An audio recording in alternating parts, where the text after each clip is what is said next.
I'm gonna call the HOA and be like, yo, can we get an oubliette? Thank you. That's what you get for stealing my packages. That's where you go. That's amazing. Just kidding. Hello, and welcome to episode 1 of Magic and Stuff.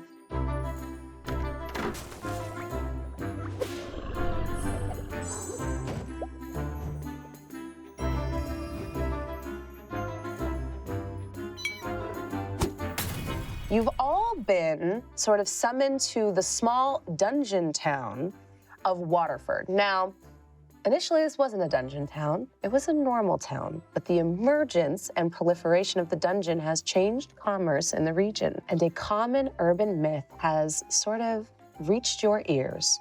That the person who reaches the bottom of the dungeon can have access to wealth unimaginable, and perhaps power too. The second part, you're not quite so sure about. And thus you've assembled your party and made your way to the dungeon.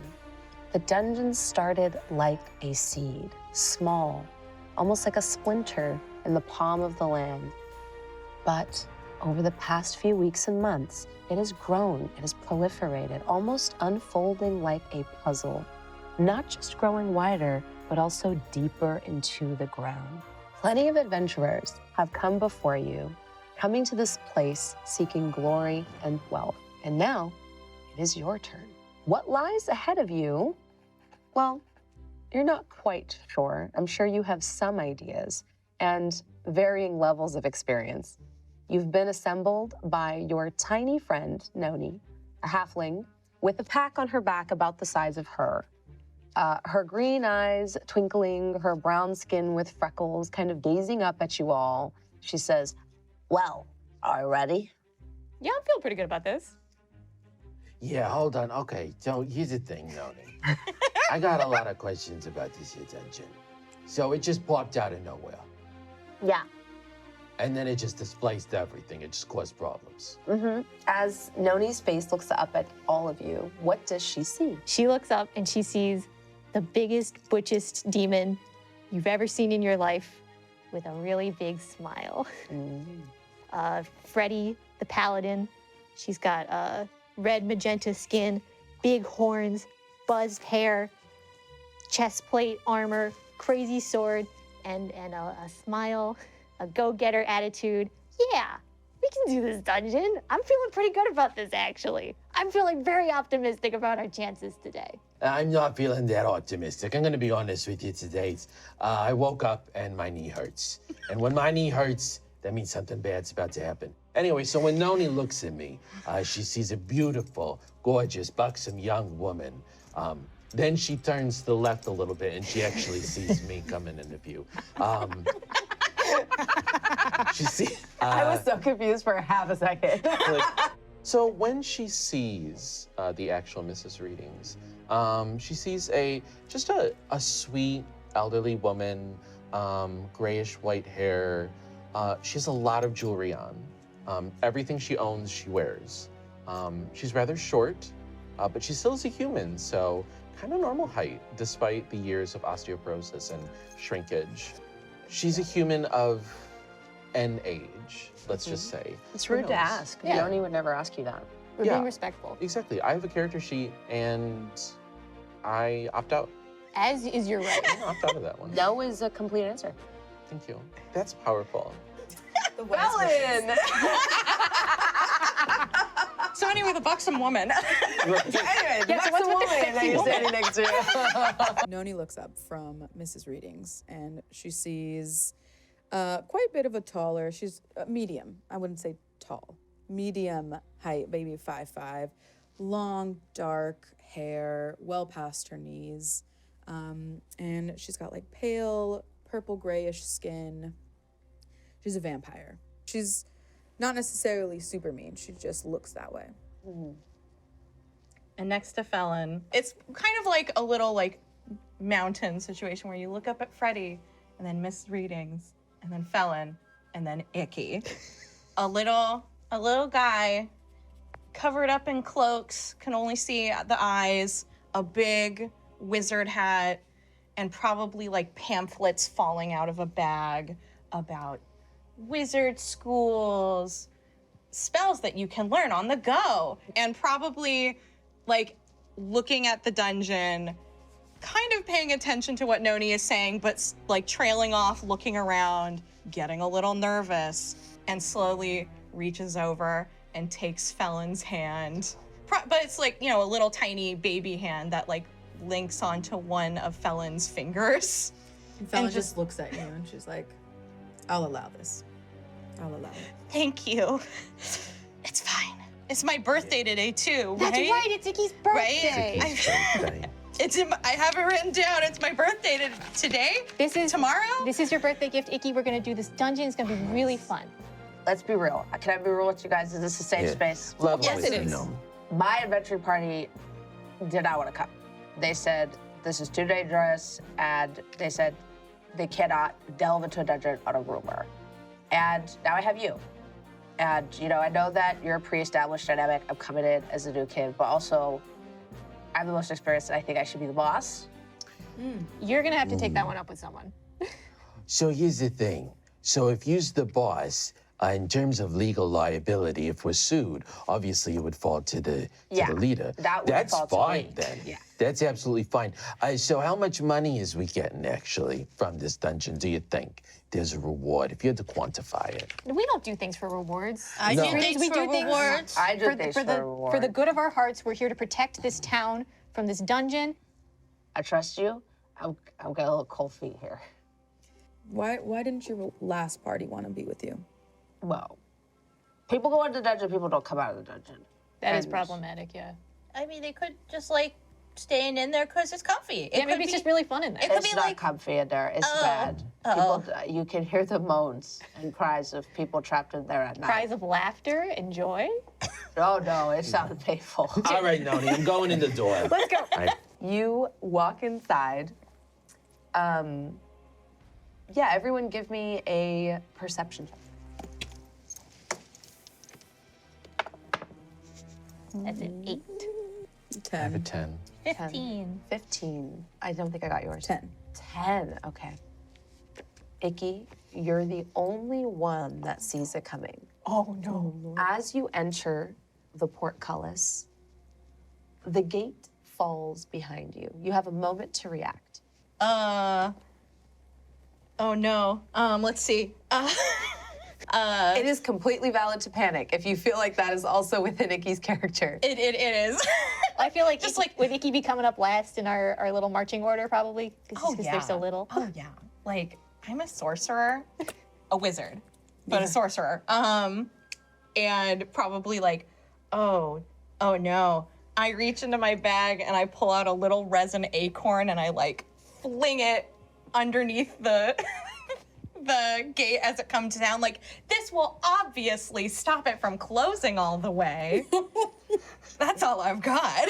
The massive iron gate, all of its tonnage, all of its twisted metal comes crashing down, locking you in the dungeon, blocking you from escape.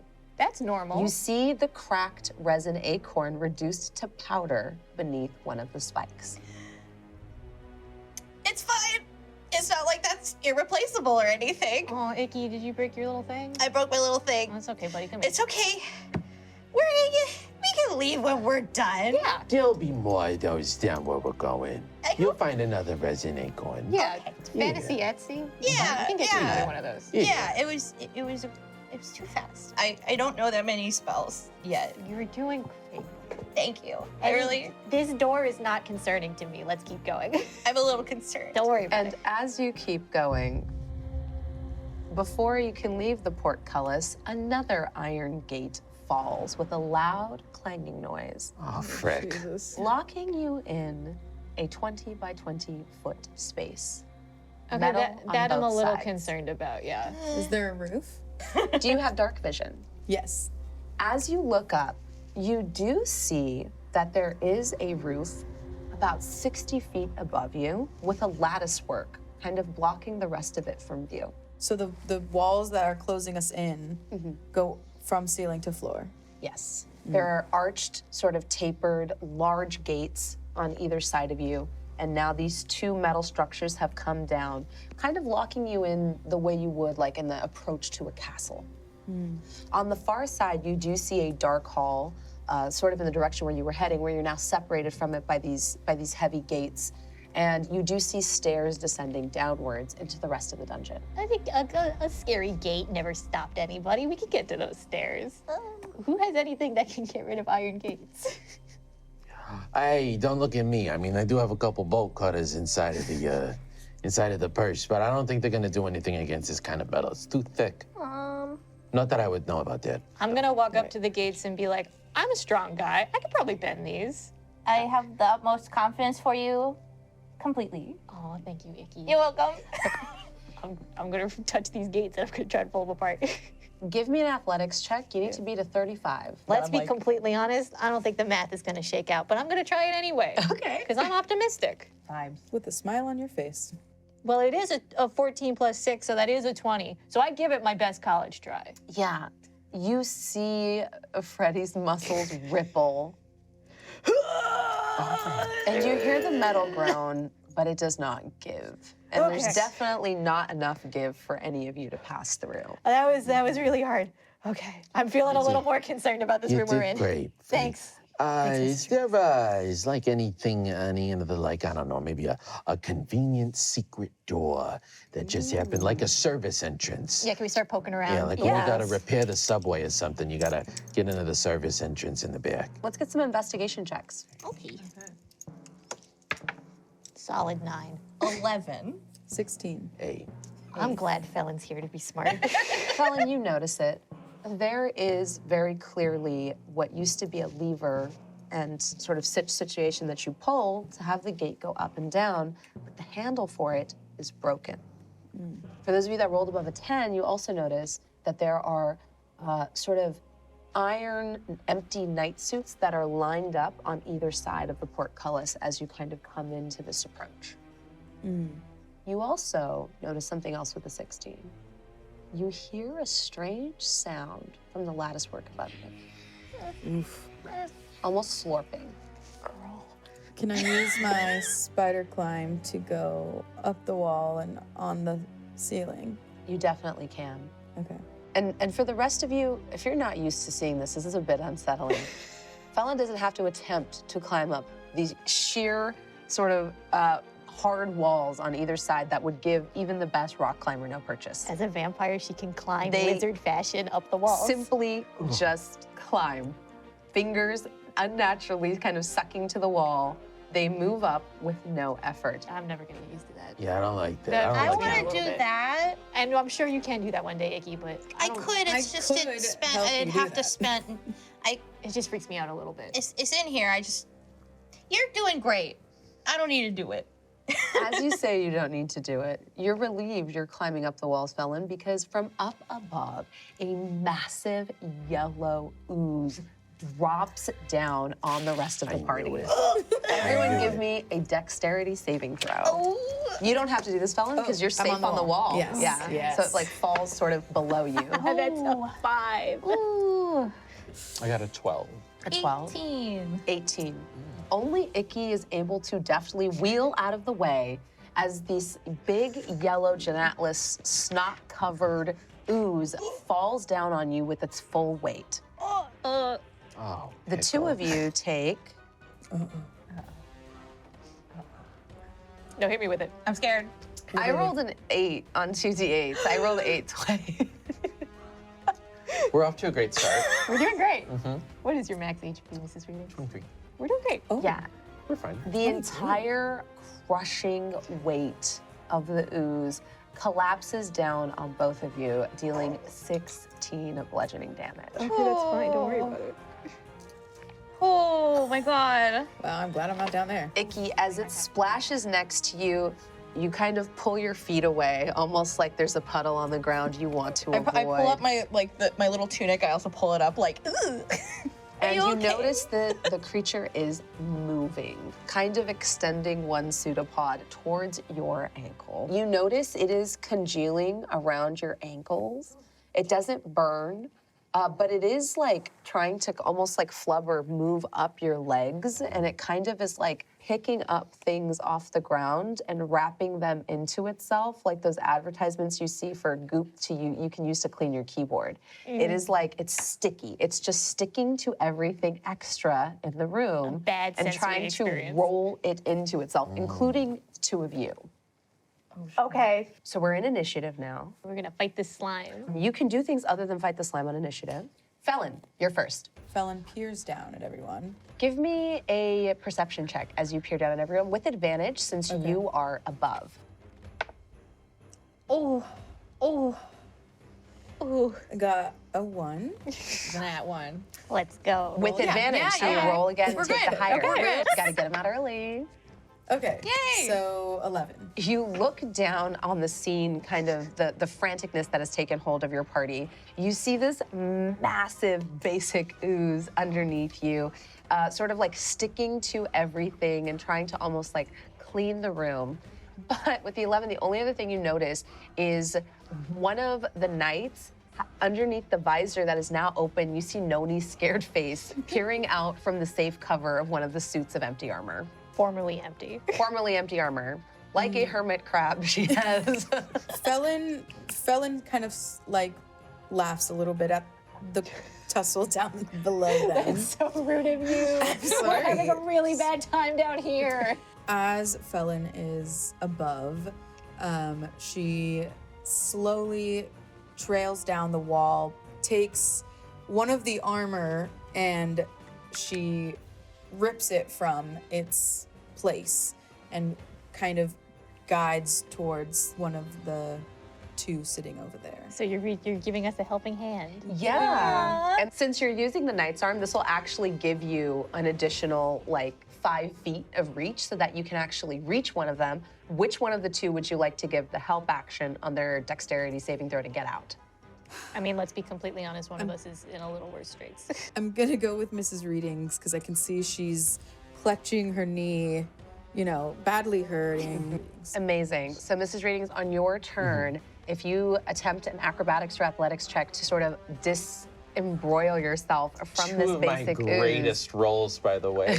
My 95-year-old woman, acrobatics and athletics. But you will be granted the help action That's by huge. Felon That's huge. when we get to Thank you. that. Thank you, Phil. Would you like to do anything with your bonus action? Could I just like continue hiding or staying away from the ooze on top of one of the Yeah. armors? Give me a stealth check. 9 + 6. I got a 15. Amazing. With that, it is the ooze's turn. Now, the ooze does not see you, but it does long to clean up Icky from the chamber. So, Icky, one pseudopod comes and sort of wraps around you. You take 7 points of bludgeoning damage and are pulled completely into the ooze. It kind of cascades over your hat, over your body, and it's like being submerged in thick honey. Ew. This is a very compromised. It's a little scary now. It's a little scary now. It's a little scary now. Mrs. Reading, you are up. Mrs. Readings does accept the hand. She reaches up, takes hold of it. The eyes lock for a moment, but you're also very stealthy. So she's like, oh God, I wonder who, I guess this thing just, how lucky. It's a blessing, okay, yeah. So she reaches up to grab the hand and she's gonna try to like yoink herself out of the ooze. Give me an acrobatics or athletics. Okay. Oh my God, my best rolls. You're gonna do great. You can do it. But you have the help action, so you can roll with advantage. You can do it. Okay, so that was a 6. Not great, but we're gonna try again. We get 2 Vibin. tries. We vibin. Second time's the charm. Yeah. Oh my God. What? This is, okay. So Mrs. Readings has rolled an 18 + 3, so that's 21. Amazing. So, okay, does she succeed? Because I have a descriptor. Yes, she definitely Okay, you know, kids, she monologues as she, does. Oh my God. You just Icky's little Do a hand. backflip and your descriptor is a monologue. Okay, well, You okay. think she has a backflip in her? She takes the hand, and all of a sudden, this octogenarian or more. She's filled with this youthful, athletic, like, she looks like a gymnast. That's what we're gonna describe it as. She takes the hand, she flings herself up over it. She sticks the dismount also. She does a little flip onto one of the knights, lands perfectly. She's like, you know, in my youth, I spent some time in a communist country as a gymnast. Everyone, you can go ahead and give me your tens now. Hold on. Thank you, Please everyone. hold. Wait. Please hold. Thank you, everyone. Amazing, incredible. There's like a slight bow too. But she does like the gymnast bow where it's like hands above the head. It's like I'm drowning in honey. 9.5. You hold the sign up. Mrs. Readings can sense that everyone has given her a perfect score for her dismount, except for one person. You just see a She little. files that inside. She's not going to forget that. Okay. Getting out of the goop is a full action. However, you do have your bonus action and your movement. I believe you can heal if you have healing word, and you can also give someone else bardic inspiration. Stop. I am going to inspire. I would like to inspire Freddie. I'm not feeling super inspired at the moment, so I would appreciate it. Yeah, I'll tell you a story. I'm Freddie. covered in goo. Okay, what's the know- story, Mrs. Readings? When I was a young girl, I was dating this guy. Can we speed up the story just a little bit? Yeah, anyhow, and then that's how I got it out of my hair. So just come on out. Noni is up. Noni is going to attempt to walk through the ooze in the knight armor. It's going to be difficult, though. Poor Noni. So she manages to trudge halfway through this basic ooze, gets entrapped somewhere in the middle, but then remembering that she is not, in fact, the suit of armor, she climbs back out of the mouth of it and then leaps over to you. She is going to cast Cure Wounds on you, Oh, what a blessing. but she's not gentle about it. Oh. Oh. She reaches you and flicks your forehead with her finger, Hey, what are you doing? healing you for 8 hit points. Oh, okay, that's a blessing. Okay. She only casts it at level 1. So she just goes, there you go. Thank you so much. Yeah. Noni, you're a blessing. I'll tell you that right now.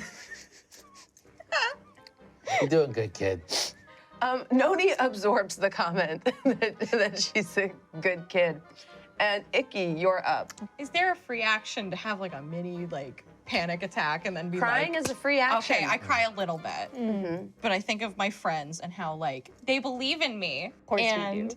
I'm gonna cast Expeditious Retreat, and because Icky is just like feeling the pressure. Bip bop boop. We cast it on myself. Yep, it And, automatically succeeds. Oh, perfect. And so now you'll use your action to make either an acrobatics or athletics check to get out. You'll need to beat a 10. We're doing acrobatics, so don't fail me, dice. Ooh, okay.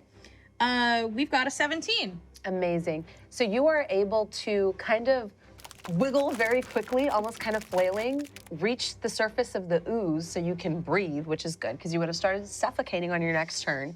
And you are able to kind of clamber your way out like a wet cat emerging from a river and make your way 100%. back to the portcullis that you came in from, or I guess like the gate that you came in from. Do I still have movement, or what if that would?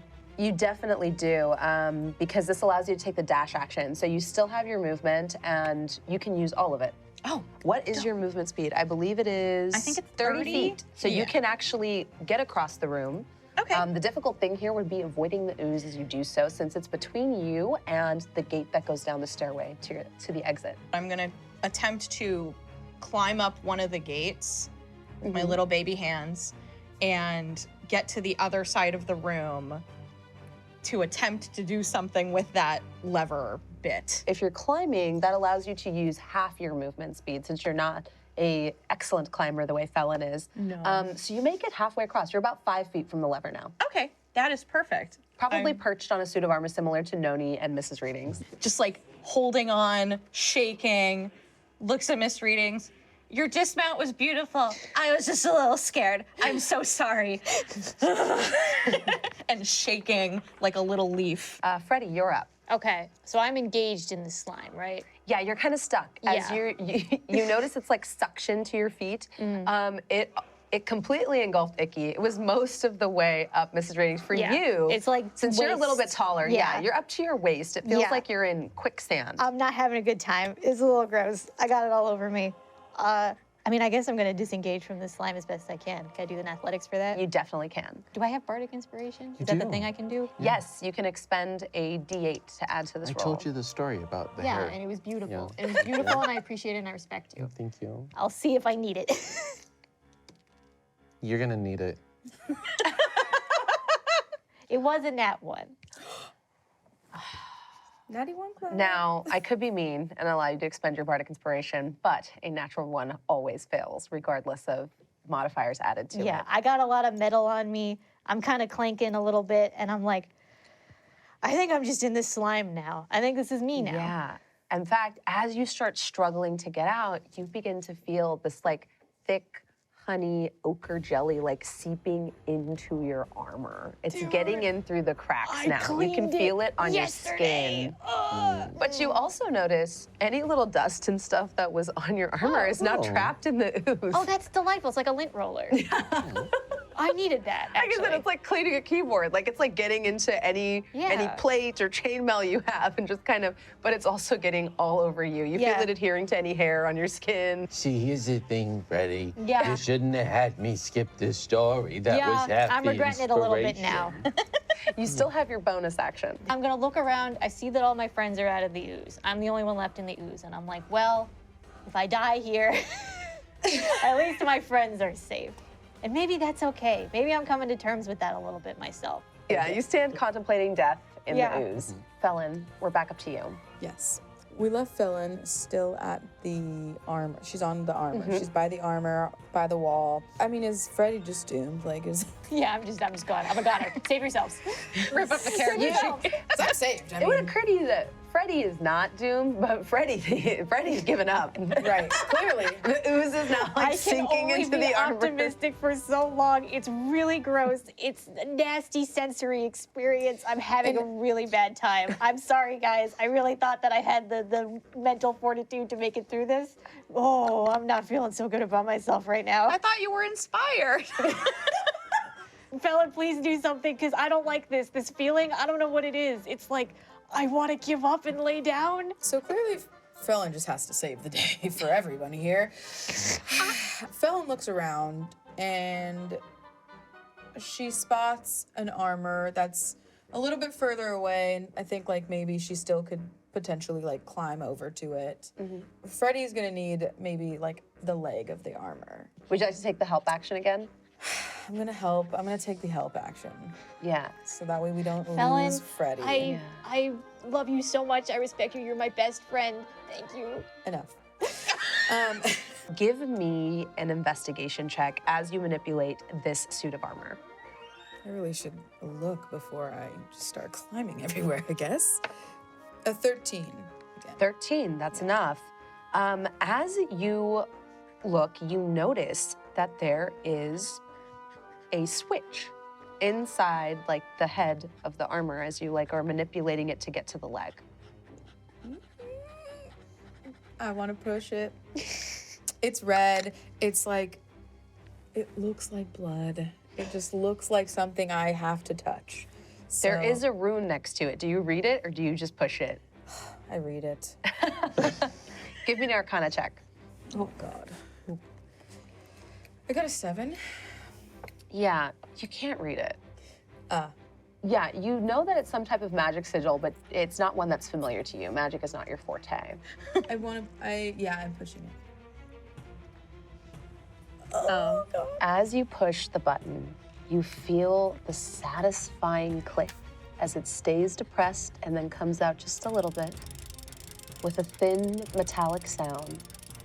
And you hear the impossible grinding and whirling of a million mechanisms below you as the floor shifts away, revealing a lattice work below, and the ooze sinks through it. Oh my God. Okay. Got very lucky. There were other buttons that didn't do quite as pleasant things. And you are free, Freddie, with the ooze rapidly, like snot, like golden snot, slipping through the floor. But you, thankfully, are too big to slip through this lattice work. That was a bad experience, but now I actually feel really good. I feel really clean, my pores. I have a question. Okay, here's the thing. So our paladin, our frontline tank, when faced with a dangerous situation, but just like, oh, this is a sticky situation. Freddie I've shut down. I'm out of the ooze now. I'm gonna get up. I'm like, all right, that was a bad time, but now I'm doing a little bit better. Who's hurt? Does anyone need a hug? I kind of need a hug, we're being completely Icky honest. is like a toddler climbs down from the... Icky, come here. It's fine. I just nearly... And I like hug Freddie's leg. I'm gonna give Icky a big pat on the back. How many hit points did you lose during that? Honestly, probably not that many. 7. I think I lost 7, yeah. I'm at 22. I'm gonna It was give a pat on the back and my lay on hands. I'm gonna give those 7 hit points back. Oh, Because I got the pool of 25. Noni kind of sidles over to you, fellas, like, oh my God, these people are falling apart. She pulls her massive pack out of a bag of holding that she has almost positioned like a fanny pack on her waist. She puts it back on. You also notice she takes out her jewelry and starts putting that back into the 19 earrings that are in here. Oh my God, that was... Hold on a second, Nomi. How'd you know to take off your rings before we was walking into that room? Well, I saw that the ooze was gonna fall. That's I mean, you can cry as a free action, but I don't know if you can take off all your jewelry, your earrings, put your bag inside of another bag. That's a lot of packing. How far have you made it into this dungeon? It's not my first time in here. Interesting. Is there anything else that's coming up that maybe we could benefit from you? Maybe a little bit of a heads up, a little warning. Yeah, can we get a warning maybe? Yeah. And I say that like a little more forcefully than I intended. I'm like, hey.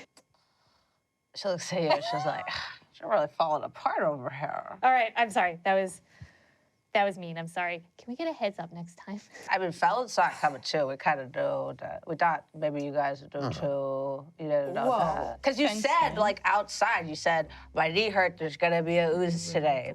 Yeah, but I didn't know when. Like, I think like a time frame would be helpful. Because here's the thing, Nomi. Here's the thing. Let me tell you. Here's the thing. I don't believe in witches. I don't believe in magic. I don't believe in fortune telling. I don't believe in demons. I don't believe in devils. I don't believe in seers. None of that. But I do have a gift. I don't believe in that either, but I believe in God. And through God, all things are I would possible. hope so, as a cleric. Say, actually, under your cleric's domains, does therapy, is that one of them? Because I feel like afterwards, Freddie could benefit from coping with failure at times. Yeah, I could do that. Here, come here. Give me your hands. All right. She casts calm emotions on you.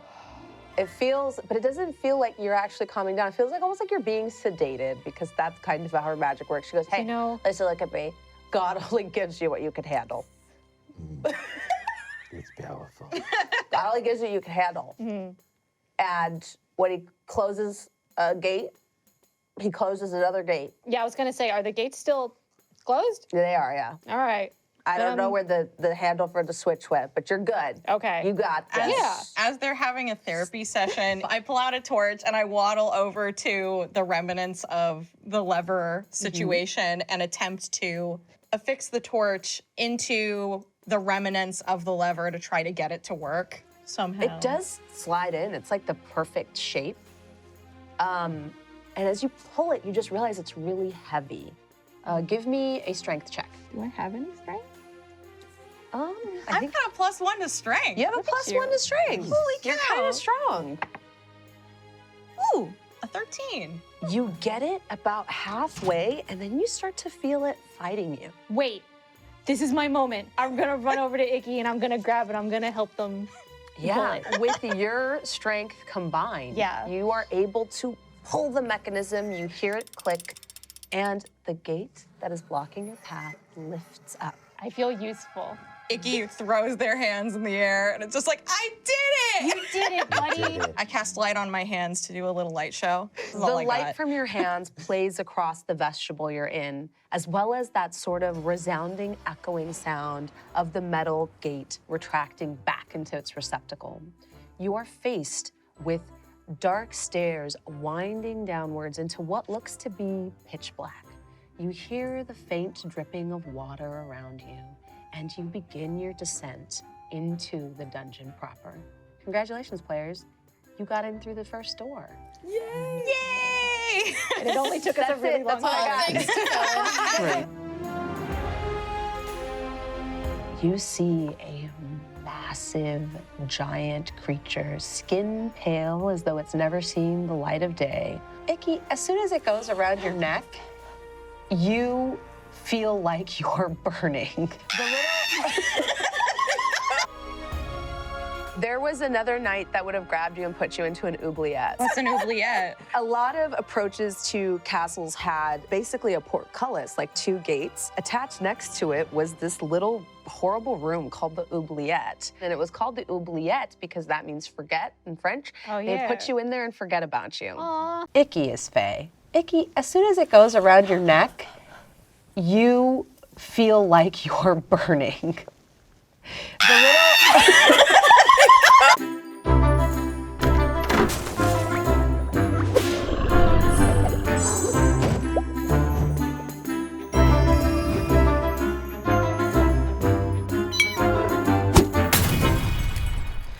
Last time, our adventurers successfully navigated the portcullis, survived the strange sticky ooze that dropped on them from above, and began their descent into the dungeon proper. Hello and welcome to Magic and Stuff, a D&D show with an animated twist. I'm your Dungeon Master, Jasmine, that bronze girl, Bular, and today, as we venture through the world, our animators are going to be bringing our amazing players' journey to life. Now, don't worry, whether you're new or an experienced D&D player, we've got a little bit of everything, but first, let me introduce you to our players. Hi, I'm Meredith, and I play Freddy, the butchest demon paladin you've ever seen. Hi, I'm Syzygy. I play Mrs. Readings, the human bard who's also a grandmother. Hi, I'm Riley. I play Felon, a vampire rogue who likes gaslighting, girl bossing, and gatekeeping. Hi, I'm Liz. I play Icky the Wizard the Sorcerer. I'm just a little guy.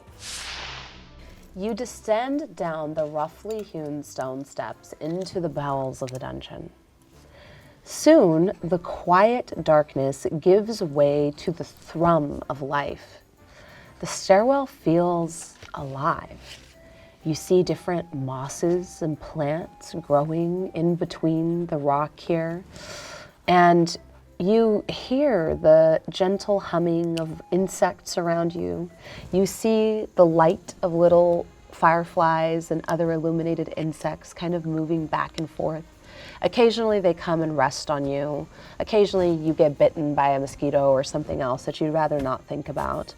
And you even see small flowers here that are kind of thriving despite the lack of sunlight in this part of the dungeon. Icky, it feels a little like home. A lot of these things are familiar to you. You've seen them before. You're from the Feylands, and some of the sights and smells that would otherwise be unsettling to a person who dwells on this plane of existence, to you reminds you of the cozy sounds and smells of home. Aw. Yeah, I like, as we're going down there, I'm like, I should check in on Icky, make sure that they're okay, because this is kind of scary. And I turn and look, and Icky's just like vibing. I'm vibing. I'm probably next to Fallon. I'm like, that's is a bumblebutt bug. Nobody calls them that. I call them that. But that's a bumblebutt bug. Felon just... That bumblebutt bug that you squished, that could have been like dinner. Wait, hold on. I have a question. Icky, how come you know so much about this place? Have you been in this dungeon before? Has everybody been in the dungeon? I don't know. Except for I feel like very called out right now. I've never been in here before, but a lot of these where I'm from, they've got Where are you from, Icky? the Feywild. Mrs. Readings interprets the baby speak. I think she would interpret that as Feywild. Mrs. Readings is very superstitious. She goes in her bag and she pulls out a pair of scissors and she turns them inside out. One of her necklaces she takes off and just puts it around Icky and then like suspends the scissors from it. Like, there you go, honey. Here's the thing about the Fae.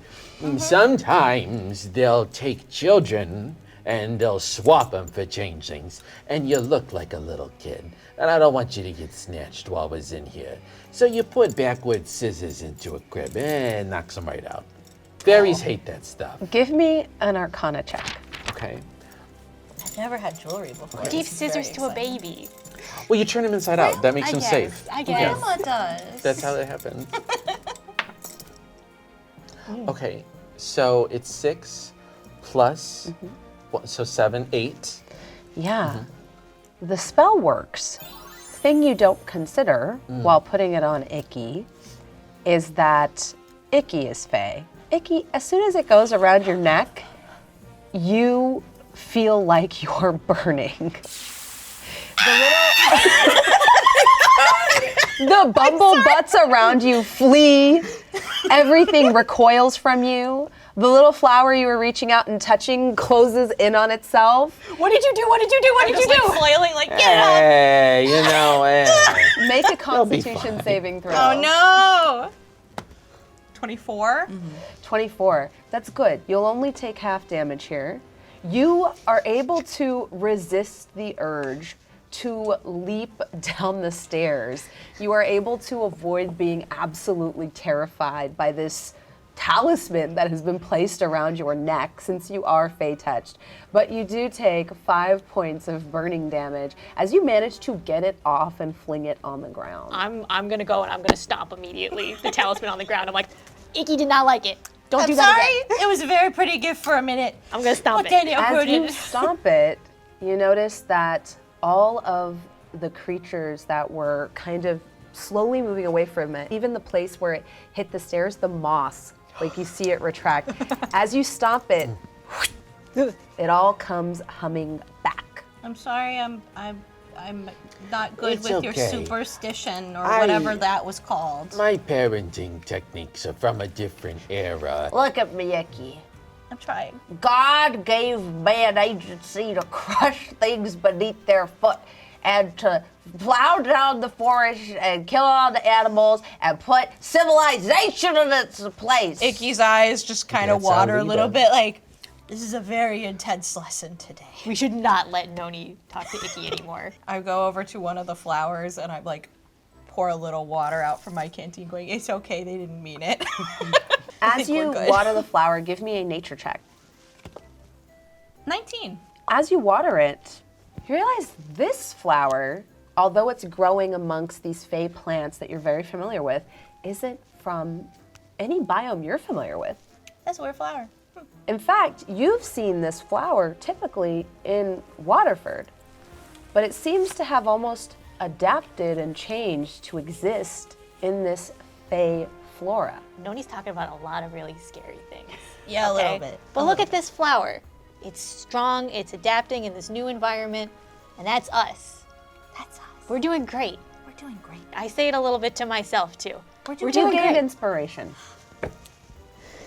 I really like that allegory. You gained inspiration. I'm Icky. giving Icky a little pat on the back, like, we're doing great. You keep going down the stairs, and Noni is kind of conferring with Felon a little bit. What are your thoughts on splitting treasure we find while adventuring? Yeah, I mean, how much treasure are we talking about? And what's the split? Well, I'll give you 30% of everything I find if you give me 30% of everything you find. But it's a separate deal than what we get at the end of the dungeon, because this is like skill based, like finder keeper, the finder keeper clause. What do you think about a finder keeper clause? And Felon How do you just feel kind about of. capitalism? So Felon kind of takes this in, and she looks around, and then she looks at Noni and says, "Yeah, let's do it." Cool. Okay. I found 3 cool things back there. You're entitled to 30%. Here's one. And she hands you a dagger. That's so nice. Thank you. But show me if I should think, I want 30% of it. Yeah, Okay, cool. that's true. Otherwise, just not a threat. Just to let you know, I'm a cleric. I could do really bad things to undead. And with that, she continues stomping down the steps with her massive backpack kind of towering above her. You see a small bottle of holy water dangling from her belt. Felon just like shudders a little bit, and then she just keeps going. You obtain a +1 dagger. This gives you +1 to hit and +1 to damage. Yay! It also counts as a magical weapon. Magic. You continue descending down the stairwell with Freddie and Icky at the fore of the group. It's Noni and Felon at the back, and Mrs. Reading in the middle. Yeah, I would say in the middle, but she's a little bit slow on stairs, so she's holding up you two in the back. Can I go up and can I help Mrs. Readings down the stairs? Or I'm like, come on, you can do it. Yeah, you know, that's Lean on me if you need help. Just They really as gotta you fix that. say that, the staircase in front of you splits. Instead of spiraling downwards in this long, slow spiral, you see Icky, now separated from the group, has a chasm developed between them and the rest of you, and you see a massive drop down into the darkness below. Icky, it takes you a moment to realize what's happening. I'm still kind of like walking down the stairs, like nothing has happened. Yeah. Like a child unattended. Are you like looking straight ahead? I probably am still rambling about whatever plants and bugs I saw, and I'm going like, oh, I remember I talked to this one guy back home, and it was like, just talking and talking, and then suddenly realizing that nobody has said anything for a bit, and then looking back, Give me a perception check. I just don't see anybody. I'm like, oh, I'm lost. Ooh. Oh no. Oh no. That's an 8. Yeah, you don't notice that this part of the staircase, so if we have a spiral going like this section has shifted forward. You don't notice that the stairs end, and there is another gap on the other side to where it continues. So you're talking with your hands out and you're light waving, and you step out onto nothing Oh, goodbye. and Peace fall. out. Peace out, everybody. Would I have enough of a moment to like grab onto the side if I cast spider climb? I don't know if I can do that many things at once. Give me a sleight of hand check to see if you can grab the edge of the ledge. Sleight of hand, 14. Yeah, it's enough. Okay. You step off into nothing and land your tiny little baby hands holding onto the lip of it as your legs kick, and you realize there is a 60-foot drop below you. Okay, I'm I'm gonna over die. Here. I'm still helping Mrs. Readings. I look over. And the staircase is gone. In fact, it's like moving and swaying back and forth. You can see where it continues on the other side. There is like a large chunk of staircase that's kind of swaying back and just on forth. its own. Occasionally, it comes back towards you, and then it kind of moves away. It is moving. But did I see Icky's little face, little body? I feel drop like you down? probably weren't quiet when you dropped. I hear the cry and turn Just to like, see the head descend. And I'm like, Icky! I'm okay.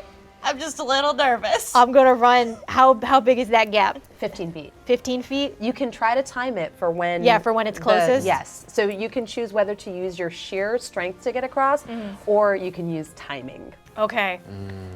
I know timing is the correct thing to do, but I Well, see you are Icky go very and strong. I am panicking a little bit. I'm gonna run down to where the gap is in the stairs. I'm gonna pause for a second and try to see if it can come back towards me to do a shorter jump. Yeah, what is your strength modifier? +3. So if you attempt this as a long jump, getting a running start of 10 feet, you could jump horizontally what your strength score is. Okay, then yeah, timing to the wind. I'm just running. Yeah, Because I saw so you- Icky going you and I'm like, move I have to go save 17 them right feet. now. You are able to clear the chasm easily. You land on the other side and you feel it moving underneath your feet. Okay. This is difficult terrain. Icky, are you okay? I'm okay. Okay. Just like you see little pink fingers, like. Hang on, I'm coming to struggling. get you.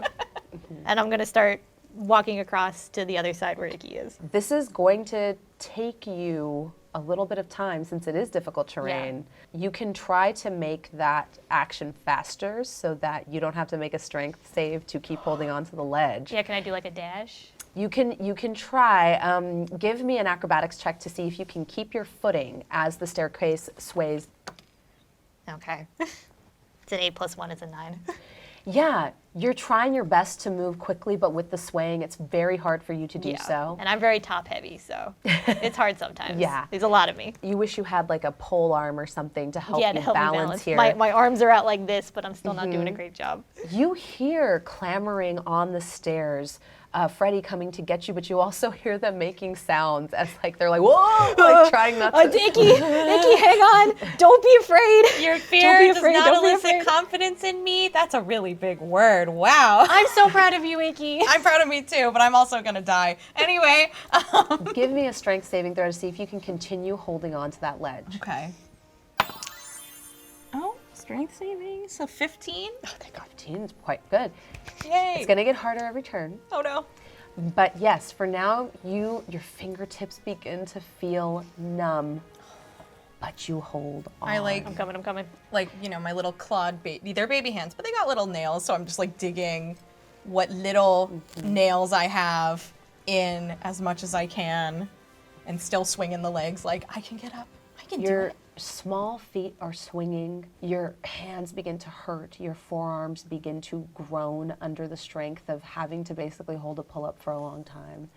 And from the darkness below you, you just hear a... I stop swinging for a minute and I think, and I'm like listening. I don't want to look down. Below you, you see a massive, giant creature, skin pale as though it's never seen the light of day, holding the staircase up on its shoulders. One of its pale green eyes looks up and barely regards you as it stretches and the staircase shudders again. Would you like to do anything else? Anybody else? Yeah, I will turn around and be like, hello? Little man in trouble? You got it. Mrs. Readings, here's the thing.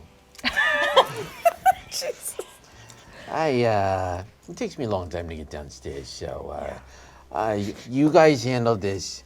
I'll make sure that everything's fine later down. It's a one step at a time.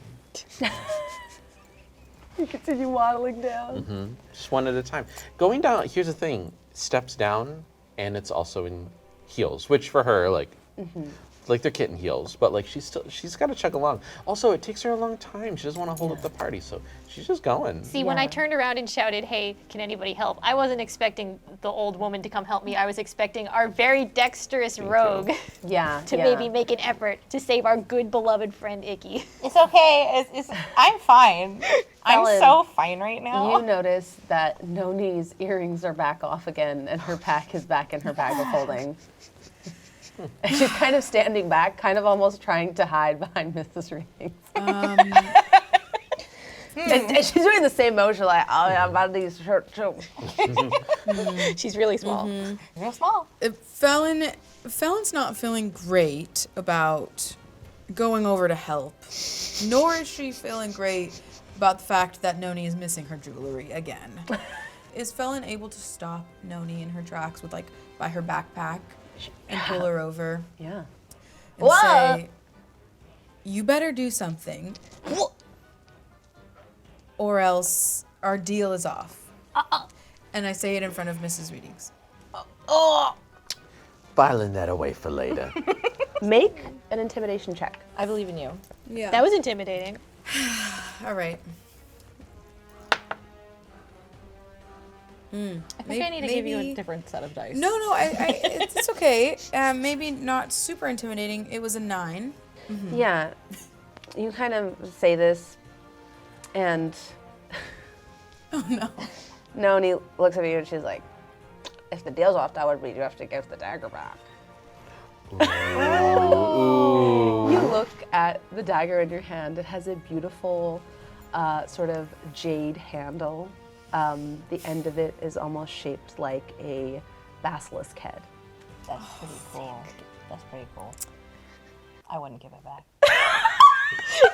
It's your I'm life. really thinking about it. This is Liz. This is talking. Liz. Icky doesn't know that there's a dagger at all. But Liz would be like, yeah, that's a pretty That's a sick pretty dagger. sick dagger. I don't know. Yeah. Couldn't I just well, I guess I'm not intimidating to her, so I can't really threaten her. You can still convince her though. Okay, so I could kind of like hold the dagger closer to her and kind of like almost like put it to her throat and like pinch it in just a little bit. Only just so a tiny bit, just like a droplet of blood comes out. And then she just takes her finger and then licks it. That's hot. Yeah, I was about to say that was actually really sexy. Sorry. I'm gonna help you. And she casts Bless on Icky. Actually, on all of you. Or, she can only cast it on 3 of you. Hashtag blood. She doesn't have to, it's fine. On me. Okay. Yeah, she casts it on the other 3 party members. And she goes, I'll help. And she just, you hear her voice coming to you, Icky, from across the chasm. And she says, God bless you. Through God, all things are possible. This makes me feel a little uncomfortable, but Then you feel a little stronger. I appreciate it, but the phrasing was still a little weird. When there's only one set of handprints, it's because God was carrying you.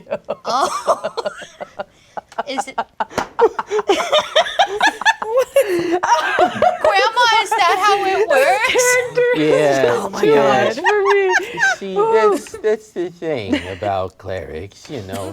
They've got a lot of motivational ideas, and, you know, obviously, you know, Noni's been touched by an angel. Or a felon, but you know. Yeah, or a felon multiple times in the oubliette. We'll talk about that later. Do not talk about that to Icky. Icky's That'll be in the too young to know post-mortem. that. Perfect. And you are blessed. Do I also get the bless? You do. Okay. It was everyone except Felon. Yeah. Because Felon was okay with it not being cast Yeah. on them. Yeah, you now you're able to finish the last bit of movement as you get to the edge. Yeah. What would you like to do? You see the little fingers now white from effort. I'm just gonna reach down and grab Icky by the scruff and pull him back Yeah. up. Thank you. Give me an athletics check. Don't slip. There's a guy down there. He's a little scary. That Did you is- say that? Yes.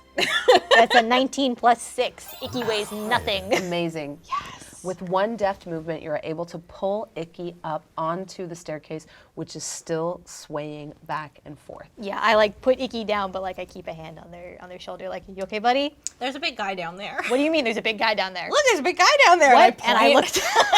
There's a big guy holding up the staircase on his shoulders. He looked at me, but either he didn't see me or he pretended not to see me like some people do sometimes. Oh, buddy. Okay, we'll unpack that later. Okay. I will I'm- keep it packed for now. I'm looking down. What are the vibes of this guy? Does he look like he dislikes us? Yeah, give me an insight check. Doing great. It's a 1. You can't read him. No, it's just a big eye, and I don't like it. Yeah. You see the look on his face. You're so taken aback by the sheer size of him. Yeah, it's a little too big. You for get me. like a little bit of almost like a feeling like thalassophobia when you realize you're on a small plinth, Yeah. essentially of granite that is hovering back and forth above a 60-foot drop, and there's a massive, strapping humanoid creature below you Has that like at any a- point, yeah. the 2 of you give me a dexterity saving throw to see if you can keep your footing on this ledge while it sways back and forth. Icky, you get a +2 because Freddie did clarify that they put their hand on their shoulder to like help steady you. Okay. So I rolled an 11. with all Amazing. that. Yeah, it was a 6 dexterity saving throw and then a 1 on the bless, so 7. We're sixters. We're sixters as we're about to die. The remaining 3 of you, Noni, Felon, for half a second, your heart is warmed as you see Icky safely scooped up from the precipice and put back on the staircase. And then you see the entire staircase lurch forward and the 2 of them go tumbling over the back. Well, that makes 3 of us. Go over there and save those. What do those I have to do? What have you done here, honey? What am I I love gonna the do? love in our room Am I right gonna now. jump over the 15-foot chasm? Am I? You can walk up the side of a wall, Felon. Felon just like rolls her eyes. This is a safe space, guys. We'll say for some of us, not everybody. Right. Tell me what your thought process is and I will make this easier for you. I think Felon just like wants to see how far they go. Yeah. Just Suss like, it out. Yeah, kind of. Yeah. A little bit. Yeah. Yeah, you have a couple of different options here. They are falling. Okay. We're active. They're gonna Oh. fall about, yeah, they got tipped over the edge. Yeah. They're like Oh. falling. How much can I react as we're falling? What are you trying to do? If Icky wants to try to hop on my back, can I like take my sword and try to like stab it into the rock to slow us. Yeah, so as you're soaring, go ahead and give me a roll to see if you can grab on to Freddy. I'm using my inspiration right now. Go for it, yeah. You can roll again. I rolled a 6. You, while tumbling through the air, attempt to grab a hold of Freddy and you're not able to. Freddy, give me just a plain melee attack with your sword to see if you can somehow wedge it into the stone walls of the stairwell that you're falling down. Okay, well it's 2 + 6 for my to hit, so it's an 8 as I'm trying to. You try to jam your sword into the wall and you're not able to find a place to crack it in since the walls are so overgrown with moss and flowers and different vegetation. The soft sort of vines hanging from the walls here give way almost immediately, and the two of you land with a dull whack. You take 6d6 falling damage. Oh, we're dead. Yeah, we're gonna be dead. Oh, we're dead. We're probably dead. Congratulations. Yeah. That's 4. It's 1d6 for every 10 feet of falling damage. Yeah. So that's 4, I guess I should have 4, helped a little bit better. 3. what? What's going We're at on? 11. 1, 12, Okay. Okay. 5. Mm. So that's 17. 17. And another 2 for 19 points of falling damage as the two of you land in a heap down below. I'm not feeling good, but I'm alive. Yeah, I never healed after that last troop, so we're fine, but We're at 5 points, baby. yeah. I can keep going. You hear Noni's voice above like, are you okay? What's your definition of okay? Oh God, we should probably get Judder. I might have something to help them. How many did you need to get back to full? 24. I'm gonna give Icky like 10 points as That's a very lay on generous. hands. That's very generous. I used 7 earlier, also on Icky. 10 now. I'm the tank. I need it. Can I also cure wounds on myself, or is something Yes. happening? No, you're Yeah, I'm gonna slap myself in the face a little bit. It's fine. I can brush that off. Don't worry about it. And now that you're fallen down here, you actually see the calf and foot of the giant that's holding up the staircase as it shifts and motions back and forth. But he doesn't try to step on you or anything. In fact, he seems to barely notice you're there as he continues to shift. You hear stone grinding on stone as it like leans back a little bit and the staircase rubs against the walls of the stairwell that you're in. I got 5 hit points back, so look at me. I'm sorry, I can't return the favor. Don't worry. I kind of like get to my feet and I'm like, oh, okay, ow, ow, ow, ow, ow, ow, ow.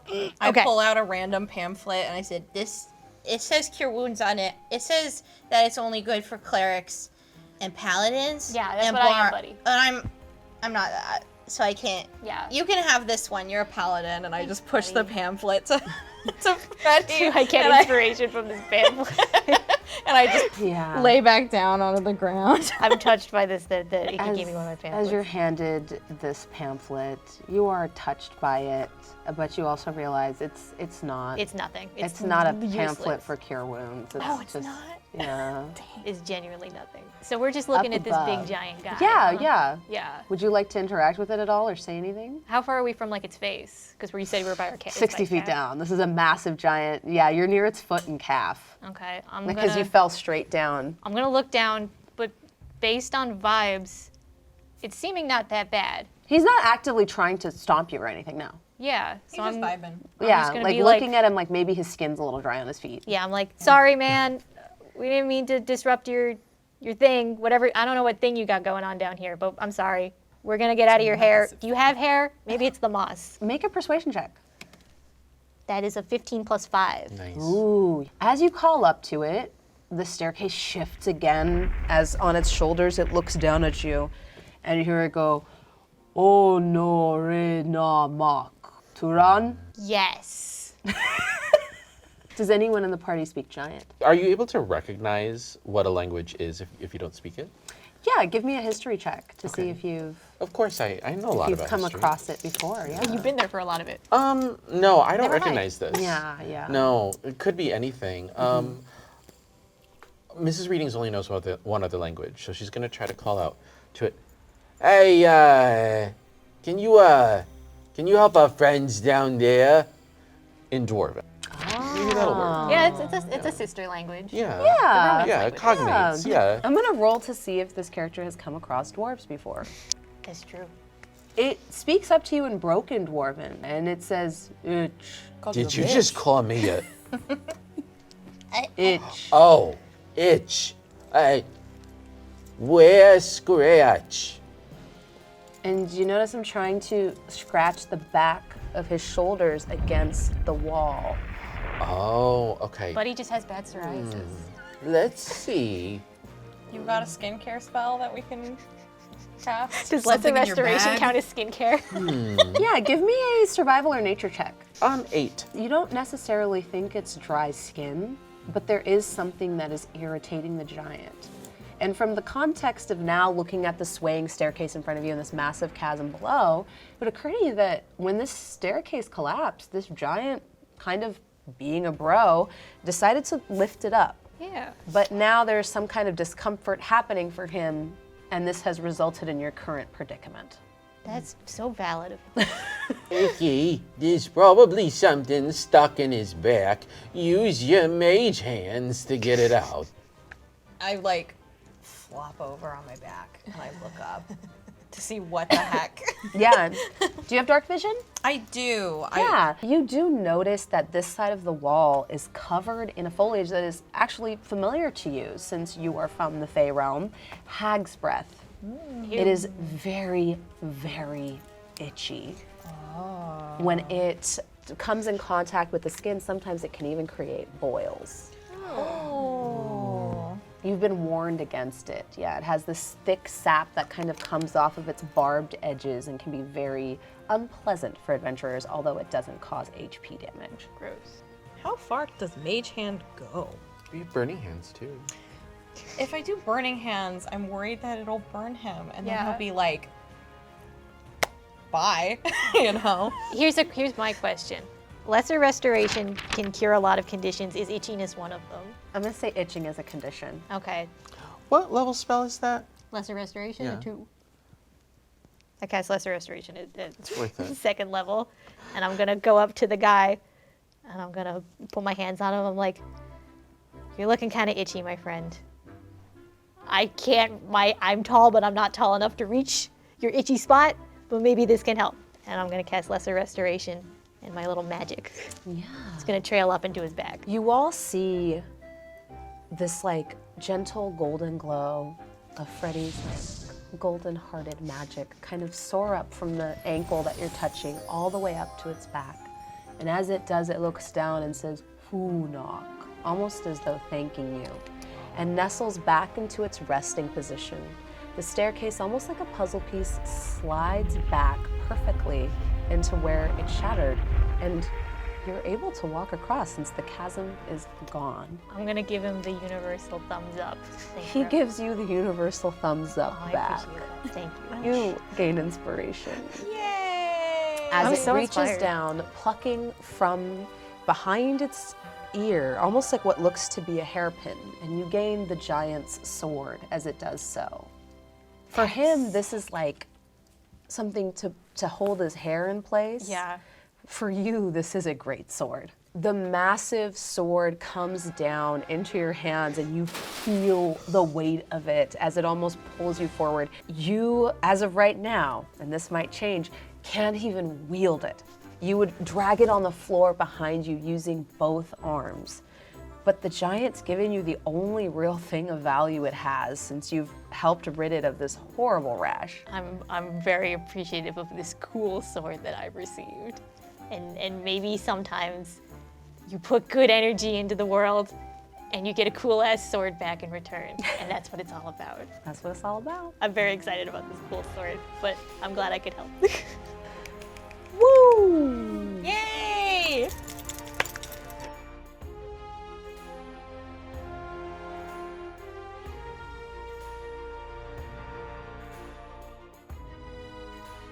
So let's talk about this alliance that you have. What's going on over there? It'll be You for and the Noni? postmortem. Not the Okay, time, we'll not the save time. that for later. Yeah. Pack it in. We killed Felon. Oh my god, we Oh my god. Oh my god. Oh no! And Where does she that wrote say that in this- my pamphlet She here? wrote this will and testament that I have. Oh no!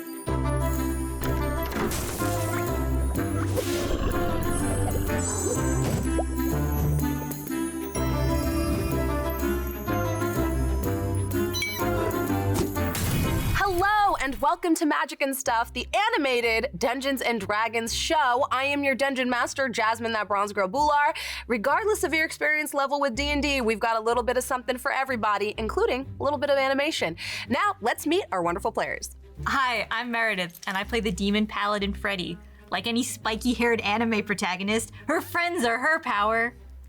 Hi, I'm Syzygy. I play the human bard, Mrs. Readings. I've had 10 husbands, 5 grandchildren, and 1 I'd like to forget about. I'm Riley. I'm playing Felon, a vampire rogue who likes thieving, stealing, and being a boss ass. Oh wait, am I not allowed to say ass, huh? Hi, I'm Liz. I play Icky the Wizard.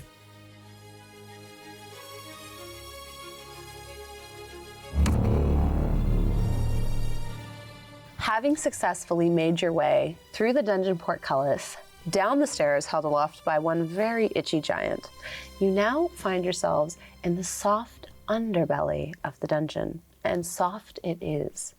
The sort of room or chamber you find yourselves in is almost like it's covered in velvet. Soft, dark blue velvet, mounds of it everywhere. And you find yourselves in a fungal forest. There is a thin sort of mist almost permeating the space as every once in a while the fronds let out little puffs and you see spores kind of collect in the air and just hang all around you. In pastel colors, you're not sure where light is emanating from, but you see small twinkling globes of light kind of lifting up the color in these pastel spores all around you. Every once in a while, you hear a strange creaking, almost groaning sound, as though the fronds around you, these massive fungal growths, are kind of shifting and settling. And you also hear the faint trickling of water. You heard this higher up as you were kind of coming down the staircase, but down here, it's much more consistent. You're not sure if there's a leak. You're not sure if this is where this dungeon's drainage system goes. But what you do know is that all of this moisture has led you into almost like a mushroom, a little myconid wonderland. You're surrounded by these acid bright colors. You can barely see a foot in front of you, even with dark vision. But you notice as you step out onto that soft, pillowy floor, this thick carpet that's kind of grown on top of the stone you hope or assume is somewhere far below it, that your footsteps are completely muffled. It's very easy for you to pass quietly through here. It would occur to you, especially since you're worse for the wear, that you could rest here if you so choose. But the path ahead is yours to take. All right, I will say, I'm a little banged up from that last room. I'm still dragging this giant sword behind me, right? The horrible scraping noise. Yeah, the But scraping noise turns into like all of a sudden It's silence. like on carpet now. Yeah, as it cuts through. Yeah. you know, Not on the carpet. This thick shaft. It's somewhat unfamiliar to you. In fact, as you look around, you haven't seen these types of growths where you're from. You have seen toadstools and things like that, but as you sit underneath a particularly large toadstool, it's sort of like thick cap, almost providing you with shade, although there's no sun. You notice there are like thin dripping strands or tendrils of some weird light green substance kind of coming down off of it. And you notice that the trunk is punctuated with a lot of different holes and there's things living inside. You haven't seen anything like this in your life. I'm curious, does it have a smell that I can pull off of it? Like maybe. Oh yeah, you don't even have to roll perception for it. It smells like a candy shop. Oh my God. Icky's urge to eat it. My little hand going out to one of like the gooey things, and I'm like, Grandma would say, I need to watch my blood sugar. Grandma, have you seen this before? can I? I want to eat it. And I point at the. So what we're not gonna do is we're not gonna lick the walls. There's a fungal growth here, and I feel like if you do that, you're gonna get sick. I don't know about you guys. I could rest. You know, it's been a long day. How's your knee? Well, here's the thing. I started out okay. Yeah. Things didn't become okay after the first room. No, they got actively Yeah, they worse. got progressively worse. Yeah. So I think I'm good. And she's out. She just took a nap. She's napping right now. Yeah, just like poke down at you her see Grandma in like a little, almost like just probably half propped up on one stone that's also covered in this soft, thick, pillowy moss and just out like a light. She's snoring very loudly. Very loudly. Very loudly. Make a performance check. Okay. It's a 2. With 7, so that's 8, 9. Yeah, a respectable snore. Yeah, it's a respectable roll. It's not a pleasing sound, Oh, but you are thank God. successful in that it's loud. Thank you. Even here in this muffled space, you kind of, what does it sound like? You know how when you have sleep apnea and they don't have a breathing machine? No, there is a breathing machine, but she also inhaled it. Wow. So it's emanating, it's resonating. Inhaled It's- the breathing apparatus? Yeah, you know. You all hear Mrs. Reading's labored breathing, kind of like echoing against the fungal walls around you. Fallon, how are you doing on sleepiness, hurtiness? I know you're really hurting. I can tell. Really? You haven't taken damage this whole dungeon, have you? No, not once. No. maybe slight emotional damage, but I don't even think that happened. Fallon's too cool for that. Yeah. I mean, if we want to stop and rest. Why don't you take watch with your cool guy eyes? Okay, just tell me what to do then, Freddie. Sorry. I was making a polite Mom and Dad suggestion. fighting? Everything's fine. I will go ahead and you go ahead and rest. Yeah. And I will take watch. Okay. You can rest as well if you'd like. Wait, just clarify. Short, did we settle on a short rest or long It's rest? a long rest. It's a long rest. Okay, in that case, go ahead and reset your character sheets as the party takes a long rest. I like having my HP back. As the party is sleeping, do you continue to snore? The whole time. Yeah. Felon and Noni are keeping watch. Even with your dark vision, it's hard to see through this almost like suspension of spores in the air. And after some time, give me a perception check. 12. Noni sees it before you. Okay. With a 14. But you know what she's talking about almost immediately. Where she goes, in the middle of playing your games of cribbage, you just notice her kind of like perk up. And then you catch it a minute later. She just says, something's coming to us. You hear like a slight shuffling in the undergrowth. Let's go check it out. Okay. Stands behind you. Okay. And you notice all of her jewelry and her giant packer are gone and they're in her bag of holding. Noni. What a little How scamp. many times have you said you've been down here?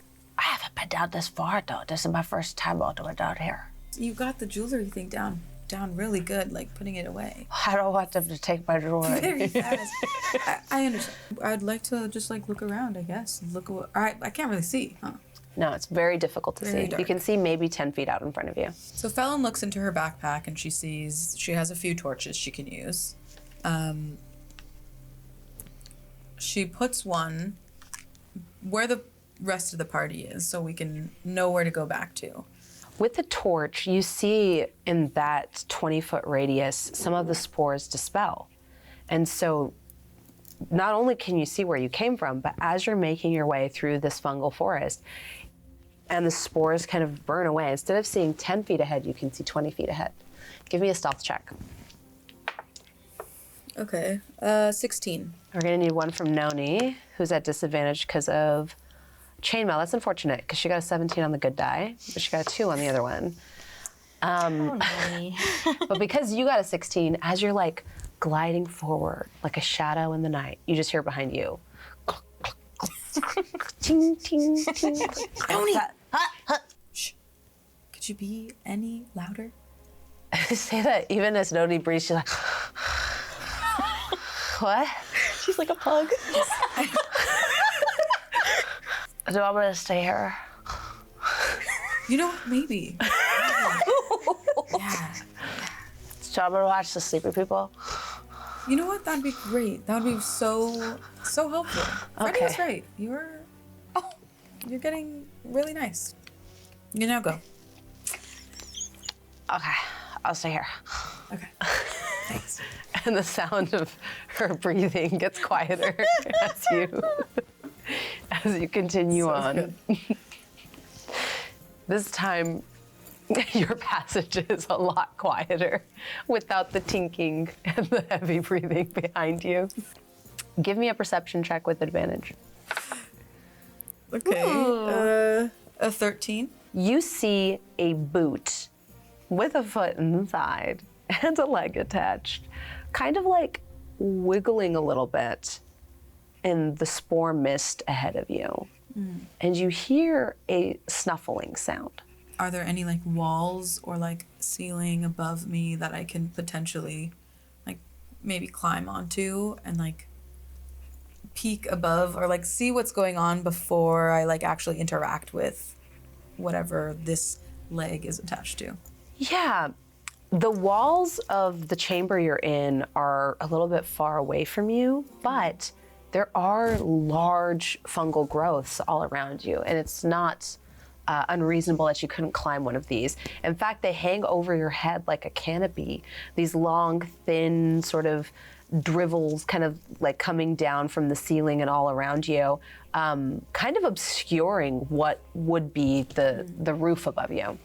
As swiftly as she can, goes throughout these fungi, and she tries to get closer to the breathing or the muffled sound that she hears. As you climb the canopy of toadstools and make your way towards the strange snuffling sound ahead of you, you hear like a humming, and you see a toadstool-capped creature planting things in what looks to be a fallen adventurer.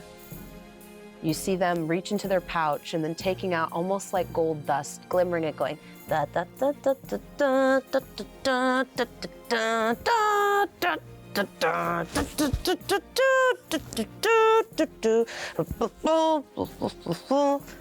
Without being like in sight of this being, am I able to talk to it?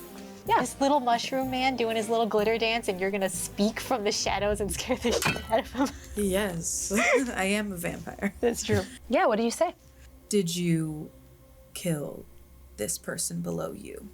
You see the polka-dotted toadstool quiver, and you see the face whirl around, not really sure where you are, and they have what appears to be almost like cuttlefish eyes, like it's like a very weird, almost rectangular iris, and they have no nose, but like a little, like almost perpetually sad-looking mouth, and they whirl around and they just go, hello? Hello. Ah!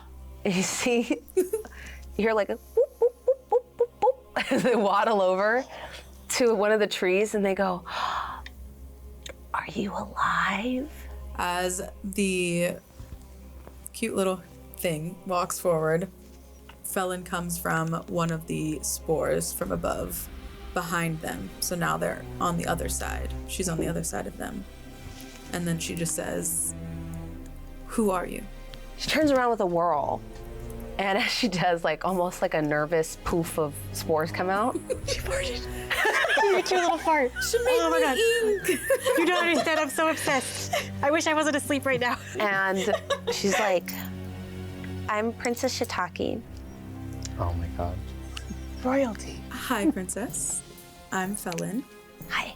I feel like she doesn't sense any danger from her just yet. You do not get the sense from her that you are not welcome in her space. Princess Shiitake, what happened to this human? I think one of the guards killed them. So. Are the guards bad? No. Was this person bad? They stepped on the frondlings, and they're not old enough yet. So if you step on the frondlings, the guards get mad. They're how my people keep going. And so if you squish them, then you get squished. Thank you. Yeah. Yeah. Yeah, they don't like when people switch the frondlings, and they don't like fire. I'm so glad I only prepared fire spells. Is she still holding a torch? Like, she's like, oh, nothing. Do you need any help sprinkling this glitter? Yeah, because then all the little buds are gonna grow and we're gonna eat them. Are they edible? It takes some time to grow in the fertilizer, and she points to the body. Oh. But then we get to eat them later. Felon sees the dead human laying down with the glitter sprinkled on, just looking ever so potentially maybe fresh, a little fresh. Yeah. Princess, would you mind if I also ate a little bit here? By all means, but I don't. Can you eat rare humans? Because it's rare. And I heard that if you eat them rare, you can get a disease. You can get salmons. Yeah. You should not. But I'm special. You'll get a tummy ache. And I could do it. I think I can handle a tummy ache. She comes, waddles over, and watches with her hands behind her back. She watches me? Mm-hmm. Princess, do you mind actually, Do you feel a great shame? I'm just a bit embarrassed. Why? Are you sure you want to watch? She sits down on a toadstool. She takes out like a little picnic basket of what looks to be little morels. And then she just goes, tink, tink. Tink, tink. So Felon, ever so slightly, goes down and bares her fangs into the dead human's arm and draws some blood pretty quickly. Doesn't want to take too long, even though the taste is so, like, it quenches her thirst so much. And she could keep going and going. She almost has, like, an aura around her. Like, it's, like, fueling her. But then she remembers Princess Shiitake is watching, so she quickly stops. As you feed and your body is filled with the essence of blood for the first time in what feels like forever, you gain the ability to cast upon yourself once per day, fly, as some of your vampiric ability comes soaring back into your undead flesh. For feeding on the living makes you very strong. Flying. Underline. Yeah, write that down, write that down. I sit with Princess Shiitake and I say, I really, really thank you for everything. She continues like sprinkling and just says, it was nice meeting you. Yeah, you too. Bye-bye. Bye. Then Felon just like, you know, swiftly goes back to Noni. She just hears the breathing getting louder and louder. The spores are not good for my allergies. Well, Noni, there wasn't anything scary. Just some spores, a dead guy. I don't think we need to go that way. Okay. It should be about time to wake everybody up. I think so. Everybody get the fuck out. What? I had been like cradling the sword in my sleep and just occasionally sharpening it, like in your sleep, just dreaming about this cool ass sword that I got. But now I'm up and I'm like, well, how was watch? Was it normal? Yeah, everything was good. You guys slept. I wouldn't say soundly, but you guys slept. All right, it seems very pointed right now. All right, gang. We're all feeling good. We're all feeling healthy.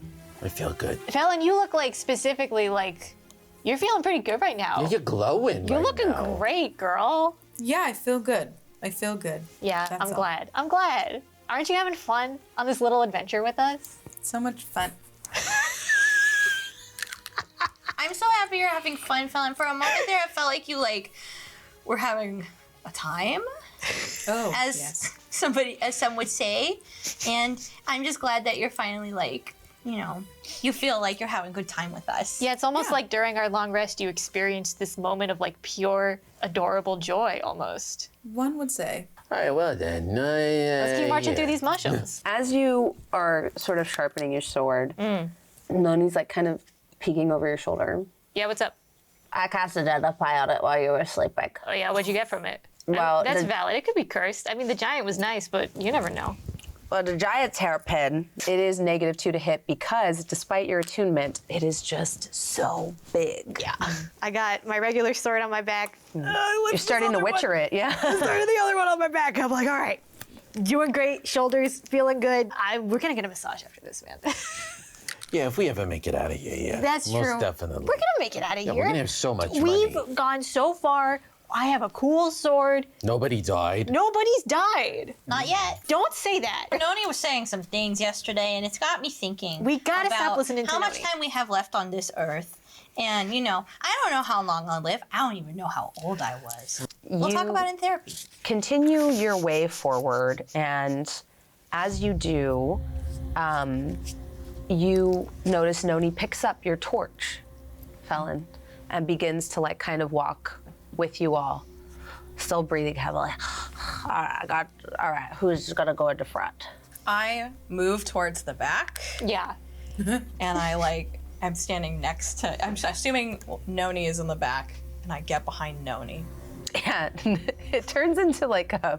We're just going. It turns into like a daisy chain. Or Noni kind of shuffles behind you. One of us has to be the back, and it's gonna be me. Mickey's standing up for At themselves. this, Noni perks up and she goes, "But a good leader leads from the back, and technically I'm the leader." But what if for like a minute, an hour? What if I was the leader for a little bit? Maybe some responsibility would do Icky some good. Well, you know, a good leader leads from the front. I don't want to be the leader anymore. Here, Icky, why don't you sit on my shoulders, buddy? And then immediately, like a baby, Icky's like, I would love uppies. Uppies. I'm gonna plop Icky on my shoulder, but I'm also gonna keep my shield in front of me just in case anything comes at us. I hold Freddy's horns like they're like little. Like they're like little handlebars. Yeah, like I'm on the cutest Harley Davidson ever. Let's go. Okay. Noni hands you the torch since you'll be in the front and Gotcha. I'll go first. distance is bad. Yeah. And you begin walking through the fungal forest. At first, your passage is pleasant. Your footsteps are mostly muffled by the moss. But then, as you enter it, particularly thick, sort of thicket, you find yourself surrounded by these mushrooms that almost look like the top of them are like witch hats. And as you enter the glade, your torch burning away the spores around them, you see one of the witch hats almost coming up like a rattlesnake's tail begin to spin and shriek. And as it begins to spin and shriek, you see another one come up and spin and shriek, and you see another one come up and spin and shriek. And the entire fungal glade around you begins to thrum as you hear massive footsteps and the motion of the entire forest around you begins to move. You hear a low growl for somewhere in the back. What do you do? Felon has a feeling, and Felon doesn't really have many feelings, so Could you have this feeling faster? put the fire out. Okay. You snuff out the torch. And as you do, you're plummeted sort of in that darkness, which you can see through. Yeah. But your vision becomes greatly reduced because now the spores are kind of back in suspension. You can only see 10 feet out in front of you. And the shrieking slowly dies down, but you hear like a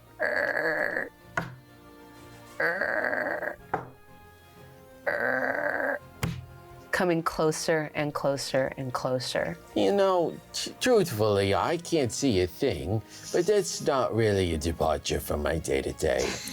So, Oh yeah, we have a human in the party. Yeah, Yeah. for Mrs. Reed, this is just pitch blackness Yeah. with creepy sounds around her. Grandma's hand. yeah, I can't see a thing. But I do hear something, and it sounds like something's chasing us.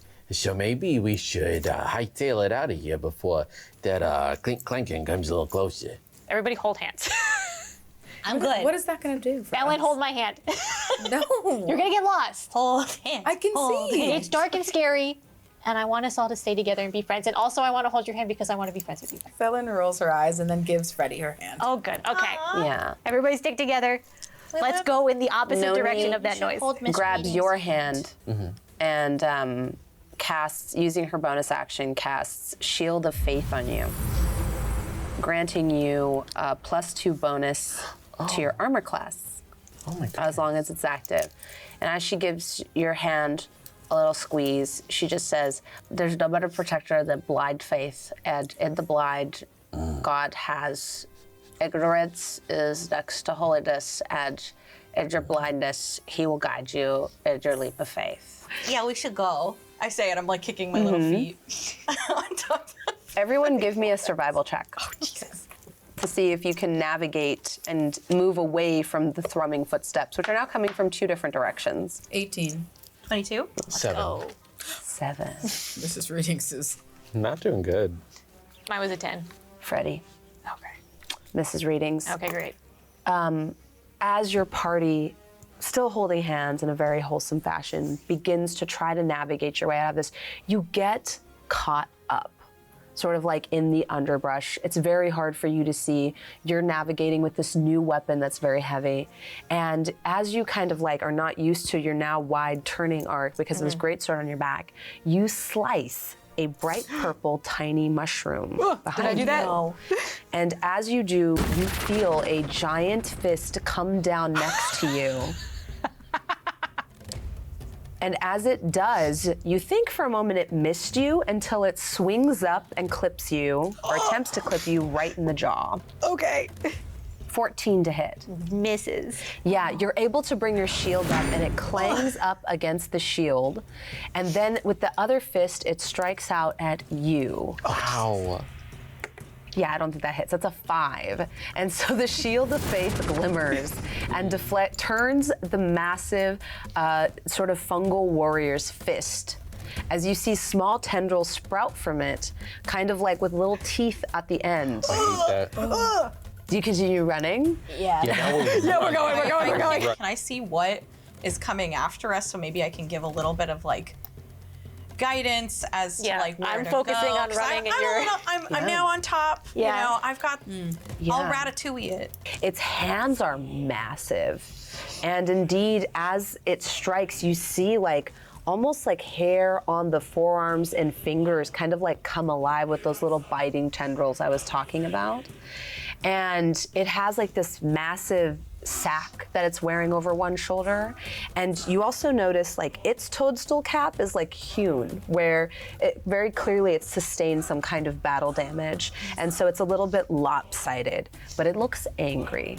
What do you see, Icky? It's big and scary, and I don't want to talk to it. Okay. The other guy was also scary, but he was nice. I don't think this guy's gonna be nice. We gotta go. Okay, we're going. Is there a passageway that I can see from the Yeah. higher vantage point? Yeah. Like, whoa. Well, you got a 22, I want to say, on your survival check. Yes. You 17 is fine. notice, especially sitting from the perch on Freddy's horns, where it seems to be that the thicket of fungus growth around you is kind of thinning out. You know, if nothing else, that must be like the sort of edge of the creature's domain. And from your perch, you also hear the louder trickling of water. I kind of like try to steer Freddy with her horns, and I point, like hoping that my little arm can go past her peripheral. And I go there, over there, where there's not as much stuff. Got it.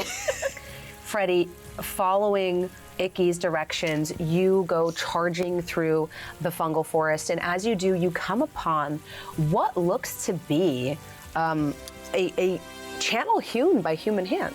Like it almost looks like it was like a sewer channel at one point, but the water going through it is clean. It doesn't look to be dirty. But you notice in one spot, some of the sort of like rock structure has been clawed away, and this is the flood water that's kind of permeated this area, giving life and giving root to this new ecosystem here.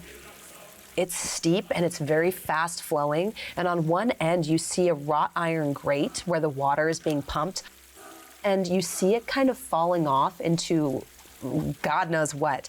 But you also see a path in front of you and a thin beam of light coming from somewhere far up ahead. I say we go towards that beam of light.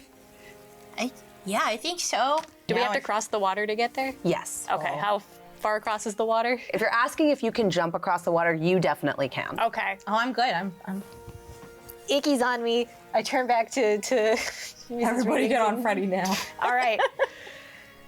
If I do ask everybody to get on my back, does that encumber It's me. gonna make it a lot harder. to jump. I probably don't weigh that much, so it's like, you know. Here, Wait, we have rope. we have rope. Yeah. Pass me the rope. Felon, it was your rope, yeah? Yeah. I have rope too. Okay. I just start pulling it out of my bag and onto the floor. Tie it to my horns, tie it to my horns. Just doing like the best to like not some sort of knot, you know. All right, I got a secure rope attached to me, still with Icky on my shoulder. I'm gonna jump across and then try to use the rope to, To like kind of allow them to ford. to guide through the water so they don't get swept away. Yeah. So Icky and Freddie are safely on the other side of the banks of this rushing water, and they've thrown a rope back that Noni catches. You think to yourselves, you can probably ford the river here. Or I guess this canal is a better word for it. Felon urges Noni to go first. Yeah. Noni nods, especially because she's a lot smaller and probably isn't the best person to anchor the other side, and begins going across. She's able to make it across the water, but you notice at one point the water is rushing so swiftly her little legs come up, and then she just like tucks them and continues shimmying across. Since like it's almost like a Dyson hairdryer, like her little legs go up and then she just continues and barely gets across. When she emerges on the other side, she looks a little bit like a wet rodent. Who's next? I vibe with that. I understand. Oh, gosh, you guys, I just did my hair. And I don't really like getting wet. The monster behind you. Oh, gotta yeah, go. all right, yeah, I'm going. Mrs. Readings grabs onto the rope. Obviously, she wants to protect all of her jewels, so she's really holding on tight. She doesn't want any of those rings to go. And she's gonna start to attempt to ford this sewage canal. Yeah. Give me an athletics check. Love athletics. We love that for you. The cleric made it. She's only, I guess she's slightly more athletic than you. I am 100 and something years old. Okay, athletics, 13, 14, 15. 15. You Yeah. make it across. Yeah. Wait, That leaves- 14, I forgot I have a -1. 14. 14. Yeah. Still make it across. Meets it, beats it. Okay. That leaves Felon. Yeah. Felon will try with the rope first. See her luck. Felon, give me a wisdom saving throw. 11. Yeah, we're going into deep vampire lore here. As you grab the rope and your first my foot God. touches the running water, I was just thinking that. I was just thinking that she's undead. No. you feel almost as though your very essence is being unmade. Nothing physically happens to you, but you are so petrified. You feel that you are being destroyed from within. And you let go of the rope and are taken down the river off the edge of the precipice. Oh my god. Okay, it's okay. It's okay. As running water is unpassable for vampires. Felon freaks for a moment. Felon falls for a moment, and that'll of us be are where just we kinda end sitting there this like- episode. Oh my god. Okay. We killed Felon. Oh my god, we Oh my god. Oh my god.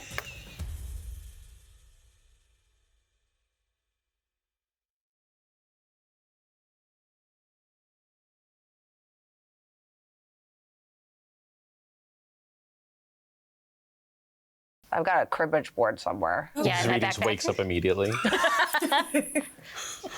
Oh my god, did somebody say cards and cribbage? Let's go.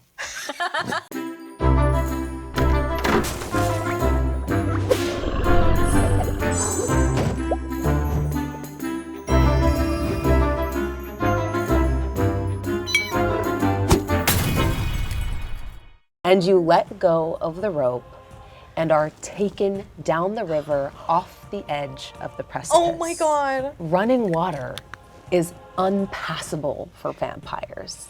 Felon freaks for a moment. Felon falls for a moment. We killed Felon. Oh my god, we killed Oh my Felon. god. Oh my god. Hello and welcome to Magic and Stuff, the D&D show with an animated twist. Today, while our players adventure through the dungeon, our animation team is going to bringing it to life for your viewing pleasure. Now, don't worry if you're new to D&D, I'm here to explain all the rules to you. As always, I am your dungeon master, Jasmine, that bronze girl Bular. Let's meet our players. Hi, I'm Meredith, and I play the demon paladin Freddy. She gives great hugs. Hello, I'm Syzygy, and Mrs. Readings has one more thing to say. She has killed before. Hi, I'm Riley. I'm playing Felon, a vampire rogue who likes a lot of blood. Hi, I'm Liz. I play Icky the Wizard the Sorcerer. I'm young, dumb, and full of fear. Felon, you are falling. And as you are falling, water rushing all around you, you think of the moment you were embraced. What was the night like when you first became a vampire? Felon was alone. It was raining, it was dark, and on the edge of death, she sees a shadow above her, just so mysteriously, reach over her, and in a snap, he picks her up and embraces her for a small period of time. And at first she feels like everything's gonna be okay, she'll just slip into the darkness. And then all of a sudden she feels a pinch and then agonizing pain, of course. And she wakes up 30 days later. In her own coffin. In my own coffin. Felon feels her fangs, which are new to her. She looks at her skin, which is now a little bit more pale than it was before. And she feels like she escaped death, so she feels powerful. That feeling only lasts for a moment, as also outside your coffin, you see a single rose wilting rapidly in the cold night air, and a note that just says, "Sorry, darling, but I'm not one for commitments." And Felon is left to navigate the undead alone. Men are toxic. Ghosted. He ghosted her. Ghosted her. Ghosted by a vampire. Yeah. Ouch. And ever since then, Felon has always been on her own until that one night in the casino where she was looking above, watching all of the people below, and she spotted in her eye the lovely Mrs. Readings. You fall through the water as these thoughts drift through your mind. At the bottom, you almost let yourself go and you plunge into the sweet embrace, almost of undeath again. You don't need to breathe. So being underwater for you is rather peaceful. And now that the rushing has stopped and the terror has stopped, you're surrounded by cold, dark stillness. She opens her eyes really wide and thinks of Princess Shiitake and flies out of the water as she feels a little bit of connection and normalcy to how she's been undead and wants to keep going. Amazing. The rest of you only have a moment to process your friend who has slipped with a quick over the edge of the water. Wile E. Coyote, like, phew. Until you see massive frongoid warriors who are not stopped by running water still approaching you and realize you will have just a few moments before you can probably make your escape here. So we don't see Felon flying around. We just watched her go She over went the edge. down into the water, and you have a What's, door yeah, behind behind you the door? that also goes down. I would like to try to reason with them. With the fungal creatures. Yeah, so I don't know if they can understand a language, but it's worth a shot. This was a big misunderstanding. We didn't intend to harm you, and so I'm going to try to diplomatize with them. Gentlemen, please give us a moment to explain ourselves. We was walking and I had just taken a nap.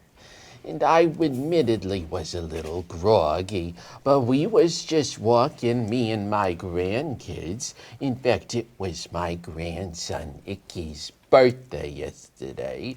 And we was just walking and all of a sudden I think we must have tripped the alarm. But don't worry, we haven't taken a thing. Give me a persuasion check. Okay.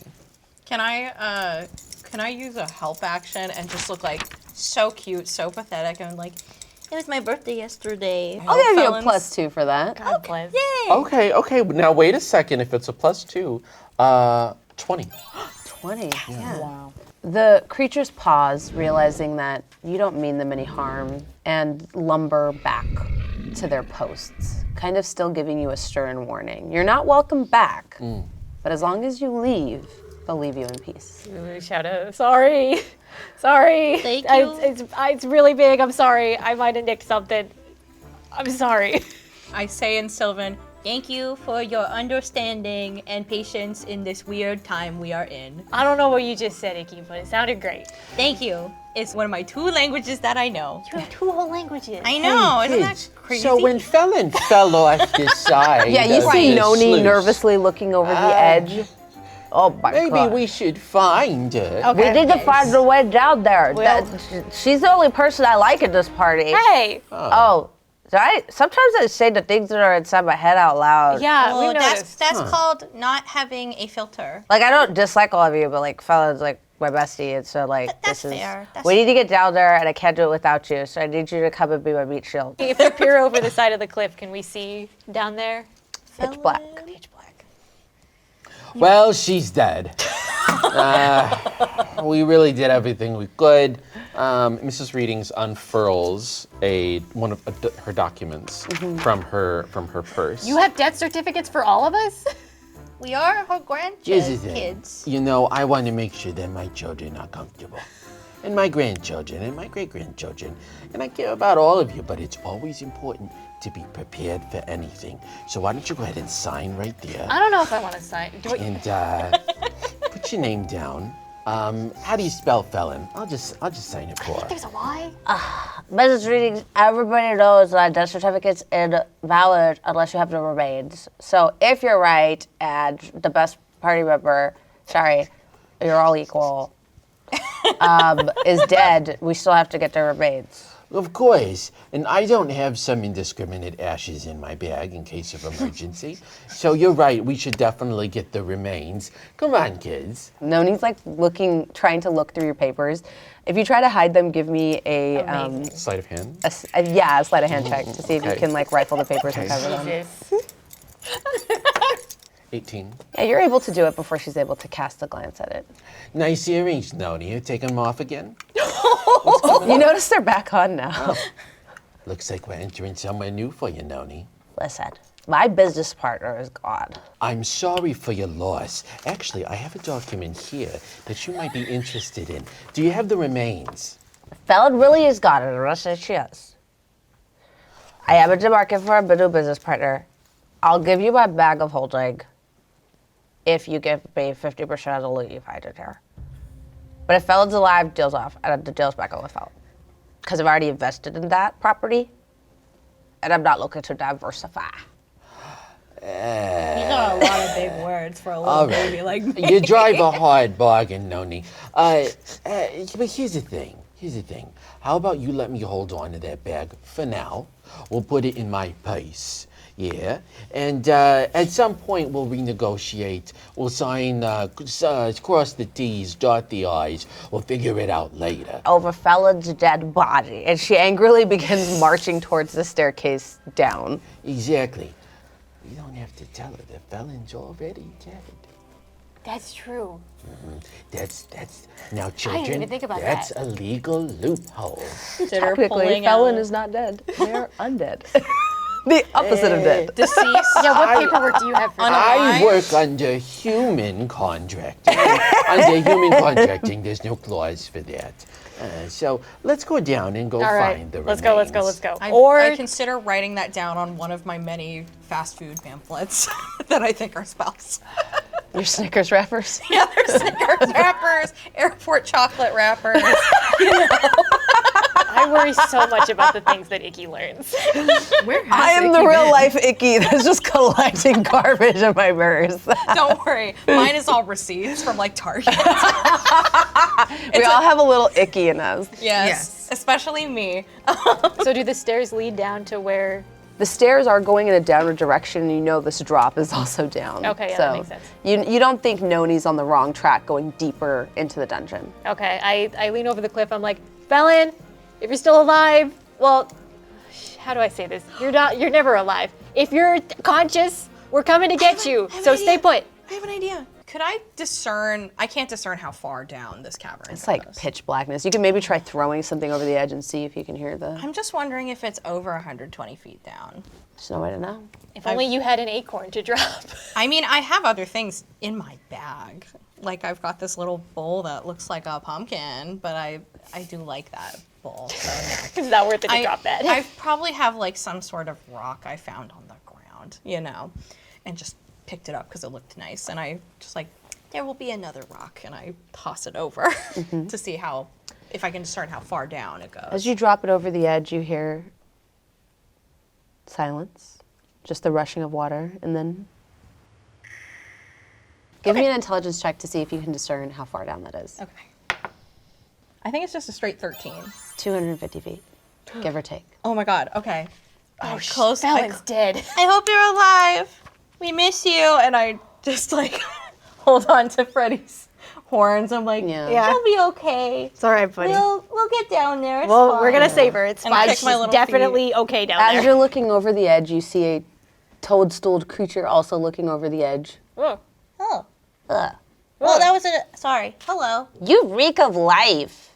Gross. Yeah. Sorry? I get that a lot. Gross. Oh. Gross. All right, you can't just go around saying Her little that. cuttlefish eyes. That's a little rude.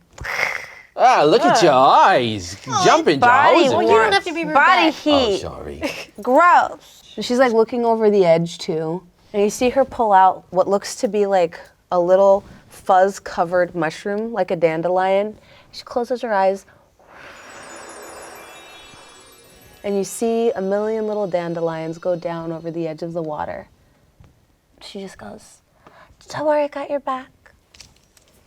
You made a friend. She gathers up her little sack, narrows her eyes at everyone else, and then waddles back into the forest. Goodbye. It was nice to meet you, even though it came off kind of like we didn't like each other. I hope you have a good day. You reek of life. I get Cute, that a lot. stinky. I get that a lot. Stinky. They don't make You don't deodorant like in the this Feywild. mushroom, I've already learned a lot about mortality. I sense a fight in the future. Our division is past. All right. Let's go down the stairs. Wait, so this figure is gone. Mm-hmm. Well, all right, kids. Let's There's like go a find small your little friend. wisp of spores as she lets out another nervous fart on her way out. Early. They make pills I for hate that. it here.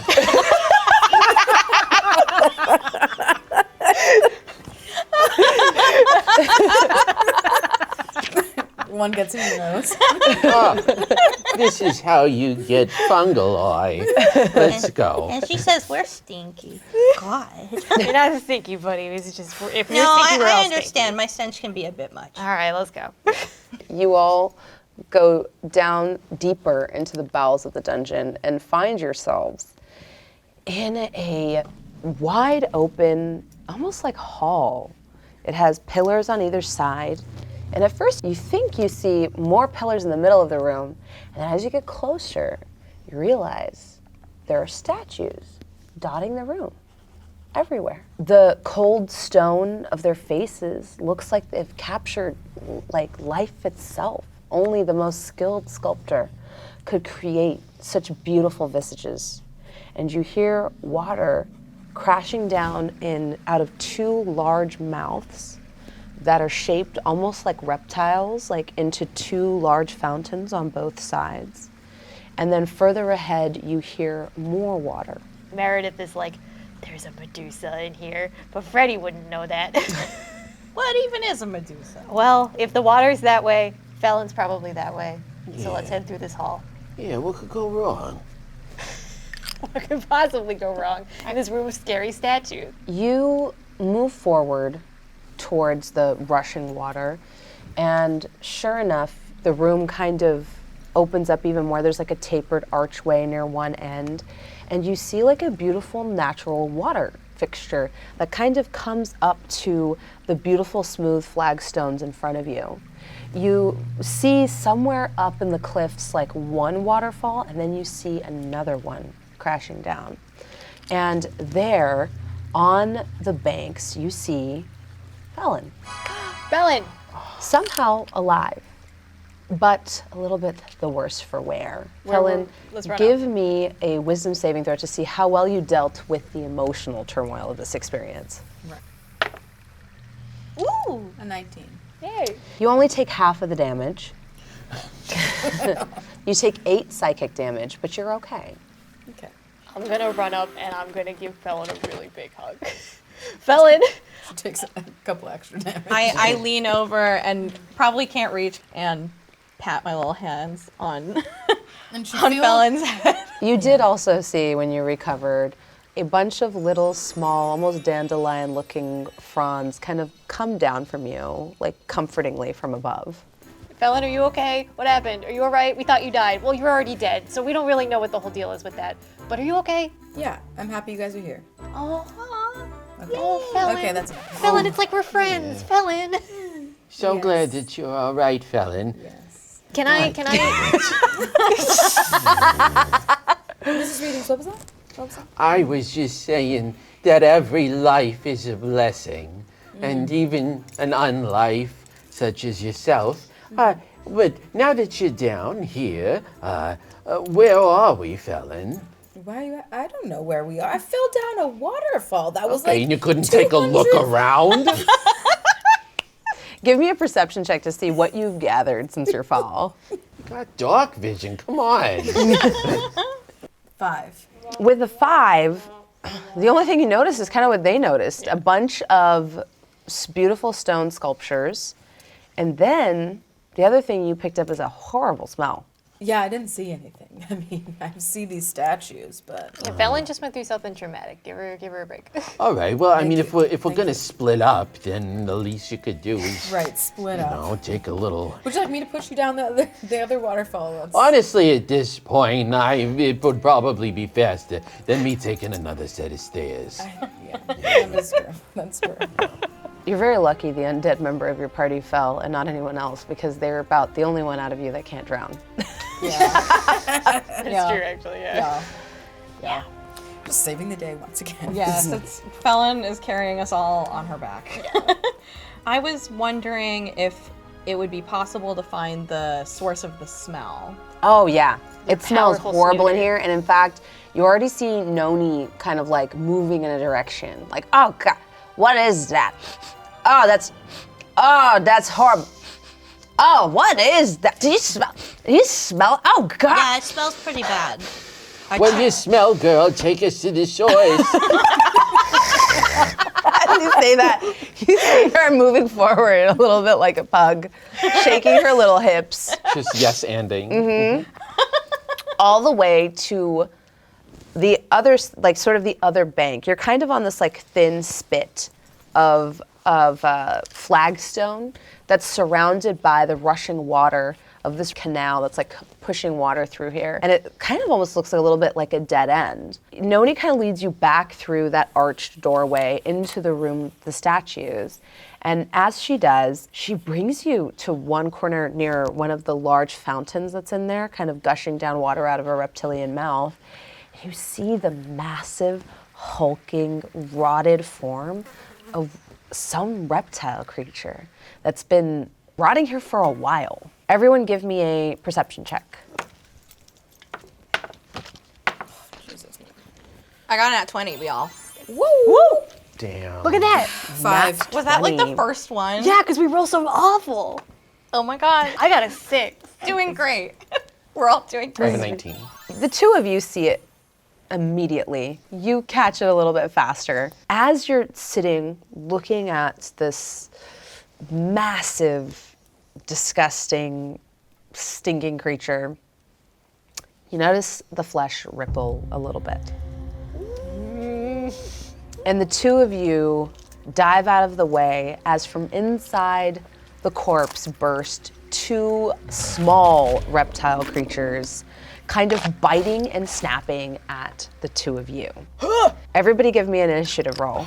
Oh, it had babies. I was gonna say, would it be possible for me to like yank Freddy's head like towards like away from. Yeah, with the nat 20, I'll give them disadvantage on their Okay, attack to cool. Freddy. Yay. I guess screw Felon though. I guess so. It's a good thing that you gave disadvantage because I rolled a 20 on the die. So that's a 16 to hit. Oh, for me? That just barely misses. I'm 17. Okay, perfect. And then the other one's on you. It's only a 9. Okay. So you see two of these small, chubby toddler forms come bursting out of the side of the creature. One takes a snap at you and you manage to wheel out of the way, and the other one takes a snap at you and you're able to bring up your gauntleted arm and deflect the blow. I got a 14. 11. I got a 19. Switch to the 13. button. I just wanted to get initiative out of the way so we had like a turn order going forward. Yeah. You're not bound to combat if you don't want to. Okay. You see two chubby baby basilisks, each with still their baby teeth in, which are much like puppy teeth, sharper than normal basilisk teeth, snapping and lunging at both of you. The slightly chubbier of the two goes first, but instead of snapping at you, it snaps at its brother. Failing to penetrate the hive, but still nipping it pretty hard. And then you see the other one kind of snap back at it. And they kind of like are fighting each other and also kind of fighting you because you're there. You're up, Icky. Iggy's going to cast Firebolt at probably the chubbier one since it seems more vicious. Yeah, roll to hit. Oh, ouchie poo. So that's a 10. You do not hit. That's okay. You just send a fireball off of my shoulder and it lands. Not a fireball, that would be Sorry, a bad. firebolt. I don't have that spell yet. Freddie, you're up. Okay, I mean, I was like reaching for my sword, looking at these guys, and I'm like, these are kind of babies. I don't know how I feel about this. I want to try casting command on the two of them. Go if for I it. cast it a second level, I can do 2 creatures, yes? Amazing. Yes, you can. And then that's a DC Wisdom 13. Wisdom. I swear to God, I have 2 nat ones on both sides. Gosh. They both fail. And in fact, as you command them, you see the chubbier one just slam its butt on the floor in a sitting position, almost like it's like, and then the other one, I feel bad for this one. This is just like, he's kind of struggling. He just kind of like lops over on one side. Oh. Like the way cats do when they want to pet, just goes, You scratch the belly. Yeah, I'm gonna kneel down and I'm gonna give him a little scratch. I feel bad that I shot a firebolt. give at me it. an animal handling check. That's gonna be a little bit tougher. I have proficiency in it. You should at this point. It didn't even matter because it was a 5. Oh no. But I'm giving him a scratch anyway. I'm like, wait a second. Because my command was like, halt. And they both stop. And I'm like, oh, but he's just a little guy.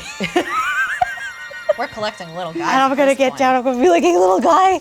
How are you doing? All right, we'll resolve that in a second. Mrs. Reading, what do you do? I don't know what spell you used, but it can't be forever. So Mrs. Readings, she's just kind of standing in the back, and she's going to use one of her spells. Yeah, which spell would you like to use? She is going to cast invisibility on herself, and she's just going to fade away. 'Cause Amazing. She's like, they're going to start nipping. I don't want to be around for that. So, all of a sudden, poof. You fade from view. It is the other basilisk's turn. Now that it's its turn, much like cats, the belly was a trap. Yeah, I'm realizing that now. It was a belly petty trap. It's going to use its little puppy teeth to attempt to like bite you. Yeah. Oh, that's a 24 to hit. Yeah, no, that goes, pierces the metal of my armor. Yeah, you see the little teeth just get kind of like all the way up into your armored fingers. It doesn't really understand bite pressure yet, and it deals 10 points of piercing damage as the impossibly sharp little rows, almost like a little needles, just pinch right through your plated hand and into your flesh. That's great. Love that. Love that for me. Something else happened. Oh, Jesus. You're still on Freddy's shoulders. Yeah. The two of you give me a Constitution saving throw. Also, like newborn animals, their eyes are like mostly closed. As it like gets excited when it bites you and its eyes open. Yeah, I'm realizing this now. They're like Pixar eyes, guys. They're so cute. They're like the big pupils. Yeah, It's Constitution. a 19. 19, amazing. I think that's a 12. You start to feel your body become rigid. Cool. You notice that your hands begin to turn to stone. Is this something that I'm gonna understand when I'm older again? I need help. Do I like I need an feel adult. Icky on my shoulders slowly becoming heavier? Yeah. I need an Yeah, adult. a little bit. I'm like, wait, Icky's never been this hard to carry on my back. I need an adult. I'm fine, right? Am I doing okay? You're fine. Yeah. Okay. I like reach around, grab Icky, pull them on my shoulders, look at them. Ah! My head. Yep.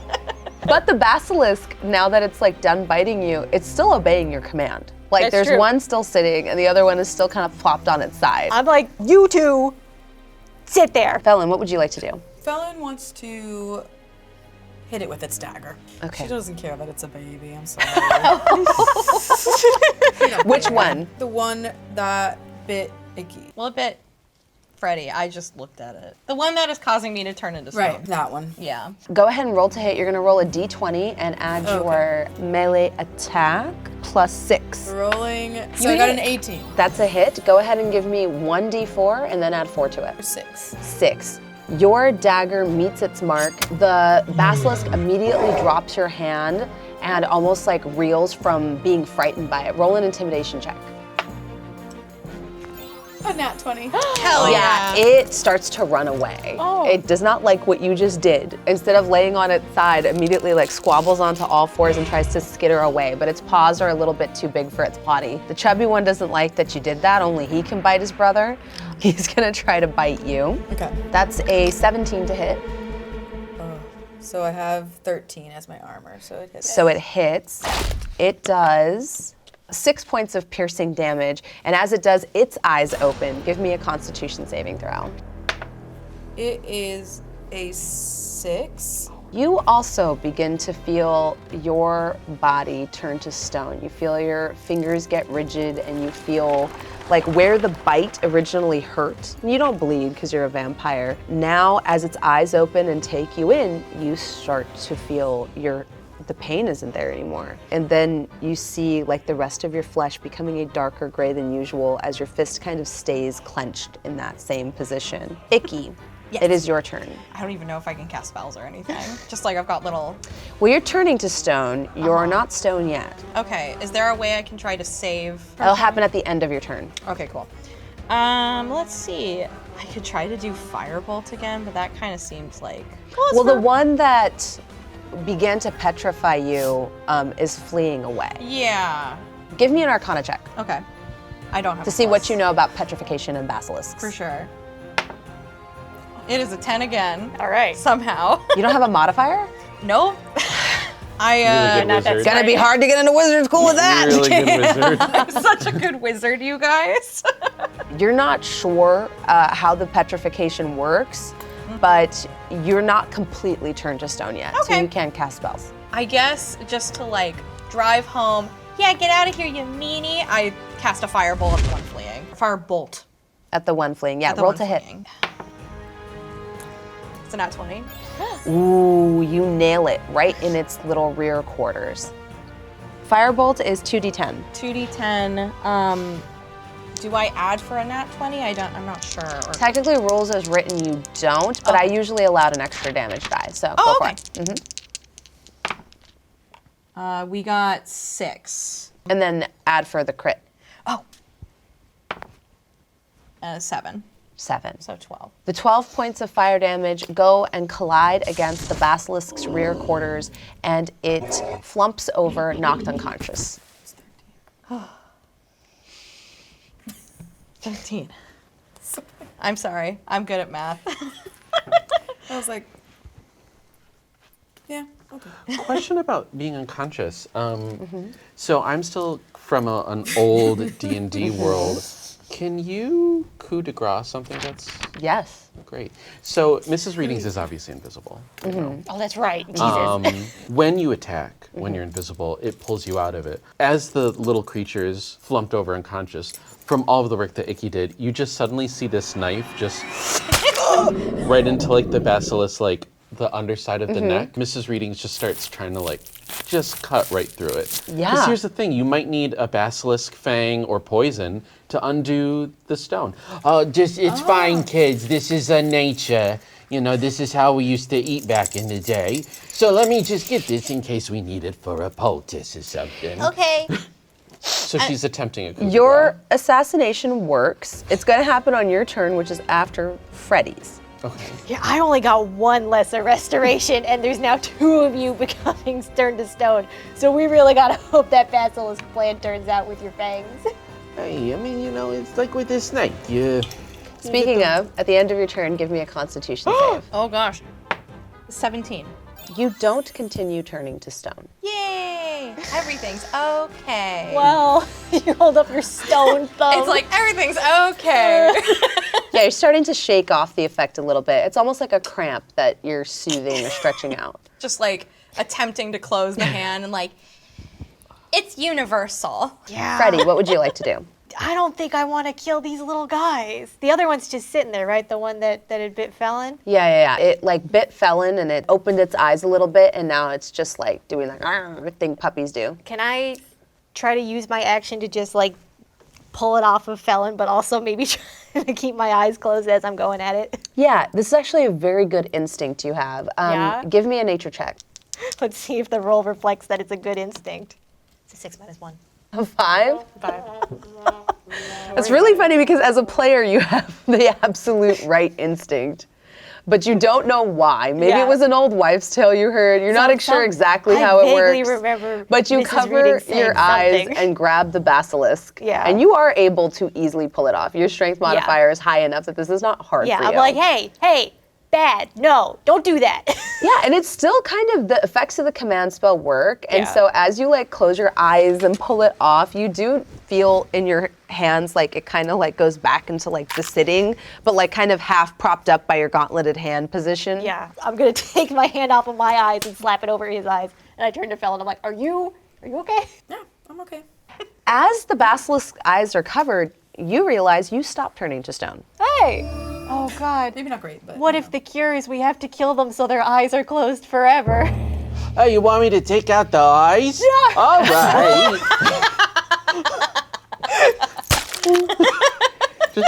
Oh, I'm still on your shoulders too, just like, that might be the only way. I don't know. Oh God, yeah, I see the 2 stone arms on Alex. And you just feel like 2 stone cold arms like placed back on your head.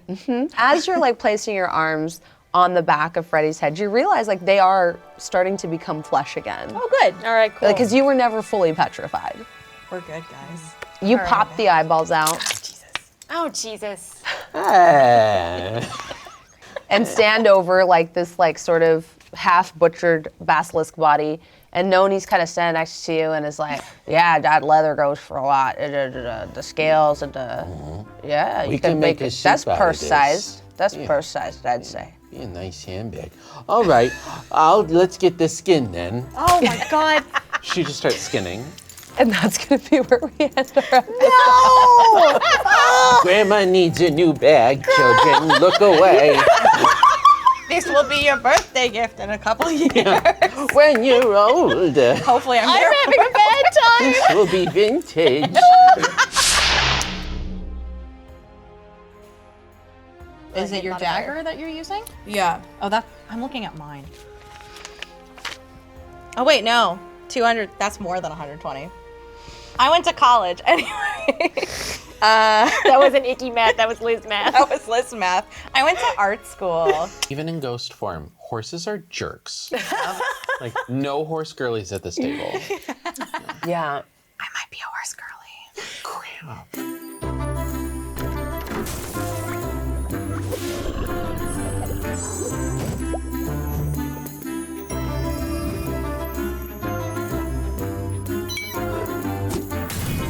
Hello and welcome to Magic and Stuff, the D&D show with an animated twist. You know how it goes, whether you're new here, which this is episode 5, you should not be new here, or whether you're here returning for the next time.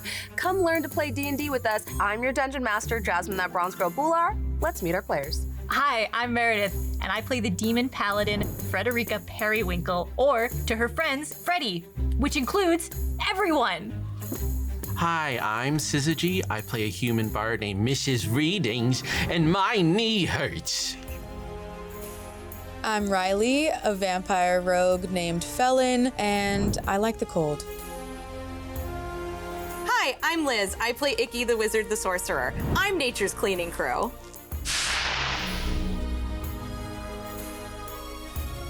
What if the cure is we have to kill them so their eyes are closed forever?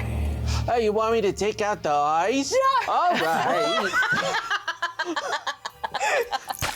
You pop the eyeballs out. Oh, Jesus. Ah.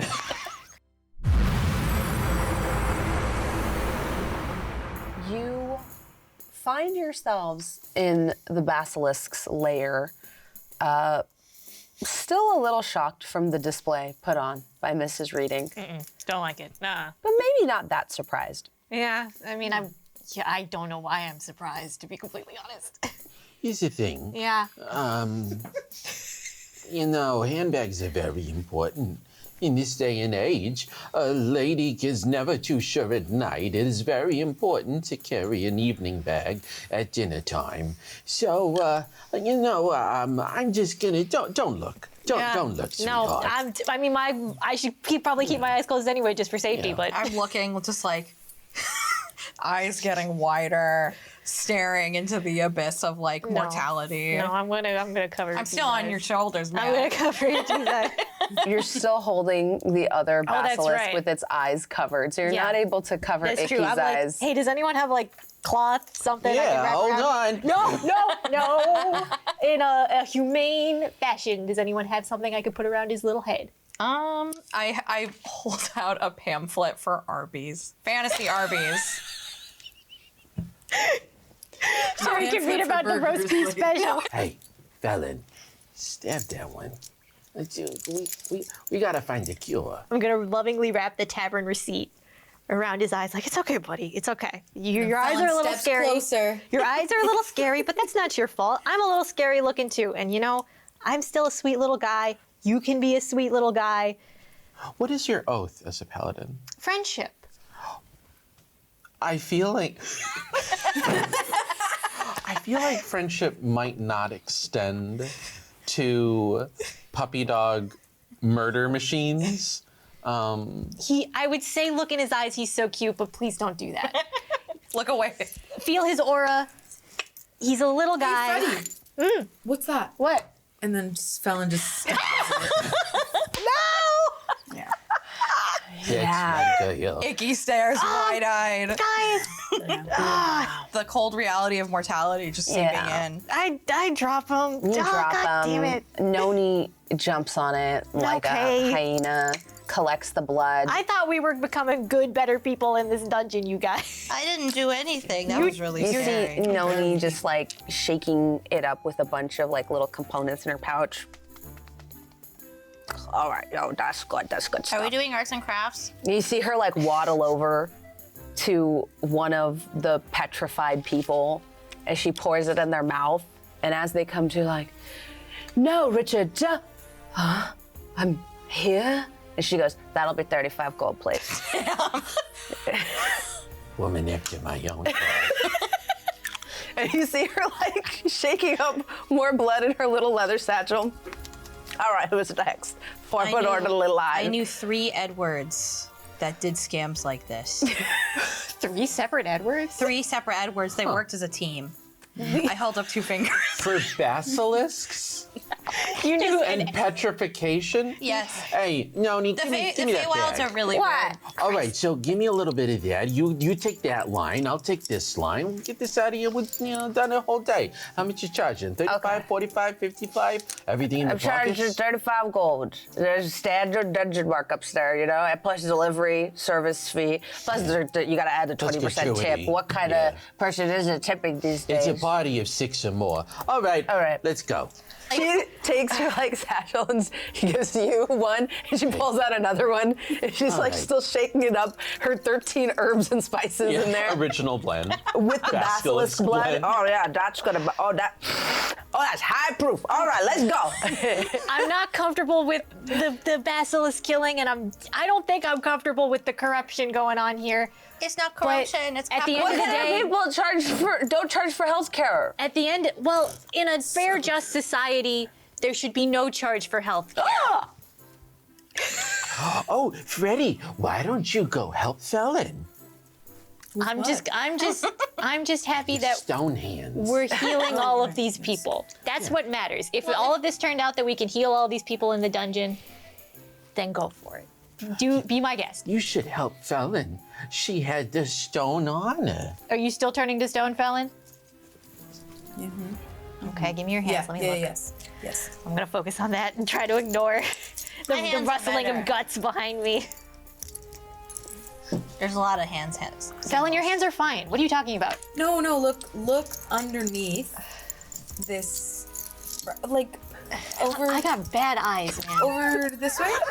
Over here? I got the scar on my left eye. It's harder to see out of that one. Icky thinks that they're also helping and is throwing in like hand signs. She gets Just. it. She gets it. I feel fine now. Thank you. Okay. Thank you for helping. Okay, I fine. really appreciate you. Thank you, Felon. Yeah, everyone's fine now. Yeah, Put it a in the lot of gold. people are groggy from coming out of who knows how long they've been petrified here. Having made their coin purses lighter than she found them, Noni and Mrs. Reading think better of it. And they think, okay, before these people fully come to their senses, maybe we should leave. And you do find near one of the fountains a small passage kind of leading further down into the bowels of the dungeon. It feels like you've been going ever downward for hours now, for days now. It dawns on you, how far deep could this structure go? You haven't even traveled horizontally. You haven't traveled in any other direction, just down. And in fact, as you continue your descent, the beautiful flagstone stairs kind of turn to just like roughly hewn, slippery granite. And it gets colder. In fact, you can start seeing your breath as you get further and further away from the sun's light. And you do see the occasional flora that you associate with perhaps the Feylands, but wildlife becomes a little bit more scarce as you continue down. You see the architecture begin to change. Where it first looked like a perfect facsimile of Waterford architecture, now you begin to see shapes that are more non-Euclidean in nature. It's easy for you to get lost and discombobulated as the paths continue to intersect almost like a network or a hive the deeper down you go. Everyone give me a survival check. 1. No. We really are the natty ones. Count those coins. It's a You made a lot of 17 money. plus 3. That's a good roll. Okay, 15. 23. 17 plus 5. We're doing great. Your group check will be the second highest. So, Freddie, you're able to, you and Icky working together, are able to figure out what paths have more still air versus fresher air. And those paths are the ones that lead you forward. You do not become lost or hopelessly, sort of That's desolate here. I'm glad. That's gonna make the next roll easier. Everyone give me a wisdom saving throw. Oh, Jesus. The DC you need to beat is a 12. Nope, yep, nope, yeah, 10. nope. 15. 15? 8. 8. I'm going to use a little bit of inspiration on myself. Go for it, girl. In counting these coins, I just feel so, I feel great right now. In fact, let's roll for how much money you got. Ooh, yeah. The rare times you use a D100. Oh, the ball! Oh, well. But these are D100. Yeah, but this one's just funny. Roll the ball. That's like a ball. It is a ball. Does it even land on a face? It does. It just doesn't look like All right, let me see it. Yeah. I'll be right back. Oh my God. Enjoy. That's an abomination. It is an abomination, really and that's funny. exactly why I bought it. Oh my God. So wrong, but it's right. I love you, but I hate this. I know. It's the worst. I think I You hate don't this have for to you. use Feels it. wrong to roll as well. If you rolled high, don't use it. I don't even know. Here, I can look. I can decipher it. I think that's an 83. Okay. I'll take it. So 83 plus 13. That's a 13. Okay, so 83 plus 13, 96. You gain 96 gold after Noni takes her cut. And that, everybody, was the D100. You know, she technically did the lion's share of work. I was just an assistant, it's fine. But that inspires you, now having finished your counting of 96 gold pieces. In doing that, I roll my little D8.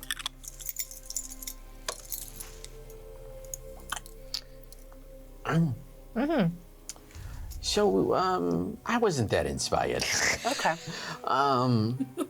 You're mad that you didn't get more money. We're cooking with an 11. So the two of you take 7 points of psychic damage as you develop almost like a mind-numbing migraine from the strange shapes of these halls and being unable to tell where you're going and what is happening. You feel like your vision is swimming and you become like disoriented. And in fact, it is really only Freddie and Icky's guidance that gets you through here. Oh, I didn't pass that check. Oh, you didn't? No. Okay. Well, you passed the survival check to That's get true, I out. passed the survival so check. despite your migraine, you are able to keep going, but I you do help you take the keep you on damage. course, like Yeah, I'm like just a little rat. Icky, if you're up pulling there, on your can you hair. just rub my temples a little? Now that my hands are no longer petrified, I'm just like a little massaging machine. As you manage to emerge from this intricate network, this spider web of tunnels, and out on the other side, you come across a massive cavern. And in it, you see a battle taking place, but with spectral figures. And as they're enacting this battle with an unseen foe, you see blue spectral flame come pelting down on one man running towards you, who is engulfed with it and falls forward, kind of crashing into mist. And as you look up, with horror, you see it.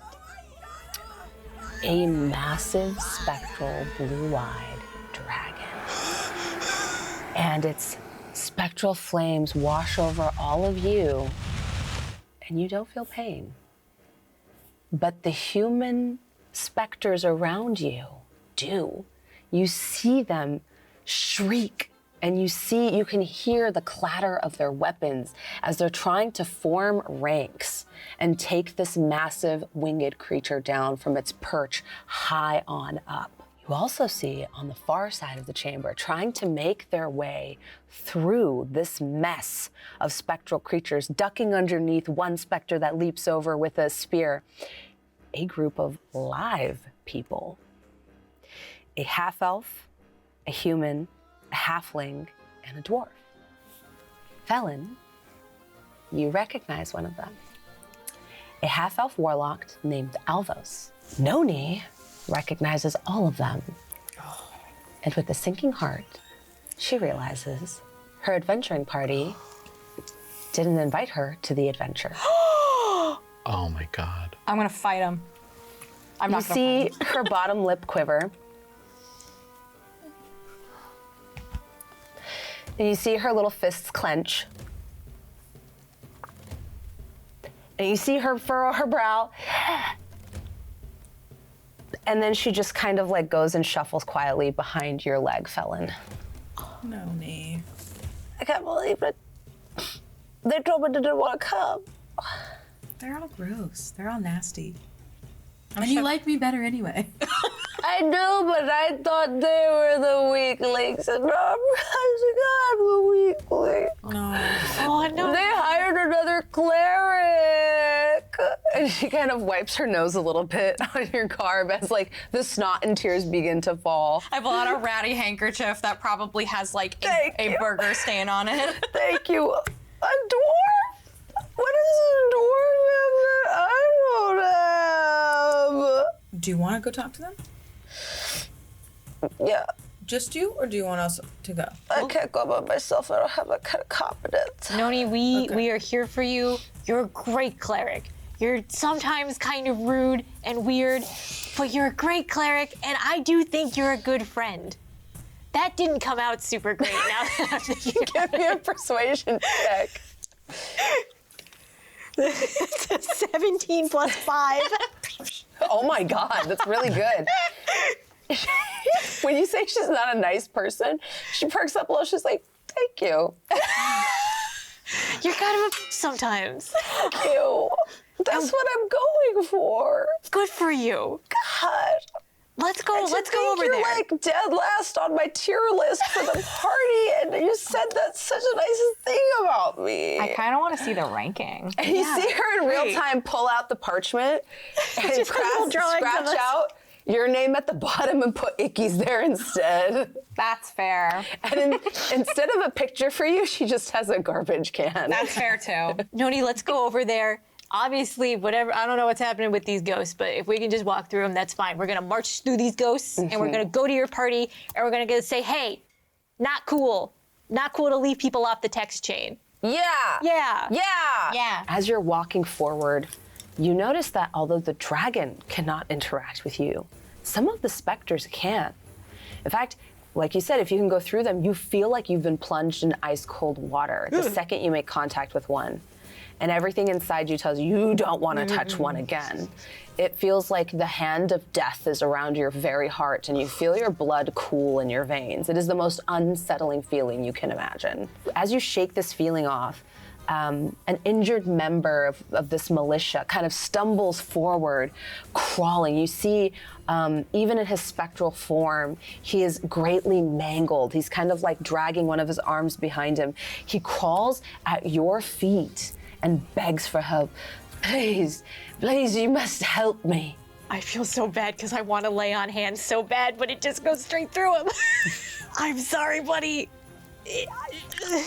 And I'm just trying to pat him really hard and nothing's happening. Give me a charisma saving throw to see if you can Yeah. comfort I can do charisma. this specter as it passes. That's a 12 plus 5. 17, yeah. It's okay, buddy. I know this looks like it sucks, but it's okay. As You're you gonna be say okay. that, he says, thank you. I just didn't want to die alone. Oh, buddy. And he disintegrates into mist and heals you Oh, for 5 hit points. thank you. You see the dragon now swooping down upon the assembled people that are trying to hold rank, but you see people screaming and running as soon as this creature rears. And as soon as it lets out this horrible shriek, you see people just fall down and quail. You see the other party members doing their best to navigate this onslaught of undead that, like I said, when they pass through you, make you just kind of stop cold. And you see the dwarf cleric among them actually cast Turn Undead as a bunch of them like split and run away as he clears a path bravely for them to continue forward. Do you all continue forward? He's talented. Let's follow that guy. He's bullying these poor ghosts. They're having You a just bad hear enough time Noni as it say, is. "It's happening again!" You're good too, Noni. We gotta follow them so you can have your little heart-to-heart. I mean, Noni, can you do that? Can you turn on? Yeah. Then see, you're a great cleric. Do you want me to do it? I mean, If I you feel like want that's kind of to. mean to do to them. They're having a bad time. Felon's not gonna like it. Yeah, not now. Okay, yeah, actually, Oh yeah. Yeah. let's no. keep going. Let's keep going. Yeah, we're good. We're good. We just get a little bit. We feel a little sad after we get into the ghost parts. Can I cast protection from evil and good on Icky so that they don't feel can. as gross when they walk through the ghosts? Yeah. Thank yeah. you. Oh, go, I don't buddy. feel as gross. Now it's just like You're there's a feeling lot okay. of You're feeling ghosts. okay. I make sure not to touch Felon with that hand. Thank you. Yeah. As I cast that. As the dwarf casts Turn Undead, you see 2 horses, 2 spectral horses, now riderless, having bucked the humans that were riding them, come racing towards you. Everyone give me a dexterity save. Jasmine, you're making me draw horses. Why are you doing this to me? 11. I also got 11. 13. 13. Okay, so Felon, Freddy, you each take Ow. 11 psychic damage as you're knocked prone and these horses just absolutely hoof stomping just crush you. And you feel like the horse spirit pass through you, and the sheer force of it, it's like having your soul knocked out of your body, your sentience knocked out of your body. You're knocked back by the force of it, and you're on the ground prone while this battle continues to rage around you. Oh my god. Yep. I just looked at how much health points you have left. I'm gonna, so Felon and I are on the ground. Can I reach over to Felon Yeah. and give her a tap? Not with the hand. Don't touch me with the other hand. The other hand, I mean, it's not casting a spell anymore, but just to be safe. Just to be safe. How many hit points do you need to be healthy? A lot. I have 6 currently, Yeah. and my max HP is 38. Taking a lot of damage since that fall, yeah. I'm gonna give you like a solid 15 of my 25. Thank you. Like on Probably hand. should have taken a short rest on that. That kind of sucked. I don't know why that horse was painful when the other ghosts weren't, but he's gonna be okay, Felon. To be clear, all of them are painful. Yeah. Yeah, they're not fun. But that one you're was trying, nasty. I've run under the assumption you're trying to avoid them versus Yeah. like walking straight through. The war horses, you see them like continue to charge as you're laying on the floor watching them go, and you see them knock aside and absolutely destroy under their hooves fleeing humans as they just are terrified, nostrils flared, eyes wild. And to be fair, they might not have legs, really. They could just be like floating torsos. You know what? You're valid for that. Yeah. Because now I do feel bad about making Maybe you they draw are just horses. floating torsos. Maybe like the front legs are there, but they've got like Yeah, like, Yeah. like butts. smoke Like in a the Danny back. Phantom. Yeah, specter butts. Far ahead, you see your flame from the past, Alvos.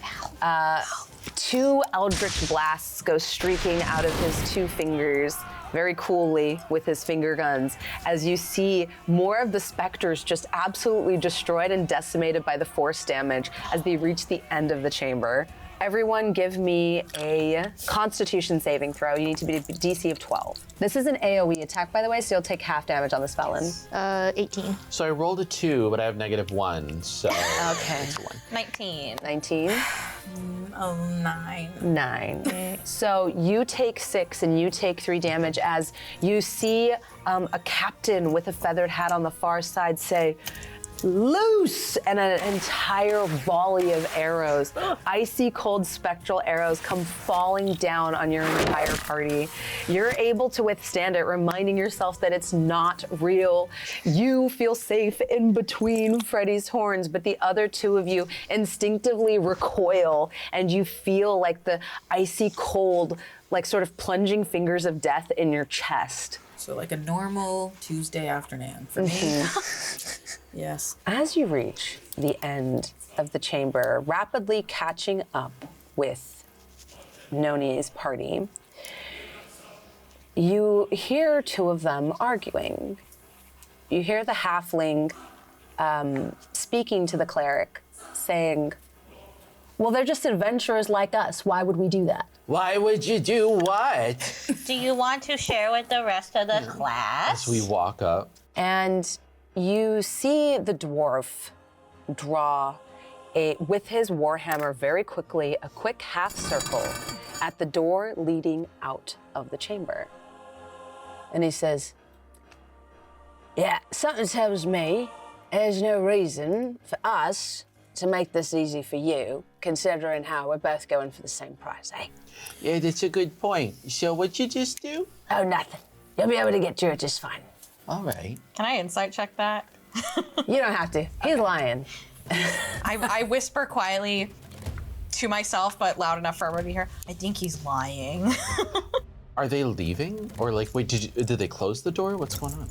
The door is open, but there is a strange, long scratch in the ground where he dragged his warhammer across the ground. Mrs. Readings has no time for this.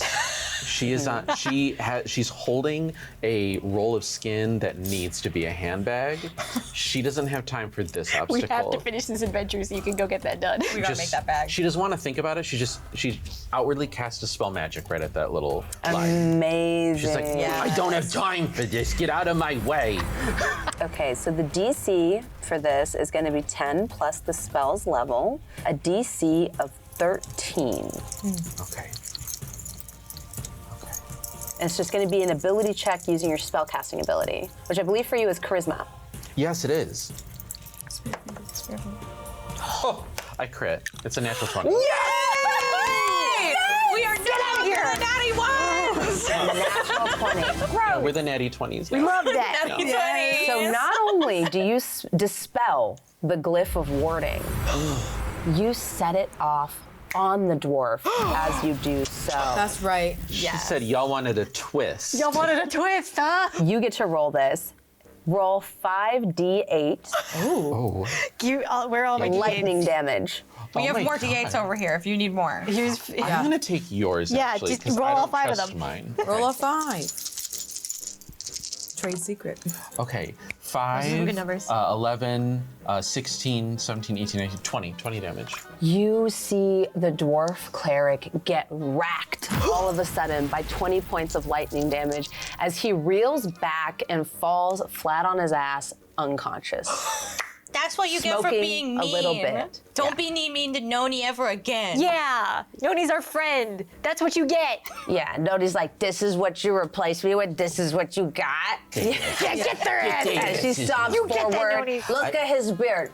Look at his shoes. What even are those? They're nothing. They're nothing. They're nothing. Who gets knocked over by one lightning thing? I could take like 40 of those. And let's talk about Lydia. With the f***ing pigtails. You're trying to look like you're young. We know you're not, Lydia. Lydia's like, I told him not to do that. I was on your side. Yeah, but Lydia, where were you when you forgot to tell poor Noni about your adventure? See her mouth open and then close. Exactly. Exactly. That's the thing. Noni, look at me. Yeah. A wise wizard once told me, when someone shows you who they are, believe them the first time, or use lightning damage to kill them. There you go. I'm all about that. All right, Rebby, let's go. And you see the human ranger like cowering behind the warlock, Alvos, who looks at you, Felon, and says, now come, Felon. There's no reason for violence here. Standing up for Noni, Felon says, Alvos, you're an asshole. And lunges at him. Am I allowed to bite him? Yeah. Yeah. Of course you're allowed. Yeah, and I use my fanged bite to latch in to his neck in the most sensitive place for him. Yeah, roll a sneak attack. Yes. Is that just a regular D20? Yes, so you get to roll your d20 twice with advantage. Okay. We'll just put that nat one away. Yeah. 12. Yeah, that hits. And now roll 1d4 plus 2 plus 3d6 because it's a sneak attack. plus 3d6. Sorry, that's a lot of math. rogue Yes. stuff. Okay. We love a rogue sneak attack in Yes. this house. Okay. 3 for the d4. 7 for the d6s. Amazing. So 10. 10. 10 points of damage. You sink your fangs into his neck and you drink deep of his blood. The rest of you begin to see the color begin to fade from his sort of startled face with his aquiline nose, and you see his placid blue eyes. You see the pupils begin to narrow with terror. As you drink again of the warm, delicious, like blood of a living creature, you begin to feel your past vampiric powers take hold. Now, I know I said you could fly once per short rest, or long rest, but now you can also turn into a bat once per long rest. You remember this part of you that you had formerly forgotten about. This is such a gift you've given to Riley. You have no idea. The party reels back scared, and Noni says, yeah, we'll kill you. So think about that. And then with the rest of like the blood that's kind of like trickling out, she just spits it all out because she's like, you're disgusting. Yeah, he reels back, clutching his throat, like terrified of you. And Noni just goes, "Arr!" And so they all like kind of step back. And she like walks through the door like, yeah, you're the B team, we're the A team. I wear jewelry like Mr. T. Let's go, gang. As we're walking through the door, from my place on Freddy's back as we're walking through. I reach into my bag and I say, sorry, and I throw a bunch of Band-Aids on the floor. But then I also like flip them off. But You like leave after them the Band-Aids. with the first aid and a little middle finger, a little sly middle finger, and you all walk through a couple inches taller. Yeah, I feel pretty good about that. Yeah. I grew. And they all cower away from the doorway, away Those from guys you. sucked. And you just see Noni like, you probably have to drag her away because she keeps turning back like, and one more thing. No, it's not worth it. It's not worth it. Hold her back. She keeps turning back and she's like, y'all ain't shit. I take her earrings off. Hold on, let me get those. Dad, take my shit. Hold her back. No, come on. And also, worst breath ever. It's like you ate a garlic's ass every day. No. We're good. Come on. Close the door behind you. You all look around at each other. Having successfully gotten further in the dungeon than maybe anyone ever has before. It's almost like we're good at this. Somehow. You guys are doing terrible. I'm doing amazing. That's fair. How are you feeling, Noni? I'm feeling a lot better now. Yay. And That's good. you all see her pull out her tier list and rip it in half.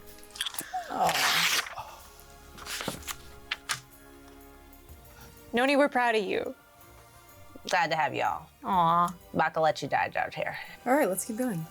And you continue through the halls towards a thin metallic clanking sound somewhere in the darkness ahead.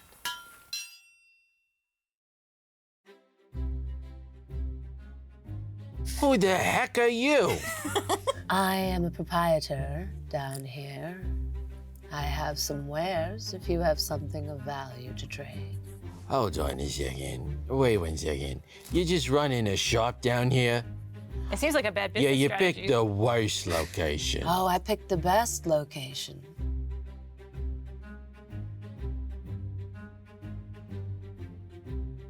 But who is number one? Me, of course. It was probably Felon. You're really cool. Not important. It's not important. It's not important. Stop looking. We're both just looking. I'm a golden god. This is the worst day of my life.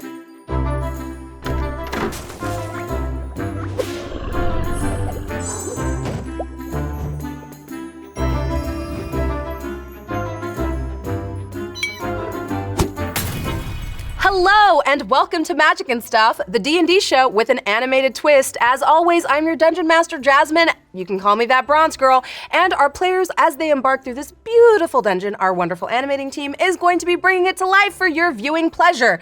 Now, don't worry if you're familiar with the rules or not. That's why I'm here. I'm going to explain them to you, just like I'm going to explain them to our wonderful players. Hi, I'm Meredith, and I play the Demon Paladin Freddy. All brawn, no brains, full of friendship? Hi, I'm Syzygy, and I play the human bard Mrs. Readings, who accidentally spat on Meredith just a moment ago. I'm Riley, a vampire rogue named Felon, who doesn't like running water, stakes, and people named Alvos. Hi, I play Icky the Wizard the Sorcerer. You know, totally normal.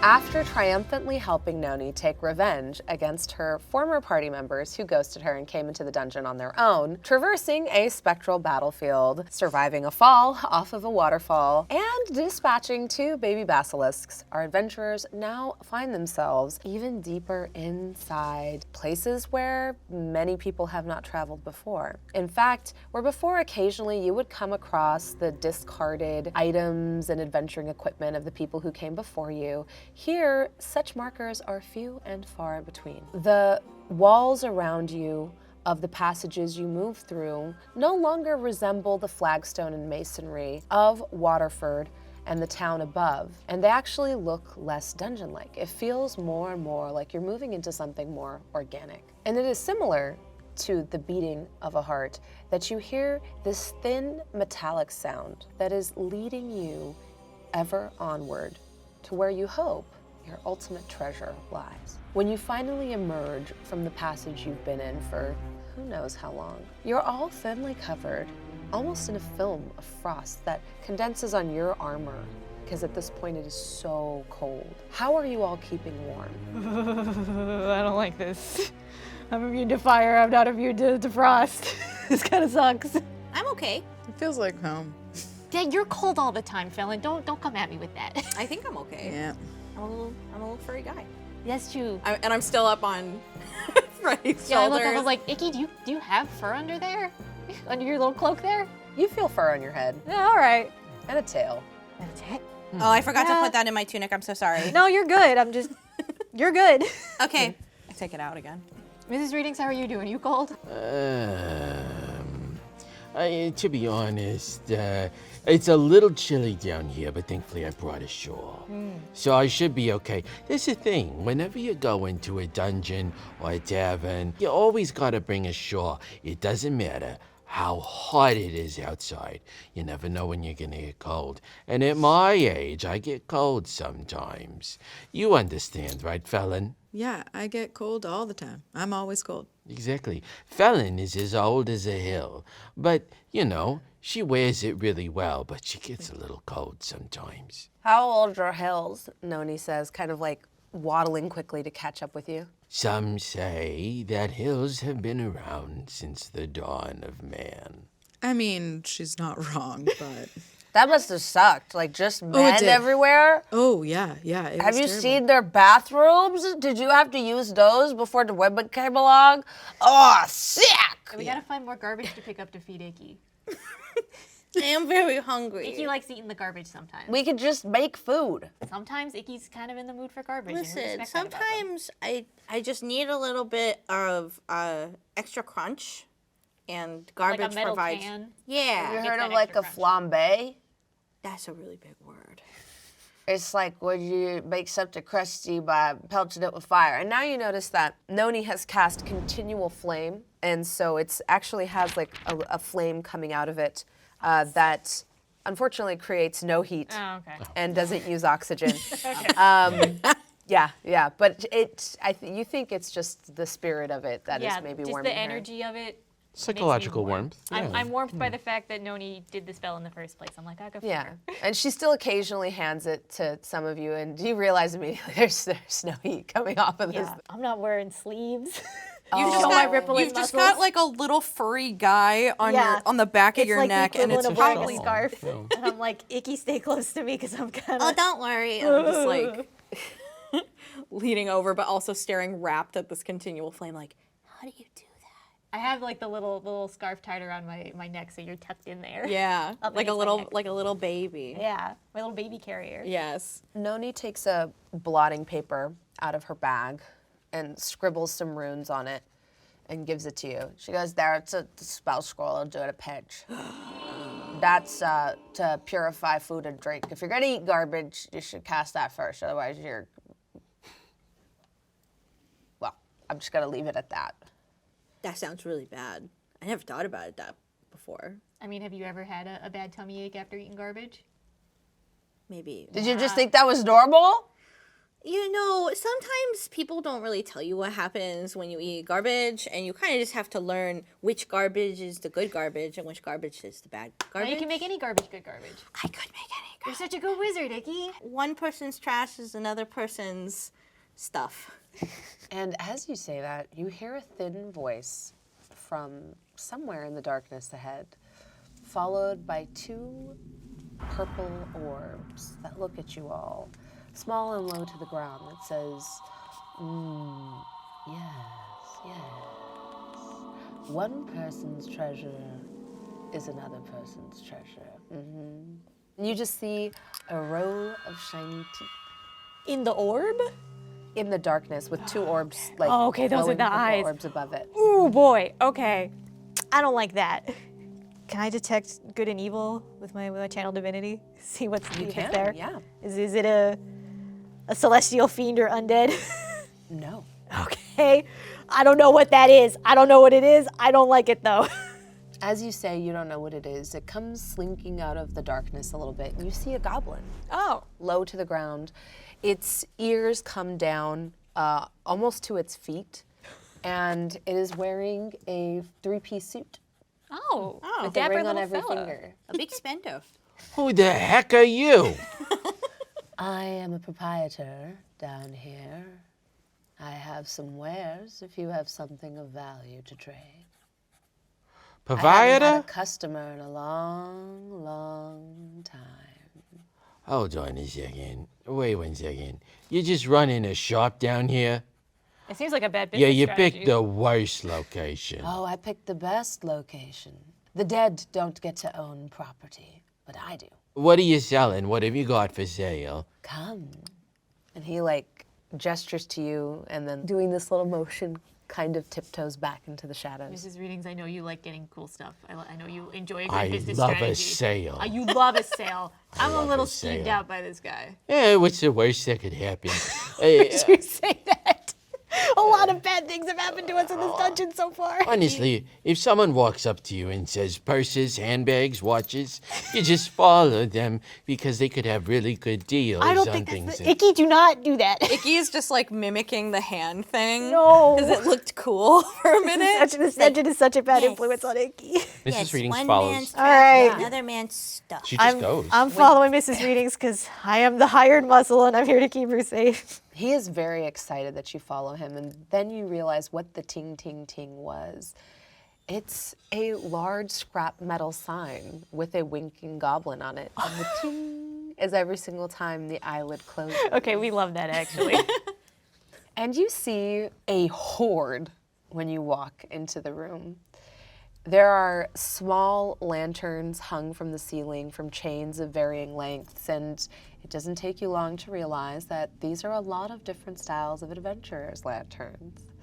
From all different parts of the world, some of them dwarven make, some of them halfling made, some of them with the beautiful filigree that is customary of the elves, all from different places, all mismatched, different stained glasses hanging from different lengths of rope from the ceiling, lighting up just like what looks like honestly a flea market, just clothing, weapons, rings, jewelry everywhere. Antique Smurf figurines. And lording over it all, the small goblin, still hands like this. You get around a lot. Look at all these different lanterns. You travel a lot. Yes. And just smiles at you. Are you sure you want to be here? Now, hold on a second. Do you travel physically, like pick up all this stuff and go to a different dungeon, or does the dungeon travel? The dungeon doesn't travel, but it does move. It changes. There's a will at the center of it all. Oh, Will, I have a couple of those. So do I. He pulls out like a binder. Pull out my Got handbag. you beat, man. Oh, I have a dossier. Interesting. And what did you say your name was? She pulls out a piece of paper that says Last Will and Testament. Got a lot of stuff Risen here. Knife Tooth, and he smiles. Grizzly? Knife tooth. Of the proud knife tooths of Northumberland. Northumberland, huh? It's a lovely location. How far is that from Waterford? It's pretty far. Pretty far. Yeah, quite the journey. My father was related to the Vanderbilts. Vanderbilt. Oh, I was a Rothschild. A really proud gnomish family. That's old Yes. money. Yeah, well, we're old money. Sorry. Didn't mean it like that. Now, Mr. Knife Tooth, how much for your wares? Well, looks around, and then he looks at you, eyes kind of like appraising you, like two amethysts taking in your value. And he says, "You strike me as somebody who likes to play cards." Oh my god. Oh no. Oh my god. No, I'll be honest with you, Mr. Knife Tooth. I've never really played any card games before, but I'd love to learn. How much is the buy-in? The buy-in is all of your existing debt for a game of cards. And I'll throw this on top. And you see him brandish a deck of what looks to be cards made of leaf. They look almost organic in nature. The backs of them have a leaf pattern to them, but then the fronts of them are more similar to what you're used to. He fans them out in front of him, like does those cool card tricks where he shuffles them by like tossing them between one hand and the other, and then pulls one out that is solid gold.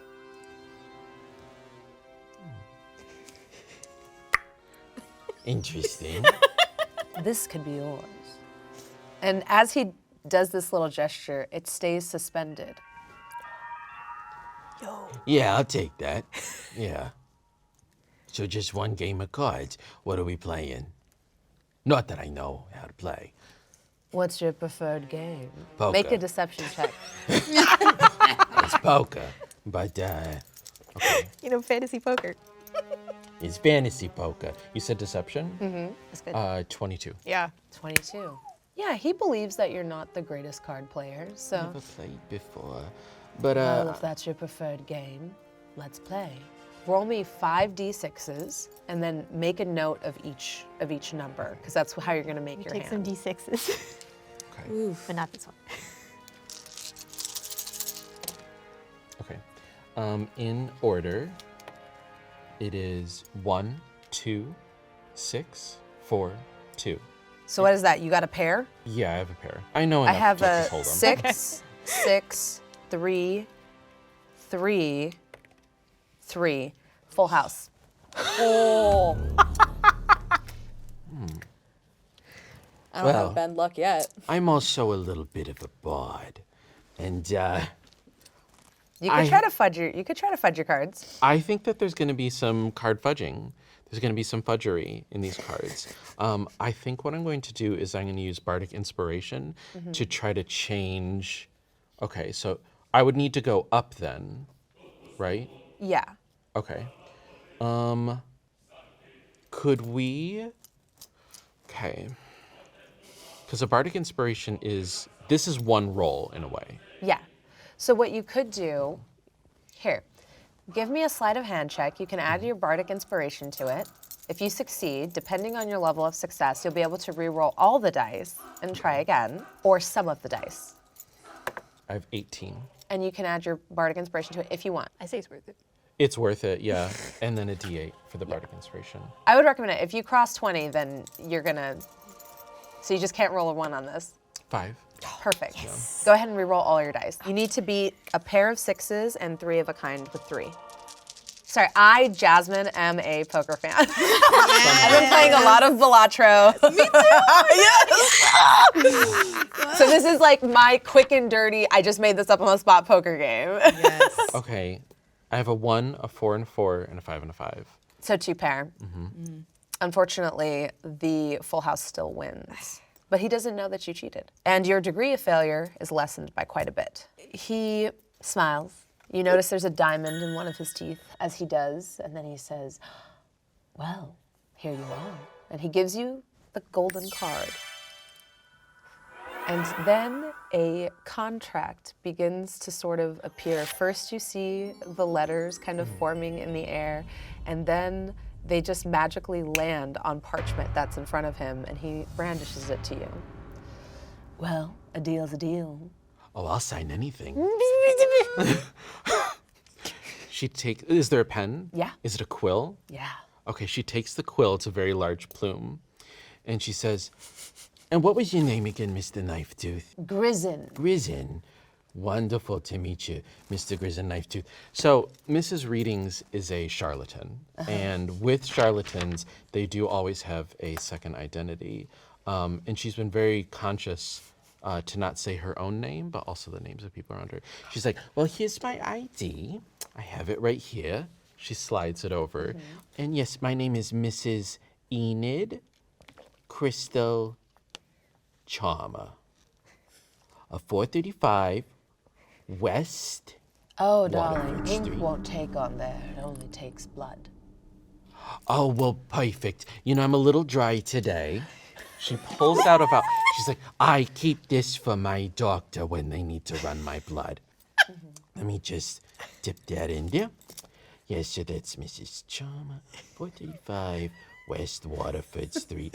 It's so wonderful, isn't it? It's so convenient that I had this, just because it's a little cold, it's not really running that well. All Is it right. the basilisk blood? Yeah. Yeah, a little bit of this, a little bit of that. Anyhow, so how are the Knife Tooth doing? How's the weather up there in Northumberland? You guys good? How's your Give mother? me another deception check. Okay. I have a 23. Oh, okay. You might not actually. What does that mean? I'm gonna try something sneaky. Okay, so I've rolled low, and I also don't have a point of inspiration, so I can't re-roll this. Well, you get 2 bardic inspirations a day, don't you? I do. I'm gonna inspire this one. So 6. You said deception? 6, 7, 8, 9, 10, 11, 12, 13. 13 plus bardic inspiration. Nice. 13 plus 6, so that's 6, 7, 8, 9, so I have 19. I would like to, I have an ability. Hold on, I have it written down right here. This is a joy to watch. I'm gonna use a bardic feature called Cutting Words. Oh, okay. So if you're rolling an attack or a saving throw or an ability check, I believe. Yes, an ability check. I can use my reaction to detract from number. it, yeah? Go ahead and roll your detraction. I subtracted 4. They're tied. 19 v 19. What else can I do? What else can I do? No, this is good. Okay. He grins and says, "Ooh, you are unique. A master." The paper disappears and says, "Okay, I don't need your soul. Wait, I'm sorry, what's what we were playing for? I have a better deal. What's a soul? Don't worry about it, Icky. Okay. How would you like to be one of my warlocks? A warlock? A little bit of my power in return for a little bit of your skill. I'll I sign could anything. use Give me the some- pen. I could use some business associates. Yeah, I'll do anything. What do you want me to do? Well, I'll handle all of your debts from now on, and now they belong to me. And you can work them off by occasionally bringing me artifacts of great value. Yeah, I could do that. I But can make you wealthy beyond any imagining. For you see, I don't deal in gold. I deal in things far more valuable. I have a strange feeling, Mr. Knife Tooth, that I got a strange feeling he's probably gonna be my 11th husband at this point. Honestly. Don't, hold on. Mrs. Readings like turns to Freddie. Yeah. Freddie, can I talk to you over here for a second? Yeah, come talk to me. This is readings. I do not like this situation. No, here's the thing, Yeah? Freddie. What are you There thinking? comes a time in every woman's life Okay. when she needs to transition from a 10th husband to an 11th. And, But the 10th husband is still outside. for now, Humbert hasn't really... He doesn't have to be outside. I can put get on rid his of him. weight out there.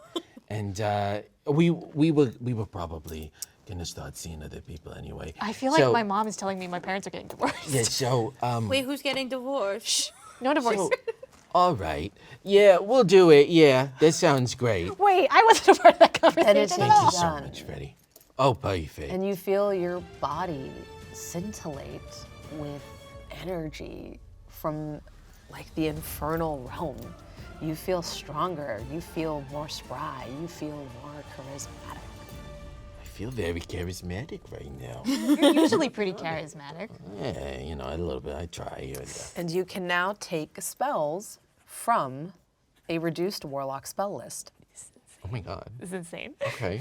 I'll give you those in a minute. And also With that card. your- I'll take that. You also get the Golden Ace. Now, the Golden Ace, as an action, you can brandish this card at one creature you see within 30 feet of yourself, and you essentially steal its life force. Hey, I don't like that.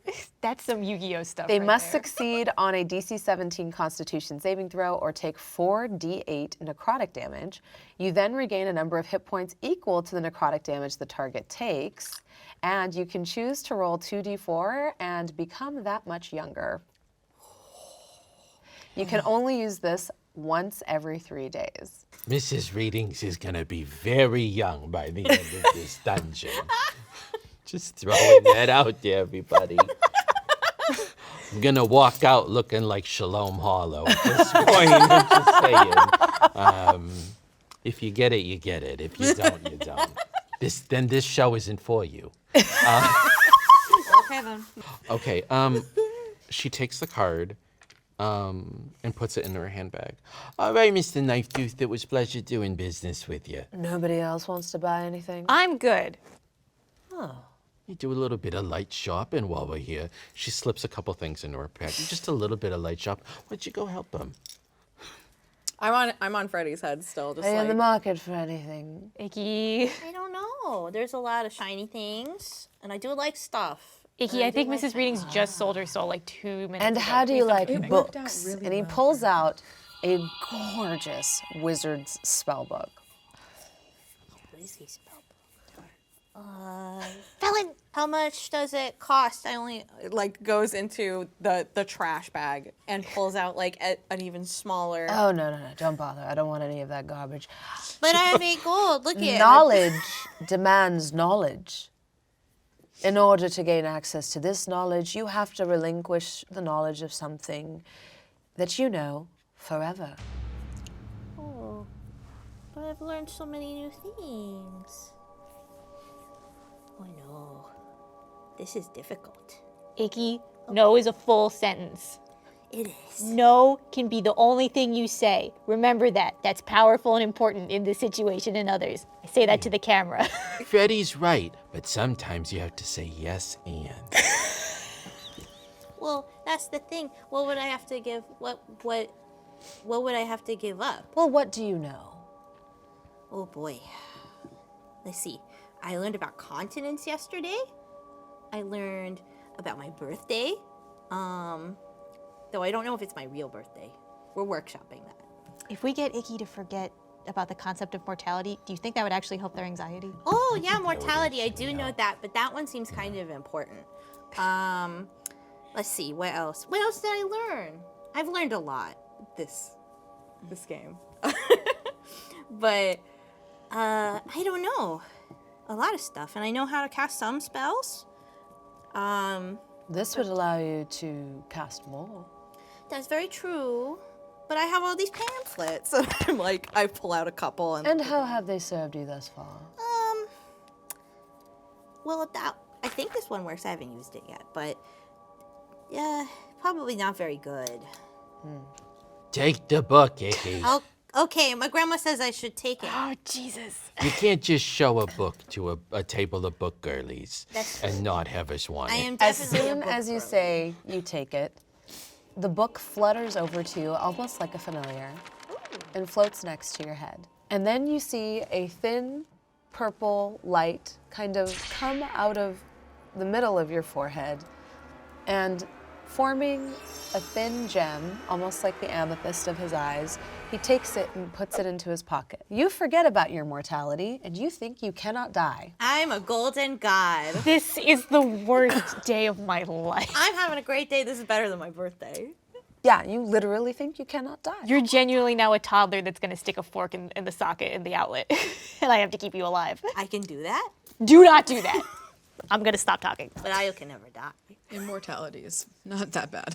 I know. It seems really cool. You went over a waterfall and you made it. I'm trying to make sure that we come out of this dungeon better people. You just got the ability to necrotically steal people's life energy. You think you're invincible. Felon, you're just Felon.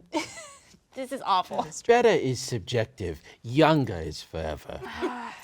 We all are becoming better people in our own ways. Icky, I have some bad news for you. Oh my God. This is a wizard spellbook. You gain a +3 bonus to spell attack rolls and the saving throw DCs of your wizard spells. Good. You're a Very good. sorcerer. I know. Yeah, the gorgeous emerald leather of it almost seems sentient. Like the book itself kind of floats and flutters, and like you can see it like kind of drift into your hands and fall asleep, and the pages just kind of like move back and forth as it's snoring. This is great because I'm also a player that loves getting random pets. So it's like, yes. Yeah, I this now is have a like pet. you got a Pokemon, but you didn't get. You're not you didn't get the gym badge Yeah, you're where not it high will enough. listen to Yeah. you. Exactly. Yeah, so it's kind of just a familiar for now. That's cool. Sometimes it might do things that you ask. We'll roll for it. Most of the time it might not because you're not high. You don't have enough gym badges for Charizard to respect you. No. I don't have enough gym badges for myself to respect. It's okay, I'm invincible. That comment didn't hurt me at all. Icky, that's a really cute book. It's I'm so so cute. glad you're happy to. I'm just holding it. I have the utmost confidence in your abilities. Do you know how to use these spells that are in here? Can you read them? That's a good question. And I open it. I say, I'm going to open you. I'm very sorry if this is uncomfortable. And I gingerly open it to, let's try the cantrips. I know that. Give me a animal handling check. Okay. So that is a 13. It allows you reluctantly to peruse the cantrips. Okay, I'm gonna look for Like probably the first one on the page, whatever starts with A, and I like squint and try to read it. Give me an Arcana check. Okay. Exactly what I wanted. That is a 3. Everyone give me a dexterity saving throw. Good. Yeah. This is not exactly what I wanted. I take it back. It's a 15. 9. 9. 19. 19. So only you, a gout of acid splashes all over you as acid splash is cast from the book. You take 5 acid damage. Hey, I casted a spell. I can read it. This is so good. I'm very sorry. Grandma, I'm really sorry. That's enough magic for now. Okay. She just closes the book. Be We're careful. done with that. It's sensitive. And I pet it. Get the acid off her. She's at 5 hit points, so she's I'm not gonna- doing well right now. I'm gonna pet you. I'm gonna cure Wait, wound I you can it. check to see if there's a healing one. That's fine. We're gonna- sweetheart. You're doing great. Icky, we're here's gonna a- do mine. It's Here's okay. a question. I don't know if this is something I should bring up, but like I want to be honest. I am a wild magic sorcerer, so would that have affected my wild magic surge? No, because good. you didn't cast it like a sorcerer's spell. Okay, cool. I kind of treated this as like you used a spell scroll because you're casting something not from your innate ability okay, to cool. cast, but rather I from. just wanted to make sure, because if we're gonna turn me into a potted plant, I want to make sure that I get turned into a potted plant. Amazing. Readings take 4 back. I cast cure wounds. Oh, thank you. I'm at 9. I was about to be like, wait, does this one do that? No. We're done. We're done. Enough And magic. you. You could have a really cool book. That's true. I've had quite the run in today. Mrs. Readings? What happened? I just had acid thrown all over me. What? Did you see anything of value? Anything that I should get? Mrs. Reading's just eye twitches just slightly because while this was all going on and there was a distraction with like the book and everything, she was trying to like throw a few more things in her handbag. And so when Felon like draws the conversation attention to her, she's like, Sorry. No, Felon, I'm fine. We're done. Very well then. I wish you the best of luck up ahead. They have a temper. They who? What? The one who dwells at the center of the dungeon. But I think you might be up to the challenge. I'm invested in your survival. Usually I'm invested in your death. Picking your bones would have been fun, but here we are. Damn it. Now I'm like, maybe that was a good decision to become a warlock to this scary guy. Yeah, I I think can't even that- be mad at you Yeah, anymore. it's all gonna come out. Here's the thing, kid. Let me tell you. Yeah. When someone says to sign here, just sign there. Don't ever put your real name though. He'll figure it out Is later. that how predatory loans work? Shh, don't worry about it. At least I didn't remember. I didn't forget that. I'd like to teach you kids about fraud when you're older, but not now. Okay. And you continue further into the dungeon, leaving behind the faint metallic clicking sound of the grinning goblin's eyes winking at you. The last thing you see before you venture further is 2 purple orbs somewhere far behind and a wicked knife-toothed smile. Jesus. And You all level up. Oh boy!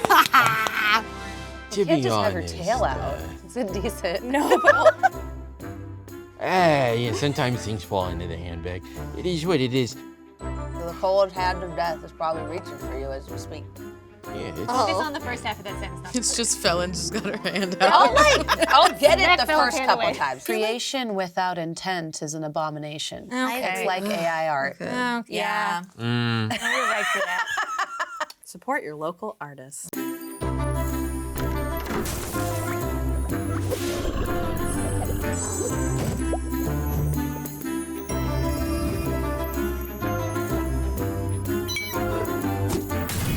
Hello, it is my divine pleasure to bring you to another episode of Magic and Stuff, the D&D show with a twist. I'm your dungeon master, Jasmine, that bronze girl Bular. Now, I know I said earlier it was a twist. What is the twist? It's animated. So regardless of your familiarity level with D&D, there's something for everybody. Now, speaking of everybody, let's meet our players. Hi, I'm Meredith, and I play the demon paladin Freddy, who's having a really good time in this dungeon where nothing bad is happening.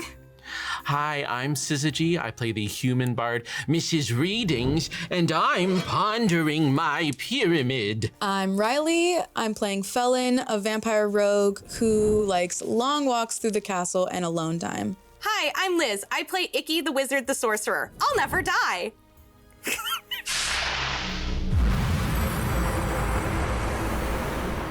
Having wheel-dealed and gambled your way past Grizzin Knifetooth, the party now continues towards their final challenge, and hopefully towards treasure and power unfathomable. As you move forward, you hear another metallic grinding, but this one isn't like the one before. I was gonna say if it's another goblin, I'm gonna lose it. One tells truths, the other tells lies. You don't know which one it is. It sounds like those musical instruments that almost have like a metal cylinder with little nubs on it, and as they rotate, like music is made. A music box? Yeah, but there's like a word for it. Those cylinders that have the... Inside the music crazy. box. Inside Let me the look it up. music Let me box. look it up. Pause. Metal cylinder Is it like the thing you crank? that makes No, music. but it's music the inside of the music box. You can get them on Amazon. They only play one song. Yeah. Yeah. Yeah. A music box. I gotta- Jasmine, it's a music box. What's the technology It's just like called? the guts of a music box. Music box. You hear a music box.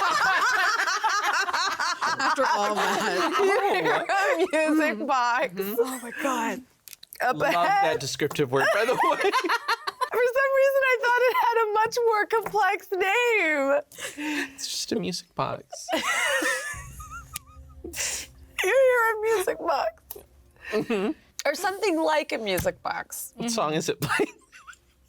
It's not really playing a song so much as it's playing random discordant melodies. The only melody it can play. Because it only plays one song. Can you dance to it? Not really. Oh. Icky's dancing to it. Just like, I'm gonna, cause Icky's been on my shoulders. I feel like this whole time. I'm like, you gotta walk I around. haven't walked in days. Yeah, I'm gonna put Icky down on the ground so that Icky can do their little dance. I might have a blood clot, but I'm invincible, so it doesn't matter. Yeah, stretch your legs, buddy. Deep vein thrombosis holds no sway over Icky. No, I'm invincible. Yeah. What do you do? Obviously, we should go towards the music. To face the music. We should maybe investigate around us. Yeah, we should can investigate. start very carefully heading towards that sound. But everyone keep your guard up, because I don't know, it's gonna be something spooky. I know it's gonna be something spooky. As you carefully move forward, you come upon a circular room that differs from this part of the dungeon, which looks more like it has grown straight from the rock and crystal of the region. This was made by hands. There's beautiful tiles on the floor that have designs in them. And in front of you, you see an orrery, a beautiful ballet with the soft clinking of metal. And as the various pieces rotate around each other in their different orbits, occasionally the pieces hanging off of the ends of these long sort of metal limbs will create images as they pass, kind of then going back to their more abstract shapes, and then occasionally the orbits combine once again, and occasionally they form a sword. Sometimes they form what looks to be the form of a person. And at the center of it, you see a large metal door. Mrs. Reading sits down. Yeah, there's a lot going on. All right, kids.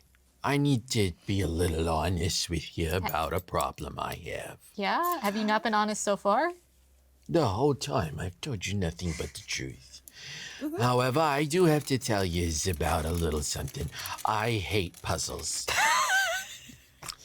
And I'm looking at this. This looks like a puzzle.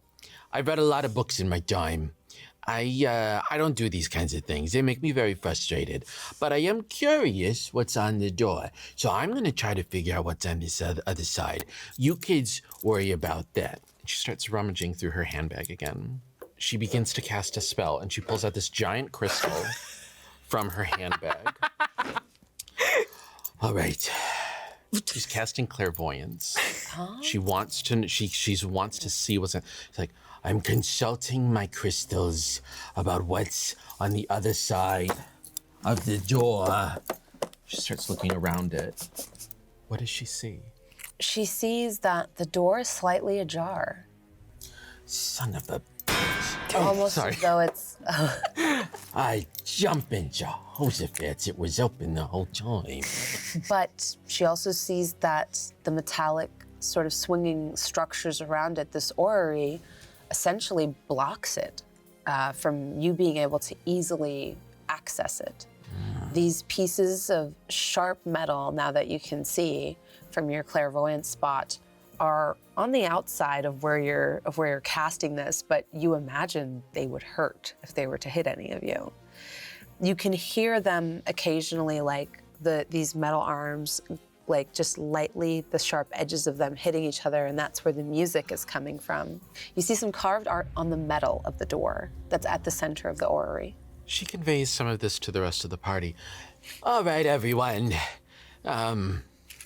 I'll be honest with you. I was a little mistaken about this being a puzzle. It's worse. It's an acrobatics check. Oh, we have to tumble through the different things before they slice us. Give me a history check. Mrs. Readings was around for history. She's not good at history. Oh, she's actually really good at history. Yeah. She has rolled 21. 21. Mm-hmm. With the 21 and your clairvoyant spell, you actually recognize the art that is on the door as you're looking at it. You realize that the art depicts the hero's journey. A hero who goes on an adventure, is victorious in a decisive crisis, and comes home changed or transformed. We all went to fantasy film school. We Yeah. did fantasy screenwriting. All of a I haven't been sudden, to school yet. a beret appears on her head. All of a sudden. All of a sudden, a beret appears on her head as she goes full art student, art school. She's like, Now, according to the hero's journey, which we can see depicted on the metal of the door within these low bas reliefs, we know that this dungeon was, of course, about us on our hero's journey. We were tempted by an elixir, and we said, no, it's not for me. We said no, but we said yes anyway, because we said yes, and... Noni's just like, where'd the hat come from? I had it in my bag. Oh. I put it on whenever I want to really evoke a Because I feel like I could listen to anything you say right now. Yeah, you do seem like especially smart. I'll tell you another story. No. So She sits cross-legged on the floor. so Mrs. Readings just goes one-on-one with Noni, and she just, So it was at that point that I realized I had a sister, and she was dating my husband. So I had to take her out, and we never spoke again. You're so strong. Yeah, you know, you gotta do what you gotta do. We both reached for the gun. You have a gun? No, Can I have a gun? no. Oh, You need a permit He for that. reaches over and puts a hand on Mrs. Reading's hand. Can I have a gun? No. Oh. But what if it was... You said. But in that story, it sounds cool, right? Like it's does like, sound pretty yeah, did I reach for the gun before she did? And then poo, and she's dead. It'll make sense when you're older. I'm old. We're talking to two really old people here. Oh, I guess that's true. Age is kind of relevant, huh? Age is a flat circle. She says as she like twirls like the golden card in her hand. Age is just suggestion. Did you steal stuff back there? Because I did. Yeah, what'd you get, A Noni? lot of things. Wow. And she pulls it out from her bag, and you see it turn into dust as she does, like all of the coins. And she's like, Ew, ew. So much ew. for my 30%. yeah, well, here's your 30%. My eyes. She's a stand attack. Write that down. Put that in your inventory. You might need it later. Pocket sand. Pocket sand. Yes. Wow, this is Pocket less sand. than ideal. But that's okay. All we have to do is get through these little things that are clanking around and potentially cutting us. We're not like Get the to the most well, Felon is dexterous. The rest of us maybe not so much. I'm okay. Felon, do you wanna take a look at this? Yeah, I can try. Is it small? The door is full size, just surrounded by these rotating metal discs that have these almost like handmade, hammered, thin metal decorations hanging from them, and they just are rapidly kind of spinning, almost like a gyro. And occasionally, as they come together, they form these images. But when they're not in that same orbit, they just look like beautiful, glimmering, like metal shards suspended from these rings that are concentric with each other. How fast does my bat go? Your bat has a flying speed of, I think, 30 feet. So you can fly as fast as you can run. Can we like wait a second and see what all of the different images are? Do they like loop back around? Yeah, you occasionally see a sword. You occasionally see a maiden. Give me an Arcana check. I'm not great at Arcana. It's a 4. Yeah, I guess they're pretty sometimes. Felon, do you want to try jumping through this? Because I don't know what the bid is, and frankly, I don't want to figure it out. I change into my bat form and I try and make my way through. Yeah, give me an acrobatics check. You're all right. This will be a little bit easier because you're so small. I knew it was acrobatics. The crystal told me. Your crystal's not plugged in, girl. Maybe your crystal's a little foggy because I got a 9. As you try to time your way through these like multiple metal discs that are kind of moving past each other, you take 12 piercing damage as one of the blades slices you, destroying your bat form immediately, and you land back on the flagstones in your human form or in your vampire form. Yeah, you guys, that's not necessarily gonna work. I lost a wing back there. Yeah, it was hard to watch. Yeah, there's a lot of blood. I didn't like that at all, actually. I'm traumatized. Any other takers? Well, maybe it is a puzzle. I can think really hard. Icky, you're really smart. I am really smart. If you want to try and sit and acorns, figure it maybe you out. could throw in? I don't have any more acorns. That was my last one. Yeah, Icky, give me an investigation check since you're trying to figure out I was also a way wondering, forward. like there's been a lot of Fae leaning stuff. I was wondering if it seemed like Fae storytelling to me. This is the opposite, in fact. yeah, I you wrote feel in like my hand. the best way to describe it is this is a puzzle piece that was made to fit. Like it doesn't belong here. It's been made by somebody else to fit here, if that makes sense. Yeah. Yeah, so then I'm just gonna investigate to see if there's anything my little eyeballs can see. That's pretty good. You're so smart, Icky. I'm so smart. That's a 19. As you sit, like kind of looking at this structure, and because you are so small and so close to the floor, you realize that the designs on the stones below you are not random. They are with intent, and most of them are not the same. There are some repeating stones, but they all have different symbols on them, and they vaguely resemble tarot cards. Ooh, I learned that from Grandma. Grandma, there's tarot cards on the ground. I don't believe in magic. Oh, right. I don't believe in witches. I don't believe in futures or demons. And I don't believe in tarot cards. But do you know about tarot cards? I know a thing or two about it. Well, there's a bunch on the floor, and some of them are the same, but some are different. To be clear, they're not cards on the floor. It's They're- the design the of the design. cards on the stones. There's the and arcana. repeating patterns. The arcana on the floor. Mrs. Readings lets out a very labored sigh. I think it has something to do with how to get out of here. I told everyone I'm really bad at puzzles. Someone else please think for it right now. I'll consult my pyramid. I was just gonna ask, do we see which? Can I tell which ones are repeated? Can I figure out like? All of Play them matching. repeat. There are 21 of them. 21. And it's just that there's more stones than there are tarot cards, if that makes sense. Is it like all the major arcana of tarot? Okay. Look, we've seen a sword, we've seen a maiden. What if these images are the things that we've gathered from the dungeon? Like, you've got a sword now. I do have a You're a sword. maiden, sort of. You could just end it there. That's all we know so far is a sword and a maiden. We got those over there.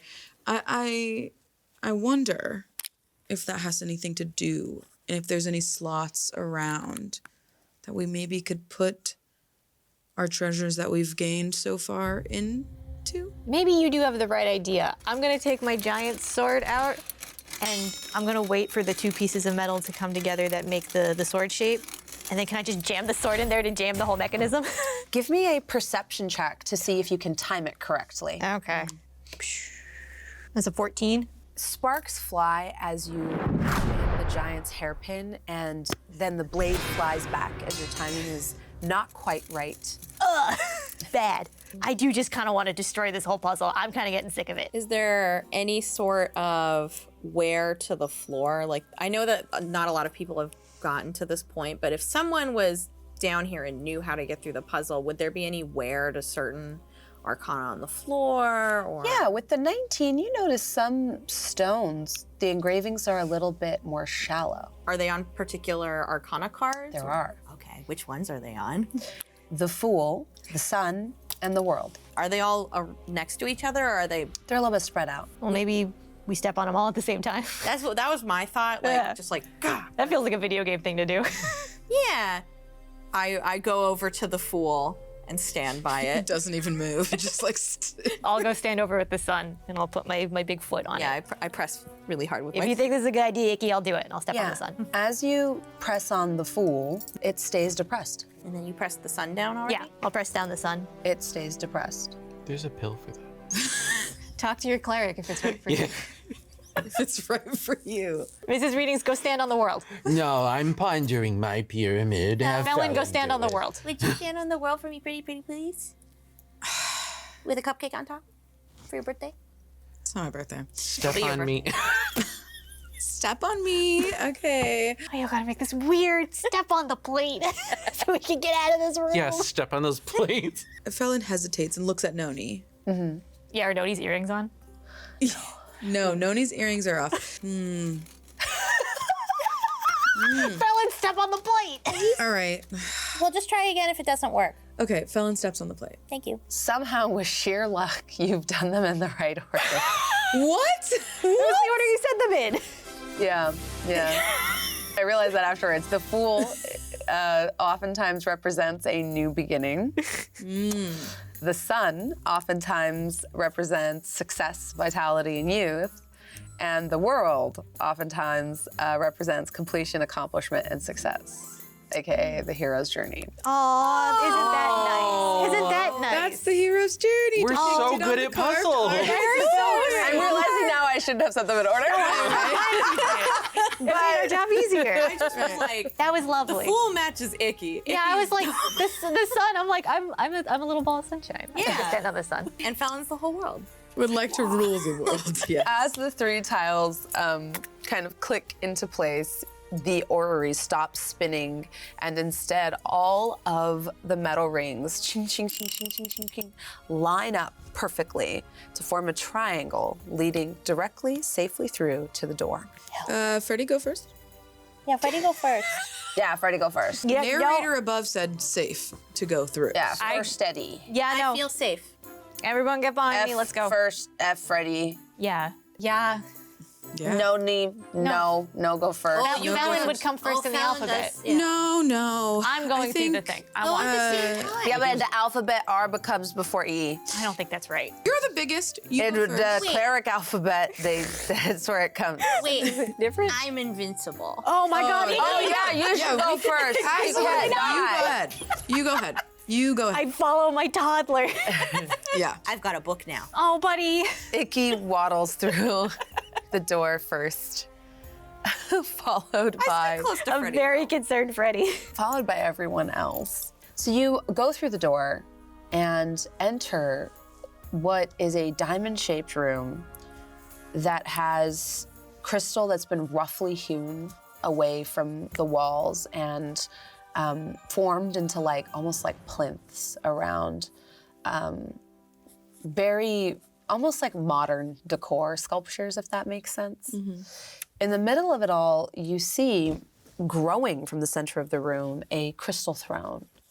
And on it sits a figure that the crystal has almost grown over in places. They seem to be wearing adventuring armor. Her hair at one point was black, but now is kind of grown over with like this strange iridescent magic. She's wearing face paint from the eyes down. Her face has been almost like smeared in a deep earthy color, like almost like a burgundy. And her eyes are adorned with soot. At her belt, she has 2 scimitars. Made of antlers, she has a bow resting across her lap. And when you come in, she barely marks your passing, and she doesn't even move. And you notice that the crystal of the throne has grown over her arms, almost like locking her into place. She is a part of this room. When you come in, her eyes barely flutter as she says, "Welcome to the tomb of the architect." Hello. Would that be you? Are you the architect? The architect dwells here. So what's your deal? Who are you? The architect. Oh. All right, I I mean, should have. that's kind of. Hold on. Can I talk to you over here for a second? What is it? That's kind of what your hairstyle. I was confused for a second. It's hard for me to figure stuff out sometimes. All right, maybe it could be some sort of existential thing. She's probably going through a lot. She looks like she's going through a lot. Let's be kind to her. I agree. Yeah. All right. Okay. We're on the same page here. You Look amazing. You look amazing. You look amazing. I was thinking that when we walked in, the scimitars, really hot. Do you need any help? You look kind of like you're stuck to that chair a little bit. Do you need anything? The architect does not require help. And she refers to herself in some sort of weird third person. Some people do that. All right. Do you need any water? The architect has surpassed the need for sustenance and water. Damn. Good for her. You guys. Oh, so you've tried. Now it's just up to us now. Do you know Princess Shiitake? The architect is aware of one who refers to themselves as a princess and is a sentient shiitake mushroom. Yeah, all right. I like that the three of us, having not really known Mr. Shiitake's name, we're just like, what was that question? Princess Shiitake. We'll talk about her in therapy. Add it to the postmortem. Yeah, the postmortem. Thank you. Yes.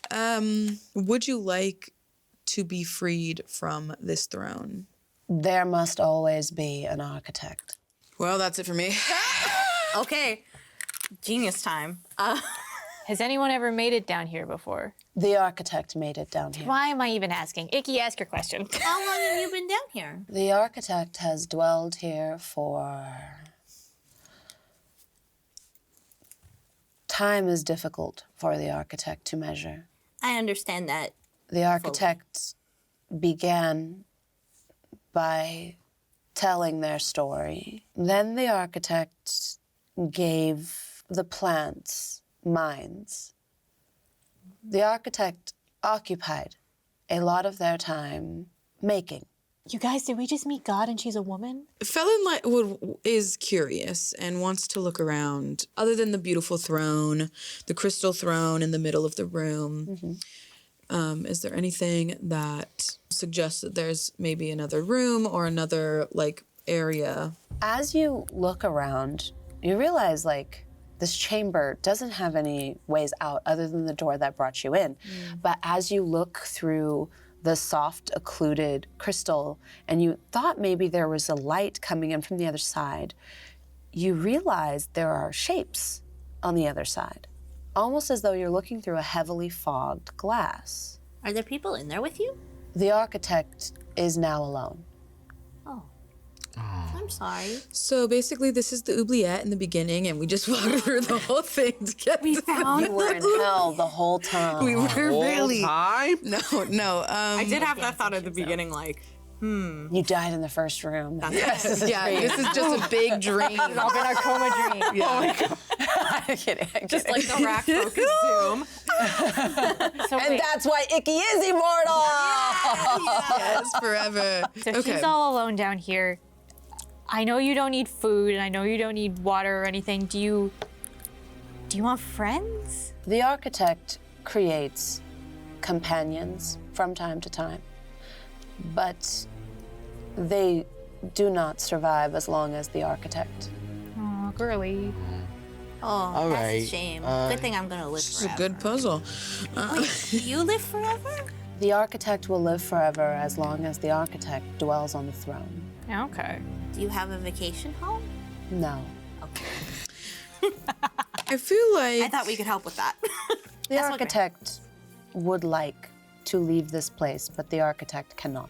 Here's the thing. Someone's got to sit in that chair. And I'm feeling like the answer is if we take her out of the chair, one of us has to sit in it, and I don't like that answer. That feels like a I bad kind idea. of like that answer. Do you want to sit in the chair? I don't know. I mean, I'm already like 200 You can't plus turn years into a old. bat if you're sitting in the chair, man. Well, let's ask. How would you be able to leave the chair? The architect defeated the dungeon and became the architect. How do you defeat the dungeon? One must defeat the architect. Oh, All right, all so right. Well, There must always be an architect. here's the thing, architect. You look like you're having a lovely time. I'm gonna head out. Just starts packing her bag. So that was lovely. This was a wonderful experience. Pockets the card. All right. So I'm just gonna go. Walk. I thought that was legit for a minute. I was like, Susie's leaving. Come back.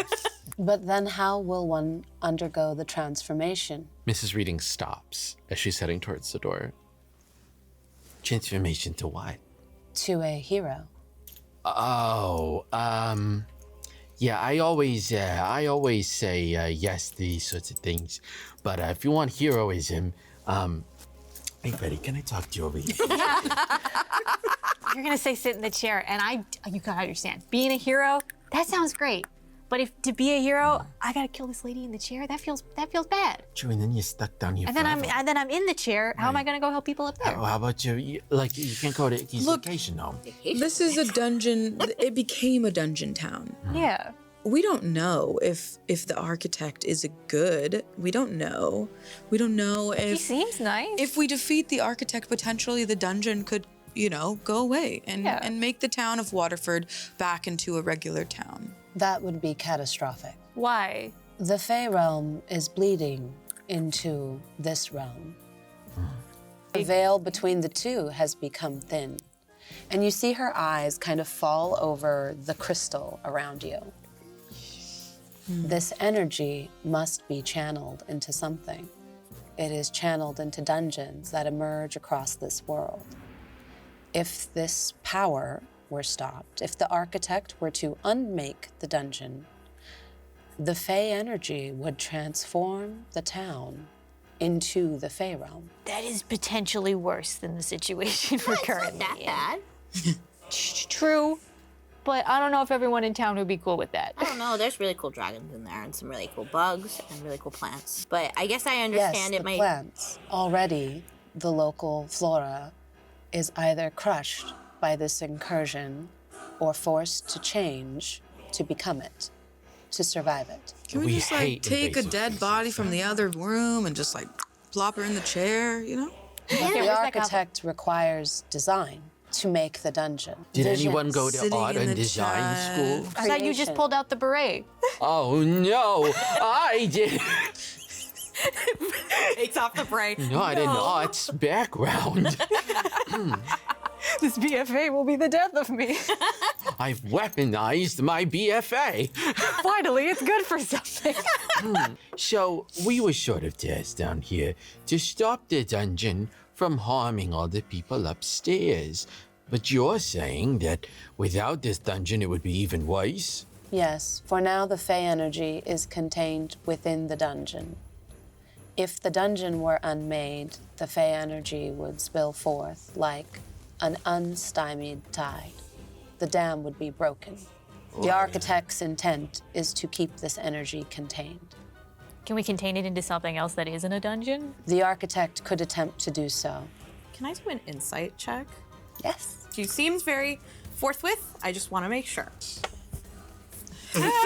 That could be We tried. That's what's important. Can we all do an insight check? You can, yeah. All right, we're all doing insight. All right, all right. Yeah, mine was a 9, so it's Mrs. not Readings. 10. Let's see what I got.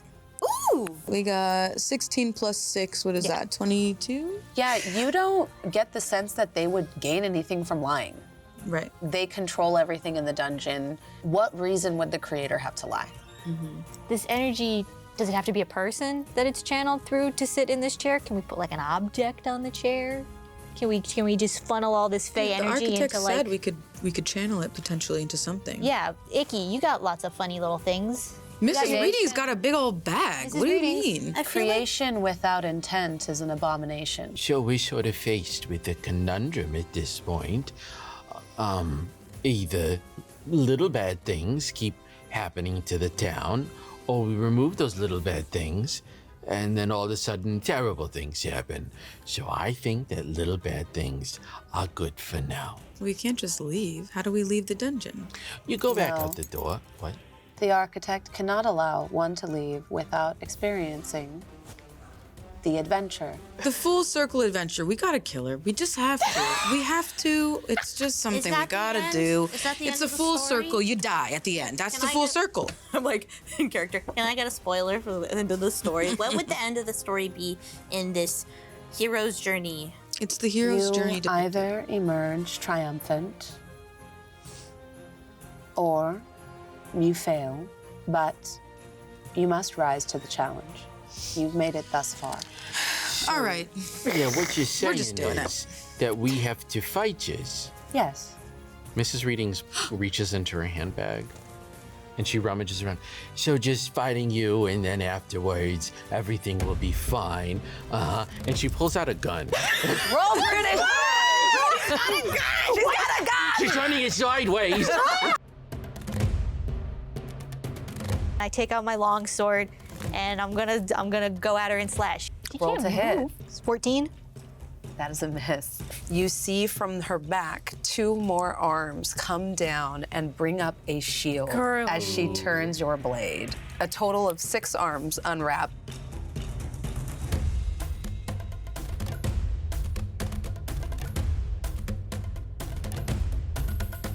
I don't really know what the bid is with this. It seems large and complicated and difficult to animate.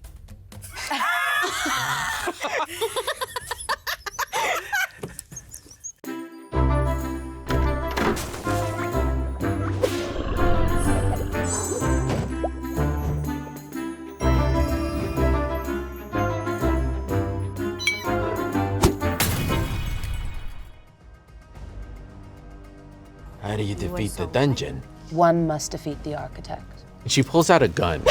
Roll for it!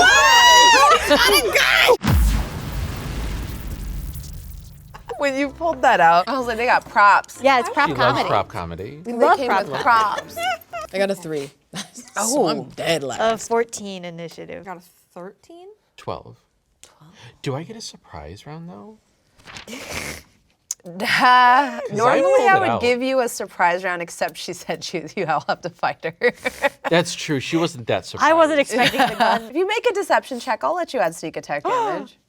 Thank you. Yeah. Appreciate that. Also, we should have taken a rest in the orrery room. Well, you've got know- 5. Jesus, you're right. I forgot about that.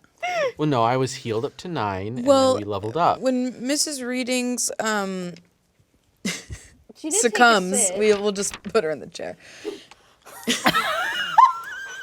You said She gets to 1 HP. She's lived a really lovely 10, possibly 11 husband life. She could sit in the chair. Yeah, soon 11. A nice rest. Yeah, we're going back for Grissom. All right, so the architect gets to go first. Great, love that. Love that for us. Mrs. Readings, make a wisdom saving throw. Okay. 16. 16. Unfortunately, it is not enough. Okay, noted. The architect commands you, drop it, and you drop your gun on the floor. I am compelled to drop my firearm. As she casts command. That's not good fire. Hit you with the Uno reverse. Damn. Freddie, you're up. I see Mrs. Readings drop the gun, clearly against her will, knowing what I know about Mrs. Readings. She wanted to use that gun. I'm gonna be like, man, you seem really nice, and I feel really bad about this, but if it's gonna happen, it's gonna happen. And I take out my long sword, and I'm gonna go at her and slash. She's still in the chair, right? She's still in the chair. So yeah. like, does it just auto hit? She Roll can't to hit. move. 14.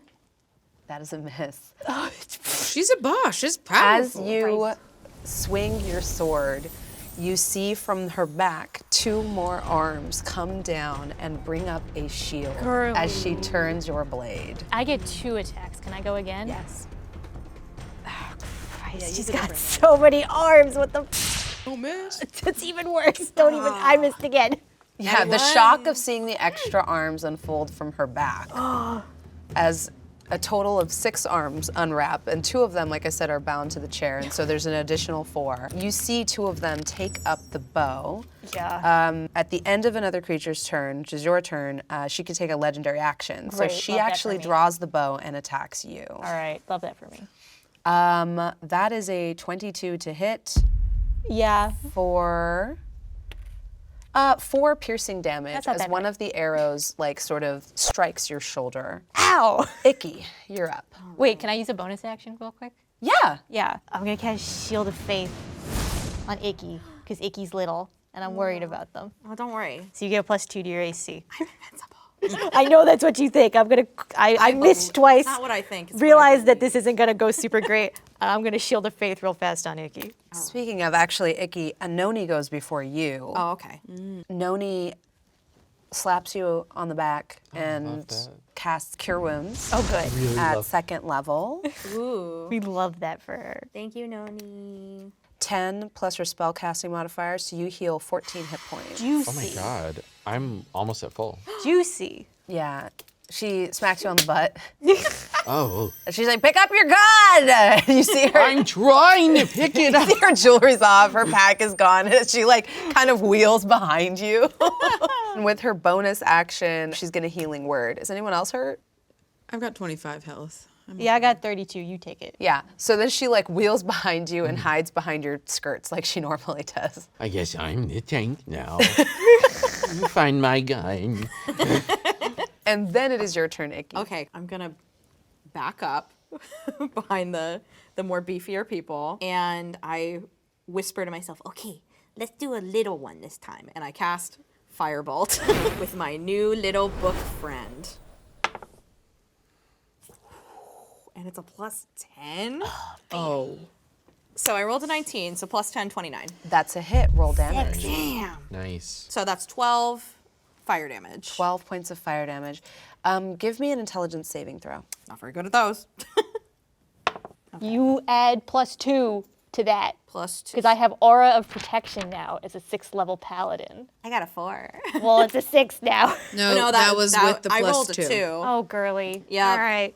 Yup. Okay. I was so excited. Would you like to do anything with your bonus action? No, I think that's all I got. Okay. What was the saving throw for?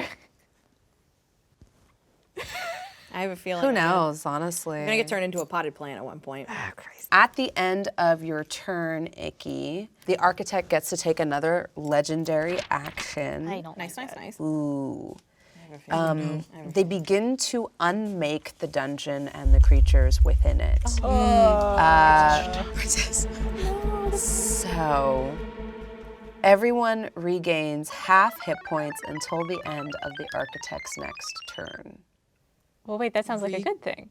Regain? No, if we were to regain. Yes. Ah, You regain okay. half. It's not everyone heals for half. Yeah, I was Look like, at wait, your that sounds hands, and you great. start to see like the flesh unraveling, and you start to see the walls around you melting, and you see the Fey realm, like just barely being held at bay by these thin crystal walls.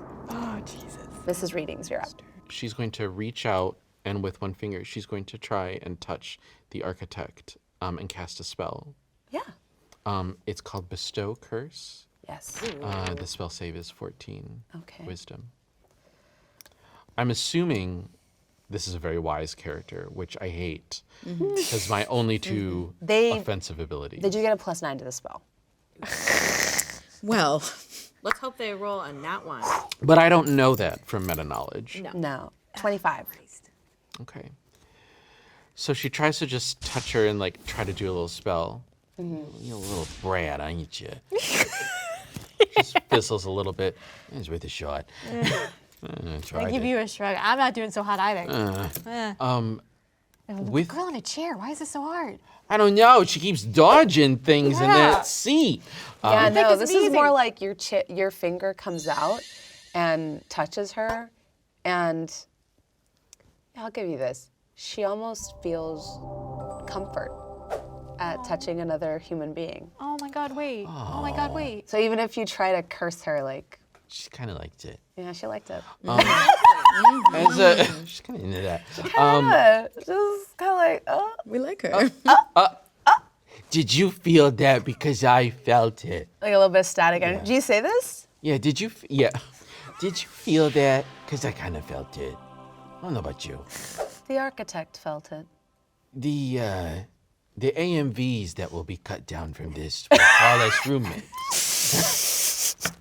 Mrs. Readings, how many people have you romanced in this dungeon? All of them. Every As she single should. one. Here's the thing. She, So many new husbands. Like sexy people in it. There's just a lot of hot people in here. it's just everyone's so pretty, and you know, you always have to be moving up in the world. And the architect is a very nice title, and so you know, I just figured. And she's reaching for the gun. So you know, I just figured, you know, that we would have a little talk to. Yeah, you can use your bonus action to pick up the gun. Okay, she picks up the gun again, and she tries to like move a little bit back, Okay. and she's gonna point it, but she can't take another attack. You will take an op attack if you move out of the range. All right, then we're going point blank with this thing. Okay. Yeah, Point blank. point blank. Giddy up. Felon. She would like to do something unfelon-like. Give her a hug. Is that possible? Can we sit on her lap and just give her a little? Wait, oh. She might need some love. You don't understand. In the middle I of was gonna combat, say just it. like Yeah. You should get, she's got 4 arms. She's Probably give really good hugs. And if not, then you know I'm in a hug, an embrace. I'm in a good position to just Okay. You know? well, Oh, That's a good all point. right, well. just in case. Yeah. And you put your arms around her neck. Yeah. Roll me a persuasion check. 20. She's startled, but it's not an unwelcome gesture. And in fact, you feel 2 of her free arms embrace you back. girly. How tight is she hugging? Cause However, being in such close proximity to the architect, it's hard for you, and you begin to be racked with some of that power. Give me a wisdom saving throw. You get a +2 to it. oh, Or 14 then. You become aware of everything in the dungeon. Your mind almost immediately goes back to Princess Shiitake, and you feel like you could make the fungal forest grow, or you feel like you could kill it.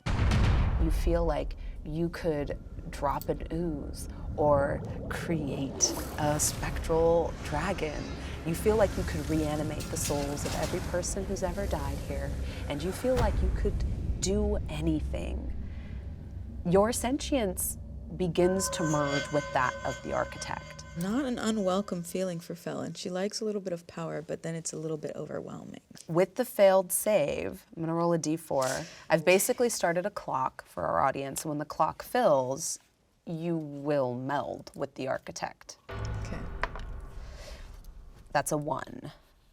So you start to feel the experience of like melding with the architect. The other 2 arms of the architect still feel compelled to do their will. They don't attack you because the architect recognizes you as part of its person. But they are going to attack everybody else. Let's see. Does that make it harder for everyone else to attack, actually? You are center mass about now. it, just Yeah, like, you are center mass whoopsie. now. The burning hands hits you. I'm very sorry. It's all right. It's all right. I'm ready. I'm going to roll a d4 to see who this targets. 1, 2, and 3. That's a 1. Yeah, no hit. Probably best case scenario. Yeah, hit me. That is a 24 to hit. Of course it does. Oh. Yeah, I thought so. Big So you boys take now. 4d6 radiant damage. So that's a 5, a 5, Girl. a 3, and a 3. So that's 16 points of radiant damage, and the next attack roll made against you before the end of your next turn has advantage, since you are now glimmering with this sort of scintillating pale green light. Okay. As the guiding bolt streaks across the room, aimed by one of the hands and punctures you through the chest. Yeah, it doesn't leave a hole since it's magic, but Yeah. you feel it like sort of, Not great. Hey, Jasmine, can I use that reaction now? you can. I'm gonna get hit with the blast. Oh, it doesn't feel good. I'm looking around. I'm like, this is bad. This is not great for us. And I'm a paladin, and I pride myself on being a good, joyful ball of love and sunshine. But I am also a demon, and sometimes that comes out in the form of a hellish rebuke that I'm very embarrassed Oh about. yeah. We support you. This character is in a chair, so I'm gonna have them automatically fail the hellish rebuke. Yeah, or it the was dexterity save. Yeah, it was a DC 13. 13. All right, so I go like, everyone, this is kind of, I'm very embarrassed about this. Please don't think badly of me. And the horrible, dark, infernal flames burst out of me and engulf her in the chair. Yeah, as the flames engulf the chair, Felon, you notice 2 additional arms come down to protect you from the bulk of it. So you only take 3 points of fire damage from this. Sorry, Felon. And All good. the architect takes the additional 10. So this dealt 23 points of damage to the architect. Okay. As they take Felon's damage for them. Freddie, it is your turn. That was just your reaction. Yeah, that was my reaction. So, part of me really wants to join Felon in that hug.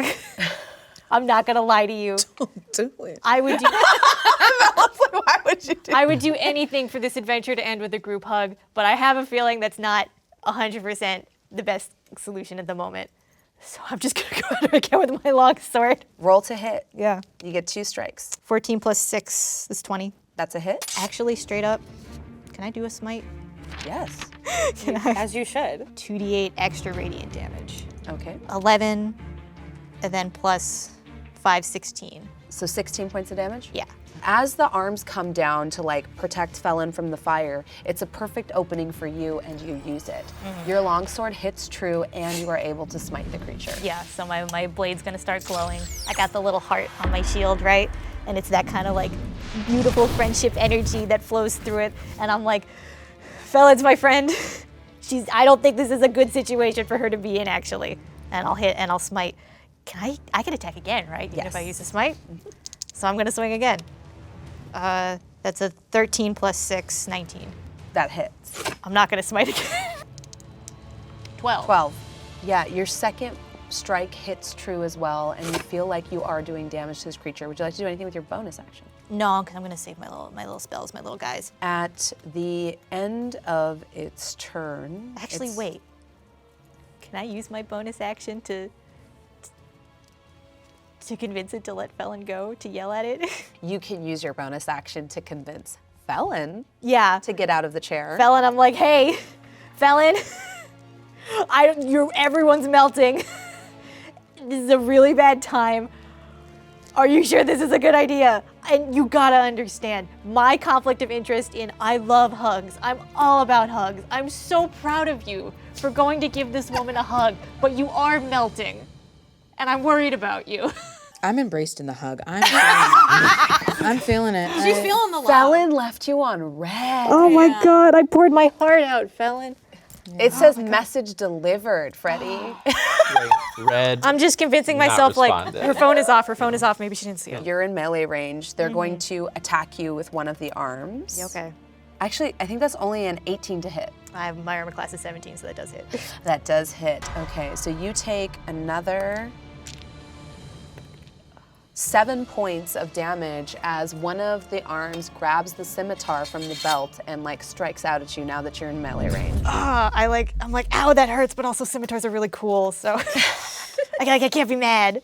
As you are being unmade, all of your healing spells are now only half as effective for the next 2 turns. Noni's gonna use her action. All right. Guys, listen. We're God's chosen warriors.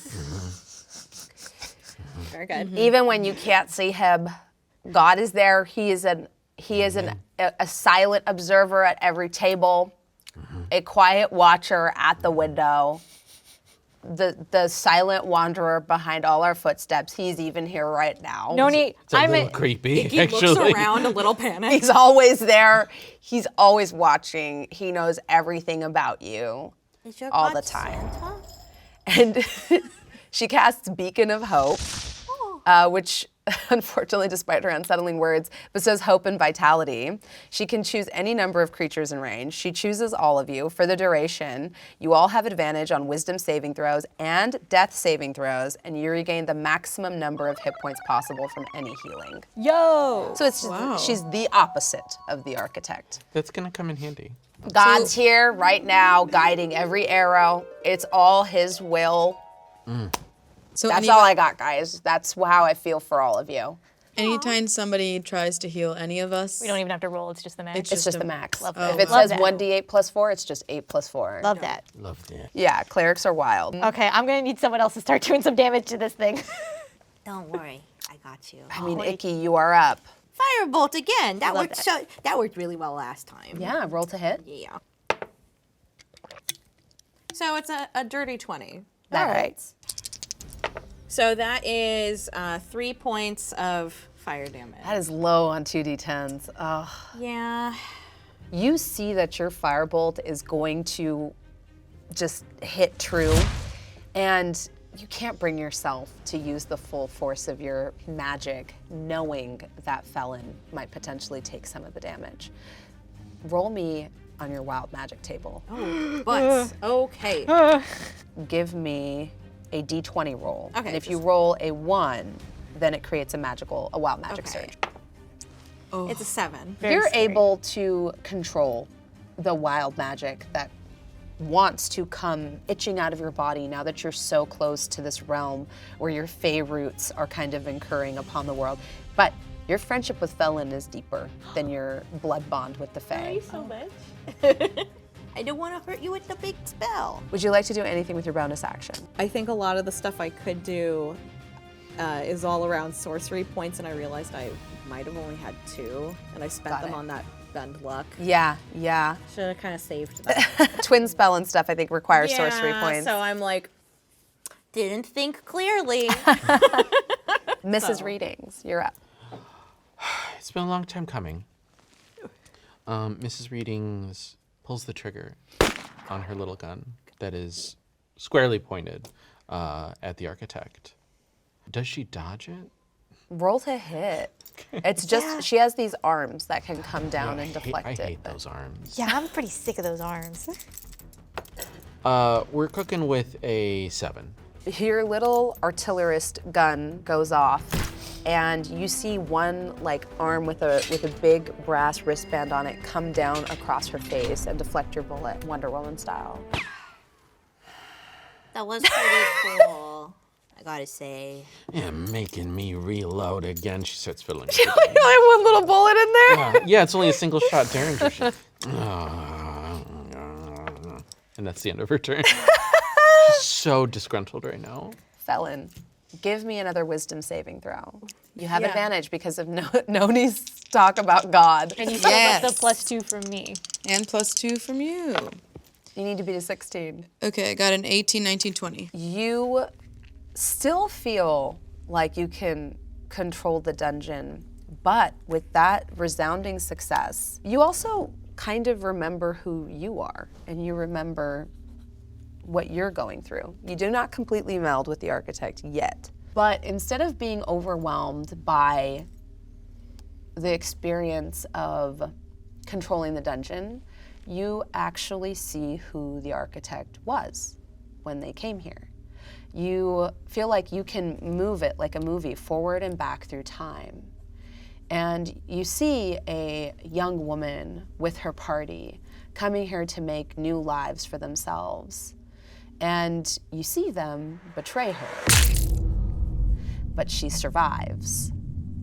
And when she comes to the throne room and realizes her fate and what she must do, you see her tearfully defeat the creature that built this dungeon and take its place, accepting her fate. Would it be considered a sneak attack if I did end up deciding to bite it? Yeah.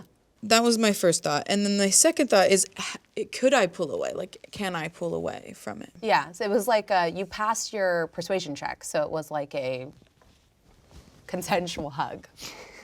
A 6-second. We love consensual consent. hug. A long, lingering, A consensual long hug. 6-second Always ask your hug. four-armed partner for consent before going in for a hug. She sneak attacks and goes in for the bite. Roll to hit. You 'Kay. get advantage since it is a sneak attack. So only 9. You don't see, like, the architect, you see the adventurer you just had a vision of. And your fangs stop shy. You're unable to bring yourself to do it. You just Use a little smooch. Use your bonus action to give it a little smooch. Could I use my bonus action to actually just disengage? Yeah. So I'm gonna use my bonus action to disengage. I've decided to stop, not bite, and just pull away. You're able to pull away without taking any opportunity attacks. And with that, we come to the top of initiative, and it is the architect's turn. As you pull away, and the architect kind of remembers what they're doing, their job is to challenge you all and have you all rise to the challenge. You see that like sort of metallic sheen that was on her black hair come alive as a million iridescent locusts come bursting off of her hair, and it looks jet black once more as she casts Insect Plague. Phase 2. Yeah, everyone make a Constitution saving throw, and I believe you get a +2 You all get a from +2, Freddy's yeah. bonus. Okay. 8 for Felon. 20 for Icky. 6, my I guy. guess. I'm using that now. I rolled really high on those 4d10. Who rolled below a 16? All 3 of you take 20 points of piercing damage as these Even though I'm locusts rip disengaged? through you. It's an AoE. Using your roguish ability, you take half damage from that. And so for you, it'll be 10 damage. Mrs. Reading's Freddy, it's the full 20. I'm down. You all see Freddy collapse to the floor, knocked unconscious. Put her in the chair. Bugs. Ugh. Freddy, make a death saving throw. Oh, why does it have to be me that gets the scary spotlight? But Oh you my do God. have advantage because of Noni's ability. The higher one was 11. You succeed. That's a 16. Okay, we're good. At the end of your turn, they're going to attack. They're going to attack Icky with an arrow attack. I can't That's count. a 21 to hit. That defo hits. The arrow strikes you for 8 points of Okay. piercing damage. Okay. That's not so bad yet. It is Noni's turn. She has mass healing word. Noni is going to heal everyone, including you, Freddy, for 7 HP. So am I up or am I just You're not? conscious. Okay. Yeah. You're like prone on the floor, but you're conscious. Yeah, I take a big breath in. Ugh. That was a lot of bugs. I didn't like that at all, actually. And Noni's like, rally, guys. Noni, if you say something about God, I swear. Say something about God, Noni. when God gives you an insect, he gives you a window to usher the insect out of. Remember that, Freddie? I cough up That's the some healing insects. word. That's the mass healing word. I cough up a couple flies. This sucks. Everything about this sucks. And Noni's gonna use their action to hide. Fair. Relatable. Yeah, and try to get away from these like insects in this 20-foot radius. Icky, it's your turn. Okay, it's hard being invincible. Yeah, you don't think you can die. I'm totally good. How many hit points do you have, Icky? Yo, I've got 34 right now. I accidentally opened the wrong app. There we go. After seeing Freddy go down, Icky's like, all right, like cracks their little baby hand. Felon is out of the way now. Felon's out of the way now. Yes, yes, yes.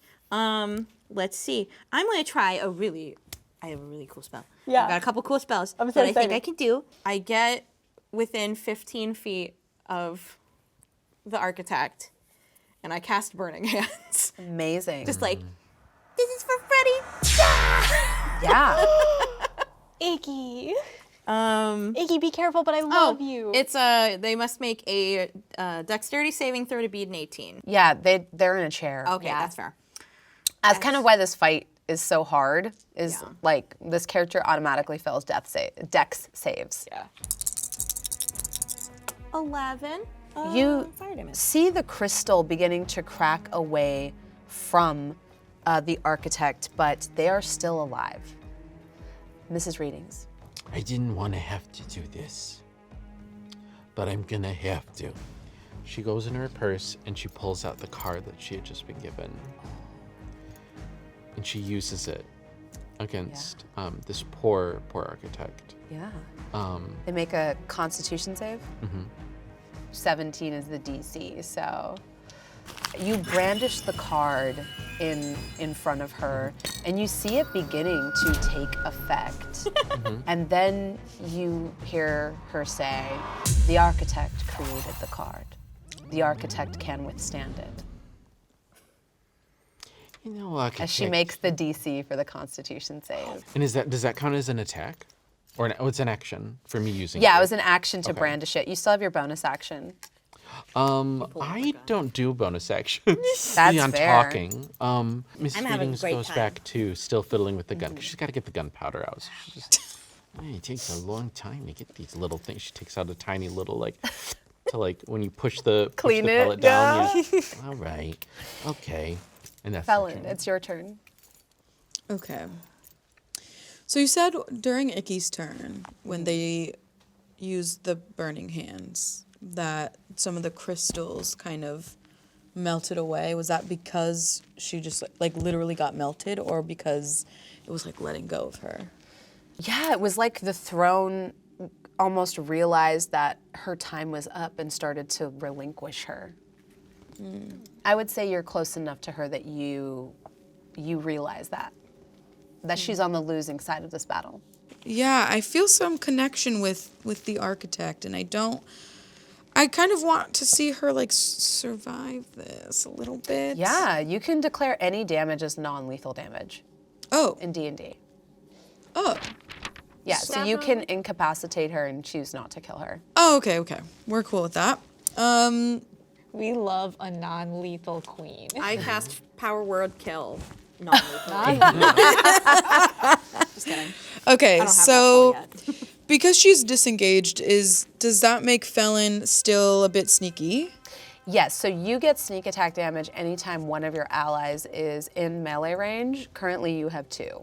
Felon's like close to the chair, but almost like on the side, like angled towards the back of it. And so Felon uses her swift movement to almost like jump over the chair and takes her dagger, and she attempts to pierce it into her neck. Okay. Non-lethally. Non-lethally stab you in the neck. Yeah. Rolled it. 14? But you get a +7 to that. Yeah. Add your weapon bonus. Oh. That to hit. Yeah. Oh, I see. So 14 plus 7 is That's a what is high that, number. 21. That's 21. A 21 hits. Go ahead and roll damage. You get 1d4, 3d6, and then add 3. Holy sh! Wow. Holy sh! Lots of dice. Sorry, bad words. Oh my god. Rogue doing rogue stuff. Isn't it? It's actually +4 because of the dagger, that you gave yes. me. Yeah. Oh, hell yeah. 21. Yeah. As you plunge your dagger into her neck, she falls forward limp. For now, she's bleeding out. She's dying, but she is not dead yet. And you exit initiative order, having successfully beaten the architect of the dungeon. You're welcome, everybody. I know that I helped a lot. I told you God could make anything happen. Look, I'm starting to believe it now. I'm telling you, just come. We only have school one day a week. It's on Sundays. It's great. Felon, are you doing okay? I feel like you stabbed that with a little less force than you usually do, and you had a little more trauma in your eyes. Yeah, you didn't finish the job. No to you, Mrs. Readings. She's still breathing. You didn't finish your job. I saw who she was. She's like us, really. I know it sounds weird. I'm so heartless usually. It's disgusting. This is beautiful, Felon. Beautiful. Like us, you mean like a demon, an old woman, a vampire, and a little guy. And a noni. Yeah. Oh, and Noni And as one well. really hot, God-loving, God-fearing, strong-in-her-face Southern woman. You're yeah. hot and God loves you. And you're Christian. I start rummaging around in my bag and I'm pulling out the dinosaur band-aids and spreading them out on the ground. I mean, okay, here's the thing. So the whole idea of this is that the Feywild is bleeding into the real world through this dungeon. Can we put a big metaphorical Band-Aid on it that isn't a person? I'm technically not a person. You're a little guy. I'm a little guy. I could go. What if we channeled all this Feywild energy into a nice little dino Band-Aid that we plop on the chair? Now that Is that possible? the architect is a bit, she's a bit thrown off of her throne, There you go. potentially.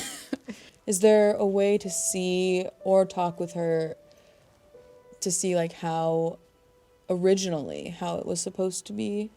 You know that she was drawn here by the same legend you all were. That one could have whatever they wanted when they got to the heart of the dungeon. And in some ways, you realized, yeah, she could make mountains of money. She could do whatever she wanted. And she chose to continue the cycle so that the people of Waterford and the realm wouldn't suffer. Is the chair vacant currently because she's kind of bleeding on the ground? It is empty. Felon would like to sit in the chair. Because I can have whatever I want in the chair. What do you will? Felon wants everything to stay the way it was prior to them entering the dungeon. She doesn't want Princess Shiitake to leave or get destroyed.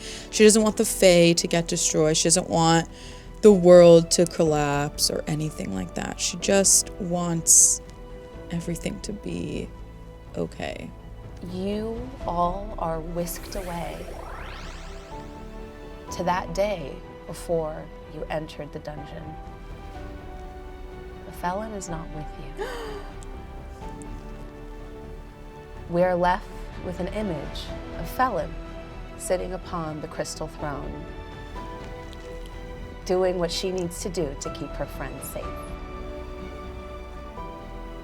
Thank you for joining us for Magic and Stuff.